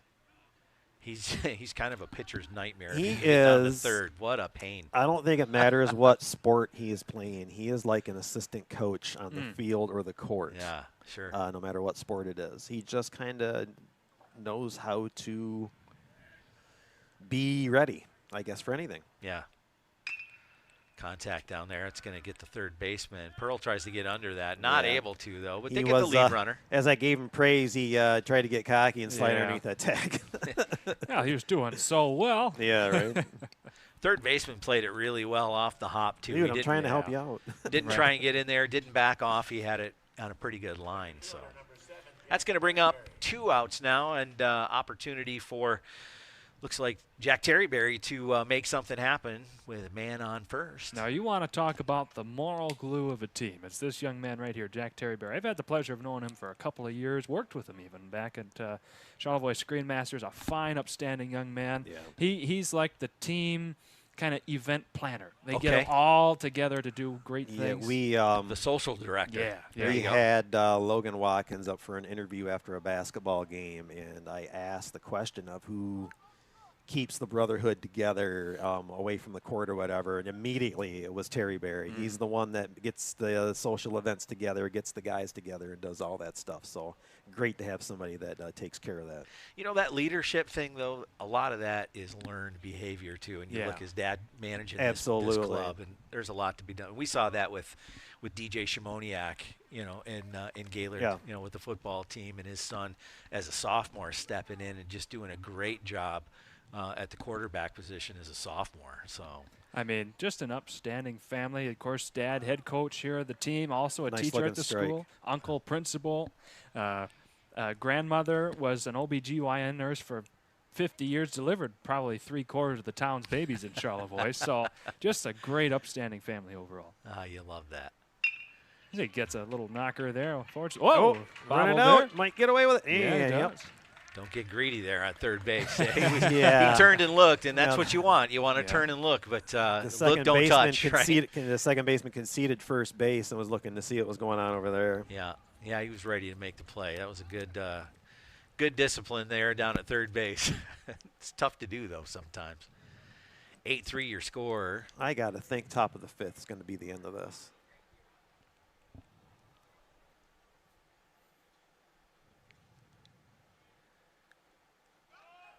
They'll concede the bag to Terryberry.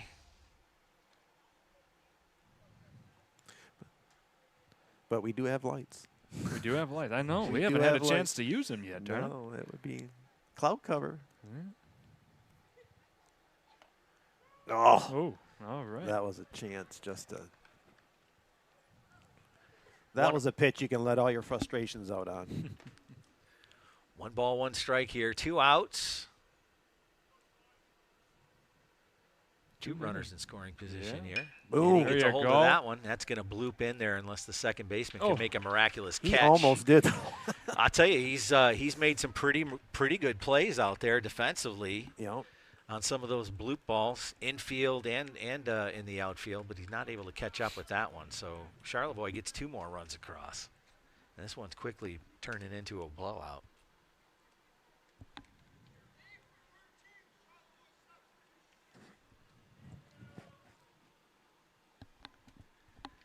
We got us a 10-3 ball game here. We got a new batter out, is being subbed in. Alvin Bennett at the plate, first attempt for the day. Freshman too. Good experience for these underclassmen. Absolutely. Good job by the catcher there to block that one. Yeah, you mix some young talent in with your veterans just so it doesn't look like the Keystone Cops out there. That's right. That's a good learning opportunity for him as well. You know, you look at the upperclassmen as kind of those field coaches to teach them how we do things around here. That was a much better throw. He hit the runner, but man, that was a much better throw. And he needed, this is one of those learning opportunities. You got to be looking at your base coach. Yep.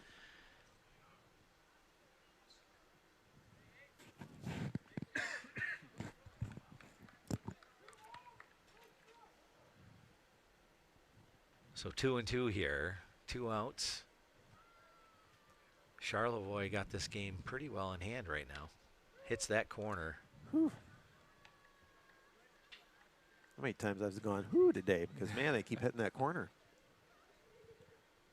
Glad I'm a left-handed batter because that would just be a painful day for you.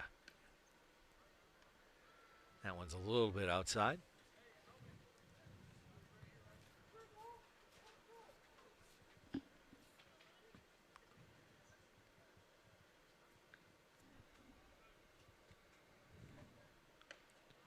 Wow. Oh, Again. he went the other way and got him on the inside.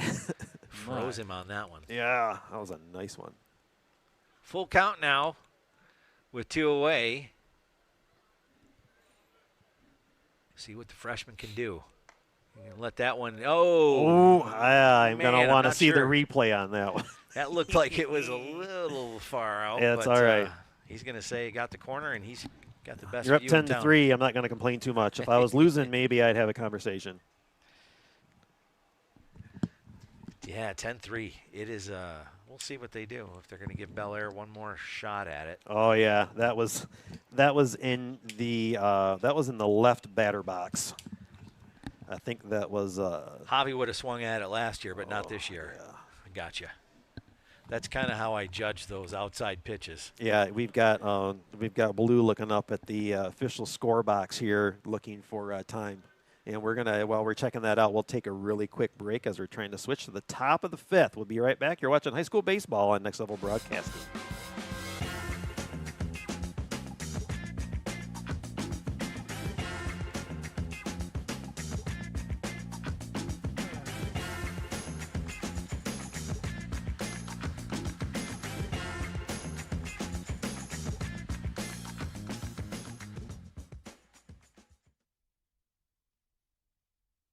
And we're back in, gentlemen. It looks like Bellaire may get one more shot based on the time constraints that we were talking about earlier today. One more shot offensively to try and dig into some of this Charlevoix lead. But yeah, it looked like Blue behind the plate for this game is looking up at the score box and pointing at his watch and wondering about the time. As again, we've talked about first pitch of the championship game around 7:15. Obviously, that will change. But we also have to worry about the weather coming in, too. So probably, like you were saying, top of the 5th will probably end this game. Unless they can score at least 7.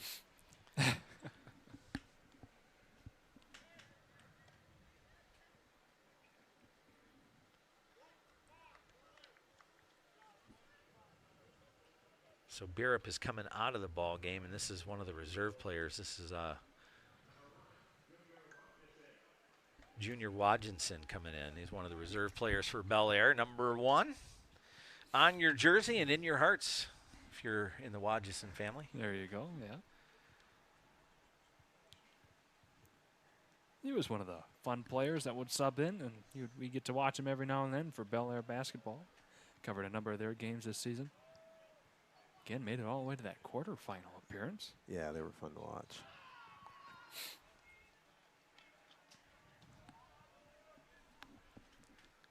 Going to take the first pitch ball. Top of the 5th. This is Bellaire's last opportunity. They'll call time after this is done if Bellaire's not able to tie it up or go ahead. They've got to generate 7 runs in this half. 1-1 now to Hodgson, and it's gonna take a piece of him. So he's gonna hit batter, take a base, first time up today. Ben Landis now going to come in and try and get him moving. We're going to need to do a lot of that this inning. Landis is one of those players who can do it too. Yeah, see what kind of a lead he gets him. Trying to work that outside corner a little too far outside of Landis. That's a strike about 5 pitches ago. All right. Oh. Whoa. That was just a bit inside. Yeah, Logan. There's a good All right, call. so we've got one left, one right. Let's see if this one will go right down the middle. Yeah. 2 balls, no strikes to Landis. Down the middle, he's going to take a hit, take a swing at it anyway. Well, That's they're going to try. be At least get good the for lead. the lead runner. Nope.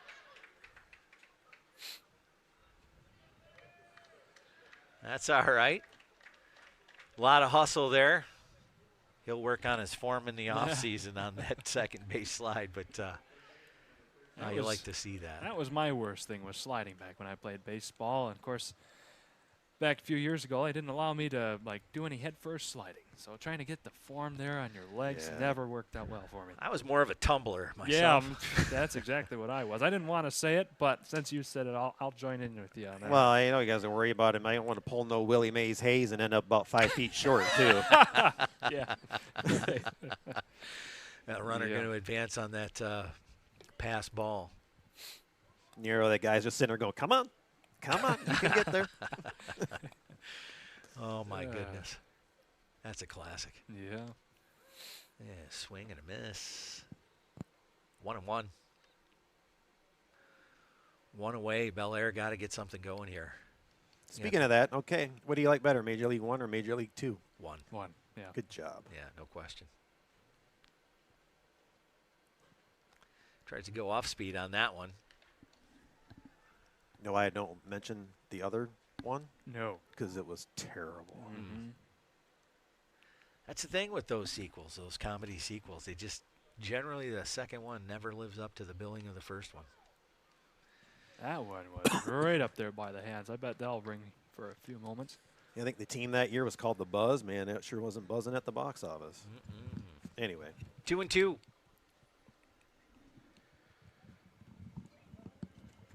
Shoemaker, third baseman for Bellaire, got to get something going here. And gets a piece of it. It's straight up in the air, going to stay in the field of play. Catcher's under it, makes the catch. Nice job. 2 away now for Charlevoix. Good job staying on top of that ball. You got it. Yeah, he was able to judge it enough and not lose it. While we have a second here between batters, we want to thank our good friend Shelley Battershell from Century 21 Realty. I tell you what, ladies and gentlemen, this is the time of year to buy or sell property right now. People moving up all over the place from the cities for the lovely weather. If you're looking for a good property anywhere in the Bellaire, Elk Rapids region, then go see Shelley Battershell. She's got lake houses. She's got nice woodland properties, everything you could possibly want right here in this special northwest corner of northern Michigan. So make sure you see her today. Call her at her office number, 231-264-4500 or 248-343-3438. And she's got all the experience you need for a great home buy. Shelley Battershell, Century 21 Realty. 1-1 to Luke Smith now. They kind of let the runner go ahead and take third base. They're looking to get it out here as that one's going to go back into the stands. 1 ball, 2 strikes now. We almost had contact. It was close.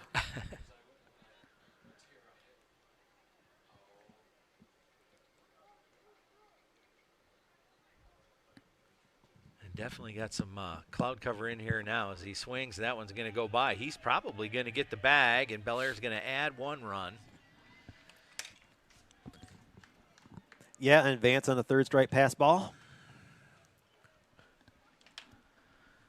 And get them 1 step closer. 6-run difference here. They've got to get to work. Tough to do with 2 outs. Yeah, I know. It's, 2 outs and looking like it's not going to happen, but you've got a base runner, and anything could happen. Right now, probably call it my Yoda moment of the night. It's time to do or do not. There is no try. There you go. Aiden Balco, and they're going to try and do. Inside for ball 1.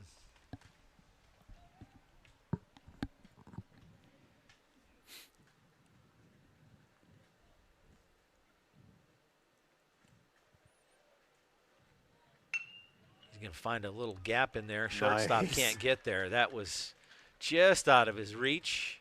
Runner takes a look, and he's going to go ahead and try third, and why not at this point? Advance the other runner to second. Nice job. Second and third with 2 away. Well, just enough to make things a little interesting here to close out the game. No doubt, as we got both teams kind of filing down closer to their respective dugouts for the championship game. Jaden Hansen, the pitcher record right now for Bellaire, steps in with 2 on and 2 out.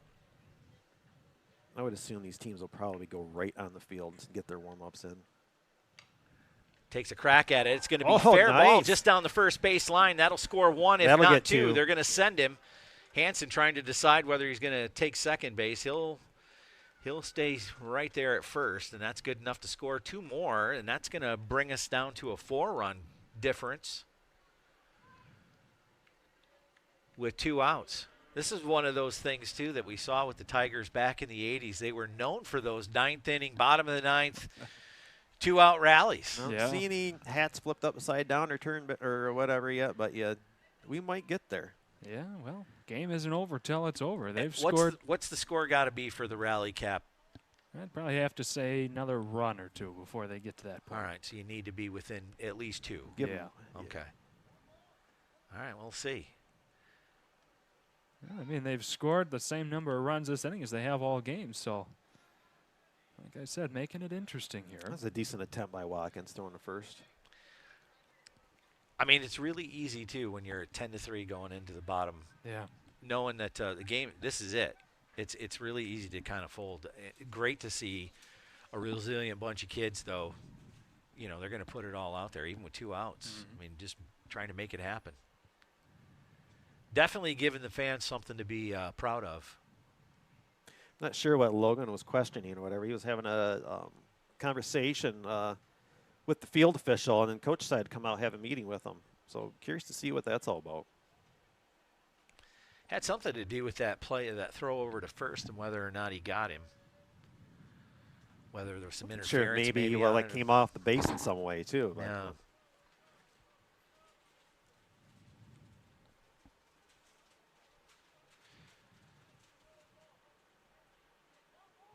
Lepardo Lovett in there for Bellaire with 1 on and 2 away. 10-6 score here. They've got to generate some runs. That's right down the middle for strike 1. It's a nice pitch out of the stretch. 1 ball, 1 strike.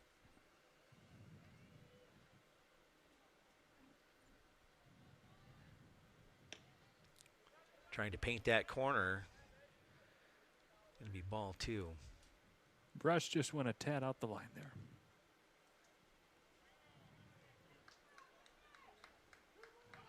I was never very good at coloring inside the lines when I was a kid either. You definitely didn't want to see me pitching the way I colored it. 2-2 now for Jaden Lovett, Lepardo Lovett.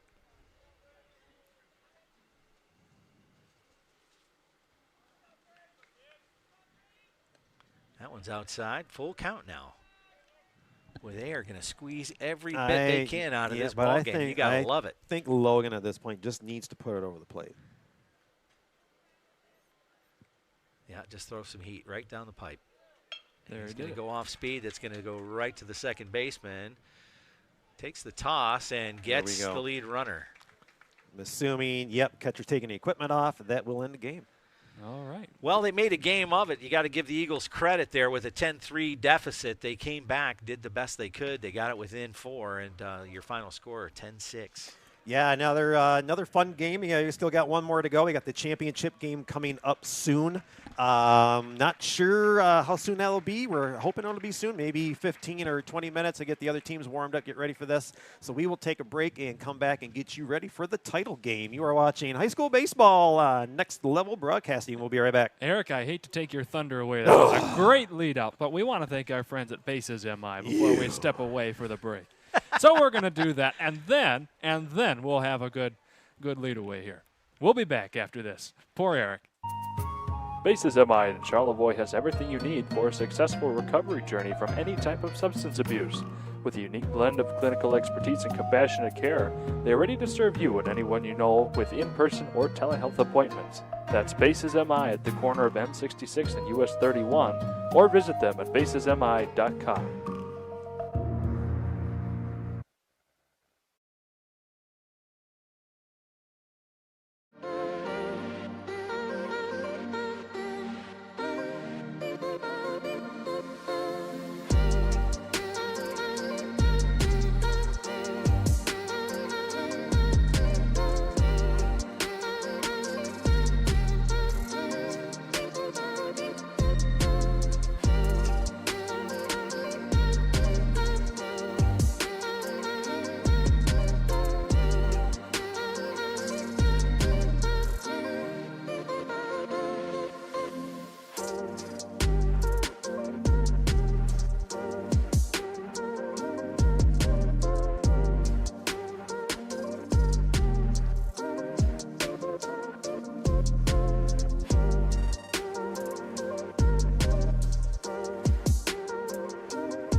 And welcome in, ladies and gentlemen, the championship game of the M-66 M-88 Showdown here, just about to get underway between the Mancelona Ironmen, the representatives of M-88, and the East Jordan Red Devils, the M-66 representatives. We've got Tom Clemenson, Eric Huffman, Charles Strail, myself, Shane Smith, and Miss Jessica Alcorn here, the five of us bringing this wonderful event to you all day long. Gentlemen, we've had some great baseball so far, but the championship game right around the corner. What are we feeling? Yeah, man, it's been a wonderful day here, and we're getting a little cloud cover here and getting late into the evening, but into the evening, and they have turned the lights on here, so it'll be really cool to see this championship game under the lights tonight. Eh, Tom?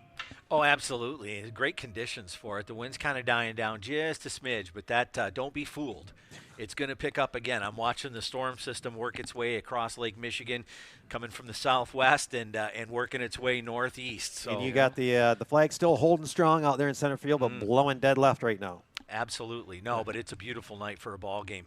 About 73 degrees out there. Not a lot of breeze on the field, so probably a little bit of a sweat box for some of these guys. Mancelona, this is the challenge we were kind of talking about. If you're Mancelona, during the break, you've for been sure. kind of hanging out for a hot minute. Yeah, two games to sit down and take a break, get something to eat, maybe take a nap. I don't know what you've done. Try to keep your energy levels up. But 2 games off, Tom. What do you think they're feeling like coming into this title game with East Jordan just having just that short break with a basically a 4.5 inning game in between for them? I tell you, the advantage as far as that goes to East Jordan. You don't want to have a big break. Otherwise you kind of want to just hang it up and catch it like if it's a weekend tournament. You come in early, you play your ball game, and then you've got the rest of the day to have a little bit of personal time and maybe game plan up for the next day. And that's what I was going to ask you, Eric, as a coach. How do you, in a situation like that, how do you keep your players engaged mentally if you're Mancelona? Yeah, you normally have a game plan coming down here if it's an important tournament. Right? You have a game plan on what you're going to do with your off time and how you're going to keep them awake, I guess, so to speak. Because, again, when you talk about you sit down for too long, and then all of a sudden your energy level drops. And it's hard to get your energy levels back up. Those of you that love to take naps in the middle of the day, how hard is it to get your energy level back up to where you really want to accomplish something? What do you think I was doing the last game? Yes, sir. So as a coach, I want to have a game plan to keep the energy levels up, whether we are just going to get a small, quick bite, whether it be like an energy bar or something or whatnot, a little meal. If you're having 2 games in between, then you're probably having a small lunch. Yeah, sure. And then you're probably coming in here, you're either staying in the shade or whatever, keeping things active, or watching this game, or going out, say maybe into the outfield and just playing a little bit of catch back and forth, just maybe throwing the foosball back and forth just to keep yourself active. But no sitting around for too long.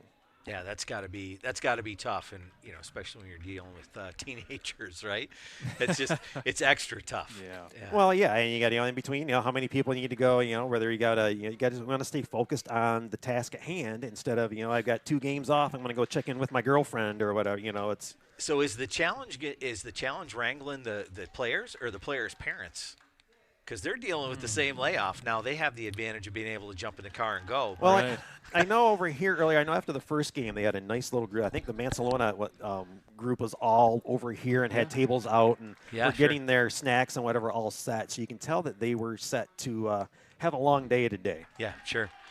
Yeah, and that's what you see with a lot of these teams is the community support is excellent. We saw a nice contingent from Bellaire, nice contingent from Charlevoix. They're heading home now, and East Jordan's got a little bit of a contingent out there, and they're enjoying some patio seating. This is premier seating too, by the way, and I see a bunch of red hats up here right behind home plate. So I tell you what, still a great evening. If you have a chance to come down, you're in Traverse City, swing by Turtle Creek Stadium and check out a ball game. This is a great venue. Yeah, now the lights are officially on here at Turtle Creek Stadium. So the championship game will, in fact, be under the lights for these young men out there, getting an opportunity to truly feel like they're professional baseball players here tonight at Turtle Creek Stadium. So just want to give a shout out to Ben Tarba and the athletic director for Mancelona for being able to continuously put this event on year after year after year.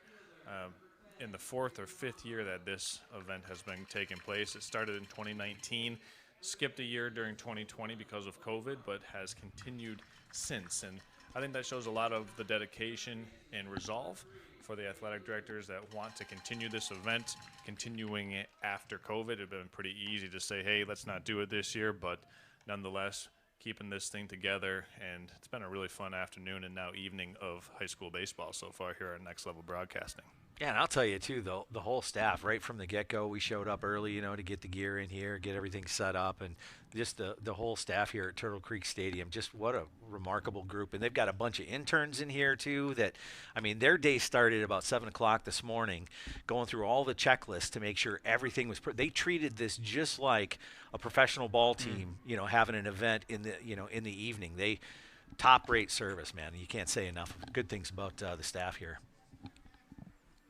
Well, Tom, I don't think any of us could agree with you more, and that's just one of the special things to have a place like this. So far up in northern Michigan, everyone gets to come enjoy it, whether you're local, whether you're traveling from an area out of this region as a tourist and come to watch a special ball game. You always get treated the same, friend, family, whatever. That's just the northern Michigan feel, and we're happy to be able to be a part of it here at Turtle Creek Stadium for this great event. But we're getting ready to go, gentlemen, for our first batter of the game. Got to put my cowbell away, guys. I just had to get that one out of my system. That's going to be Eli Burns for East Jordan, going to take the first crack at it here. As I don't know, this is going to be a tough game to call, but I got to give the advantage to East Jordan. A little bit shorter break in between games. They looked really good in that matchup with Charlevoix. Charlevoix kind of came on late, but they did a good job just kind of holding serve on that whole thing. So. Be curious to see who East Jordan will put on the rubber for this title game. Nice, solid piece of hitting right there. That is going to be safe. Ooh, just pulled his foot off. Yeah. Yeah, it looked like the throw was in plenty of time. Shortstop played it really well. Got a nice hard throw down there. It was accurate, but I got to change my games. I got to leave from the Tigers, come back to here. There we go. Tigers up 1-0, by the way. My man, Riley Green, with a 424 homer. So Jackson Bennett going to on the rubber for Mancelona, played second base in the early game. Yeah, you had to feel good about that just as you pulled up the feed. Yes, I was worried about my fantasy team, and then we turn it on my phone to watch in between games, and Riley steps up and nails one. Perfect timing. I don't think he hits the home run if you don't pull that feed up. No, I know. I expect a thank you card sometime. Imagine that, Eric Huffman, the lucky charm for the Tigers. Yeah. Senior Corbin Russell now in the box. He's got man on and nobody out. Takes a ball 2 call off the outside of the plate. I don't even think we'd have to mic up the home plate umpire, actually. He could be up here doing this without one. It sounds like he is. Takes a rip at that one. He's going to knock that one foul. And once again, there's a souvenir for Luggy fan. 2-1 now.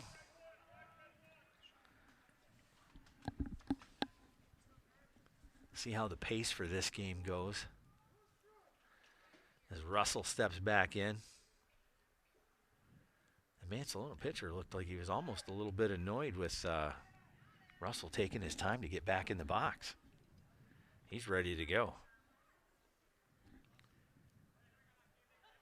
2-1 pitch.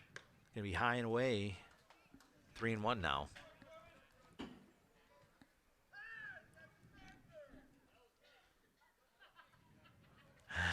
So the umpire said he heard thunder and is calling a half-hour delay to the ball game. So safety protocol. Wow. Yeah. Yeah. Somebody said something about a bat that he was mistaken, but he heard thunder. Well, you hear thunder, and it's not worth jeopardizing life over, because I tell you what, lightning can travel 40-plus miles.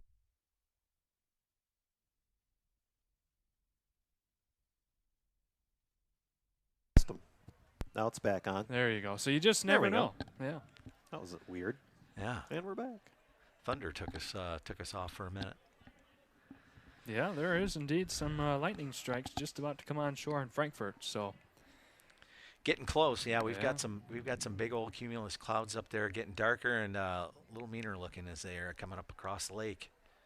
And I got a feeling that this game, only being in the first inning, if there's a point where they might just say, hey, let's suspend play, pick it up at a later time, it might be here in the first inning just because of what it affords them to do. That, you know, Bennett's only thrown 5 to 6 pitches, And granted, we've been looking at radars all day and talking about the weather, but looking at a radar, as I say it right now, it looks like all of the rain is staying on the lake and pushing north of us. So it's just one of those, will it pass enough by to where it doesn't affect the sound or sight here? Right. Yeah, we'll have to see wind gusts with this nearby storm of over 50 miles per hour. So that'll put one over the fence. yeah, just outside of severe status with that one right now. But the lightning's certainly going to be a bit of a problem within the next probably hour or so with that cell, as it's only within 15 to 20 miles from us, as I just get a notification now telling me lightning within 15 miles. So we'll be waiting here for a little bit. Yeah, so we've got a 3-man umpire crew, too, for this ball game.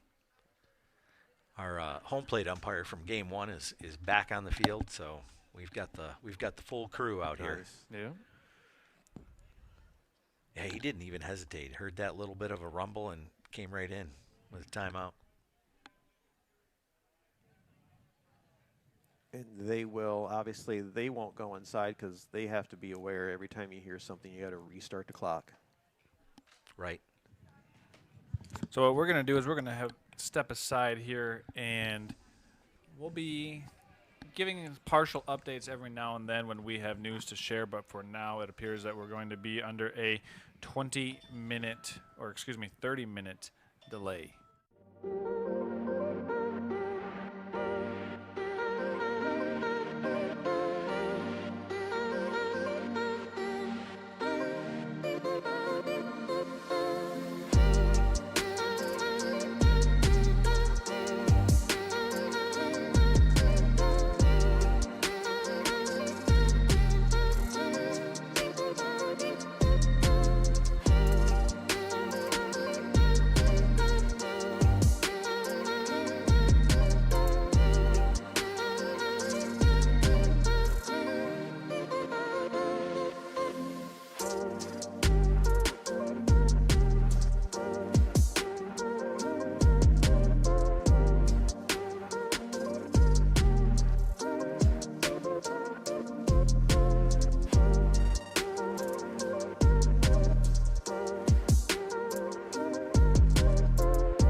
All right, good evening, ladies and gentlemen. Welcome into the broadcast booth. Charles Trail, Eric Huffman, Tom Clements, and Shane Smith here. This is going to be our final send-off here as the game between East Jordan and Mancelona for the championship game of the M-66 and M-88 Cup has been canceled due to weather. We have a numerous amount of storm cells in the area in Traverse City, so this will be our final sign-off here for the 2025 M-66 and M-88 Showdown.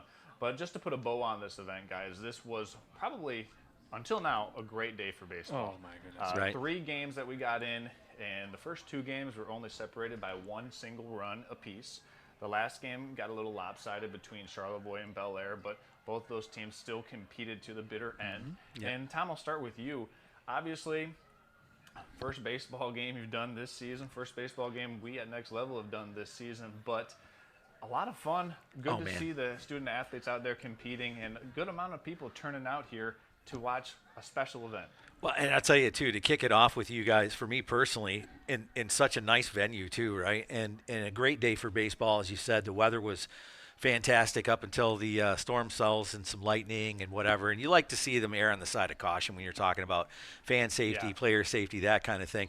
But I'm just impressed with the talent around me. Like, holy smokes. And this guy especially, Shane, oh, my goodness. What? Like a man of so many he's out there running cameras. Oh, yeah. He's lapping around the baselines, right? He's meteorologist. He's got everything going. And then deliver the script, you know, the ads and so forth. My goodness. Yeah, well, I appreciate it. I'm so impressed.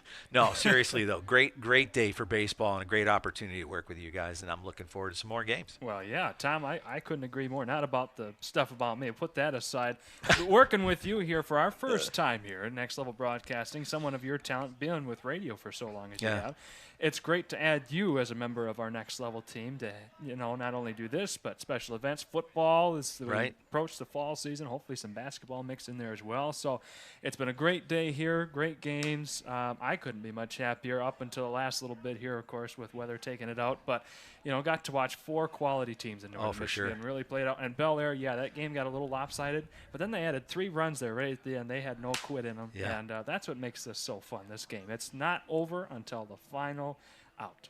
Well, those are all the questions that I had for Shane and Tom and Eric. I don't have a question for you, so the floor is open wherever you'd like to take it, wherever you want to go. You don't want to tell me that. Uh-oh. No, we'll just keep it short and sweet, man. What a fun day. What a great job by all the people that were able to bring this together, bring it together every year, like you had said earlier. What a great job by Turtle Creek Stadium to accommodate us, the teams, the families, the fans, everything, to treat this, like Tom said earlier, almost like a professional day here with concessions open and letting us in and basically use their stadium today. So we can't thank Turtle Creek Stadium enough. I believe they're part of the Whitecaps, so we thank the whole organization for everything, for helping us put this all together, or allowing us to do this. And granted, a little weather's going to shorten the day, but as Captain America would say, I could do this all day. That's right. I hear you. I mean, and one of the things, the 4 of us, we've been here doing it pretty much all day. It started getting set up at around 12 o'clock Eastern Standard Time, and we're here because this allows people tuning in to not have to be here. So that's one of the specialties and the treats that we get all season long, whether it's football, basketball, or baseball season here at Next Level Broadcasting. And we wouldn't be able to do it without the support of our sponsors. We want to personally thank all those businesses and personal people involved that have allowed us to be here. We want to thank the Lake House in Charlevoix, Dingy Dash, Fresh Coast Sliders, Shelley Battershell at Century 21 Real Estate, Charlevoix State Bank, the Traverse City Cherry Capital Airport, and last but not least, the Charlevoix Radio Shack, and actually, last but not least, one more time, Bases MI. They're an encore. Yeah, they're right. That's right. Bases MI in Charlevoix for coming together to support us so we could be here and make this possible for these student athletes to go back in 10 years and watch their performance at Turtle Creek Stadium playing on a professional stadium here. Is definitely something that these kids will never forget. And well, gentlemen, I just want to say thanks for coming along. It's been a blast. And for everybody tuning in, make sure that you give us a like and subscribe to the YouTube channel. And you can also subscribe to the website, which will give you push notifications when we will have upcoming live broadcasts of teams in your area. So for myself, Charles Strail, Eric Huffman, Tom Clementson, Shane Smith, Jessica Elkhorn, our executive producer this afternoon and evening, we say thank you for tuning in to Next Level Broadcasting's presentation of high school baseball. Until next time, ladies and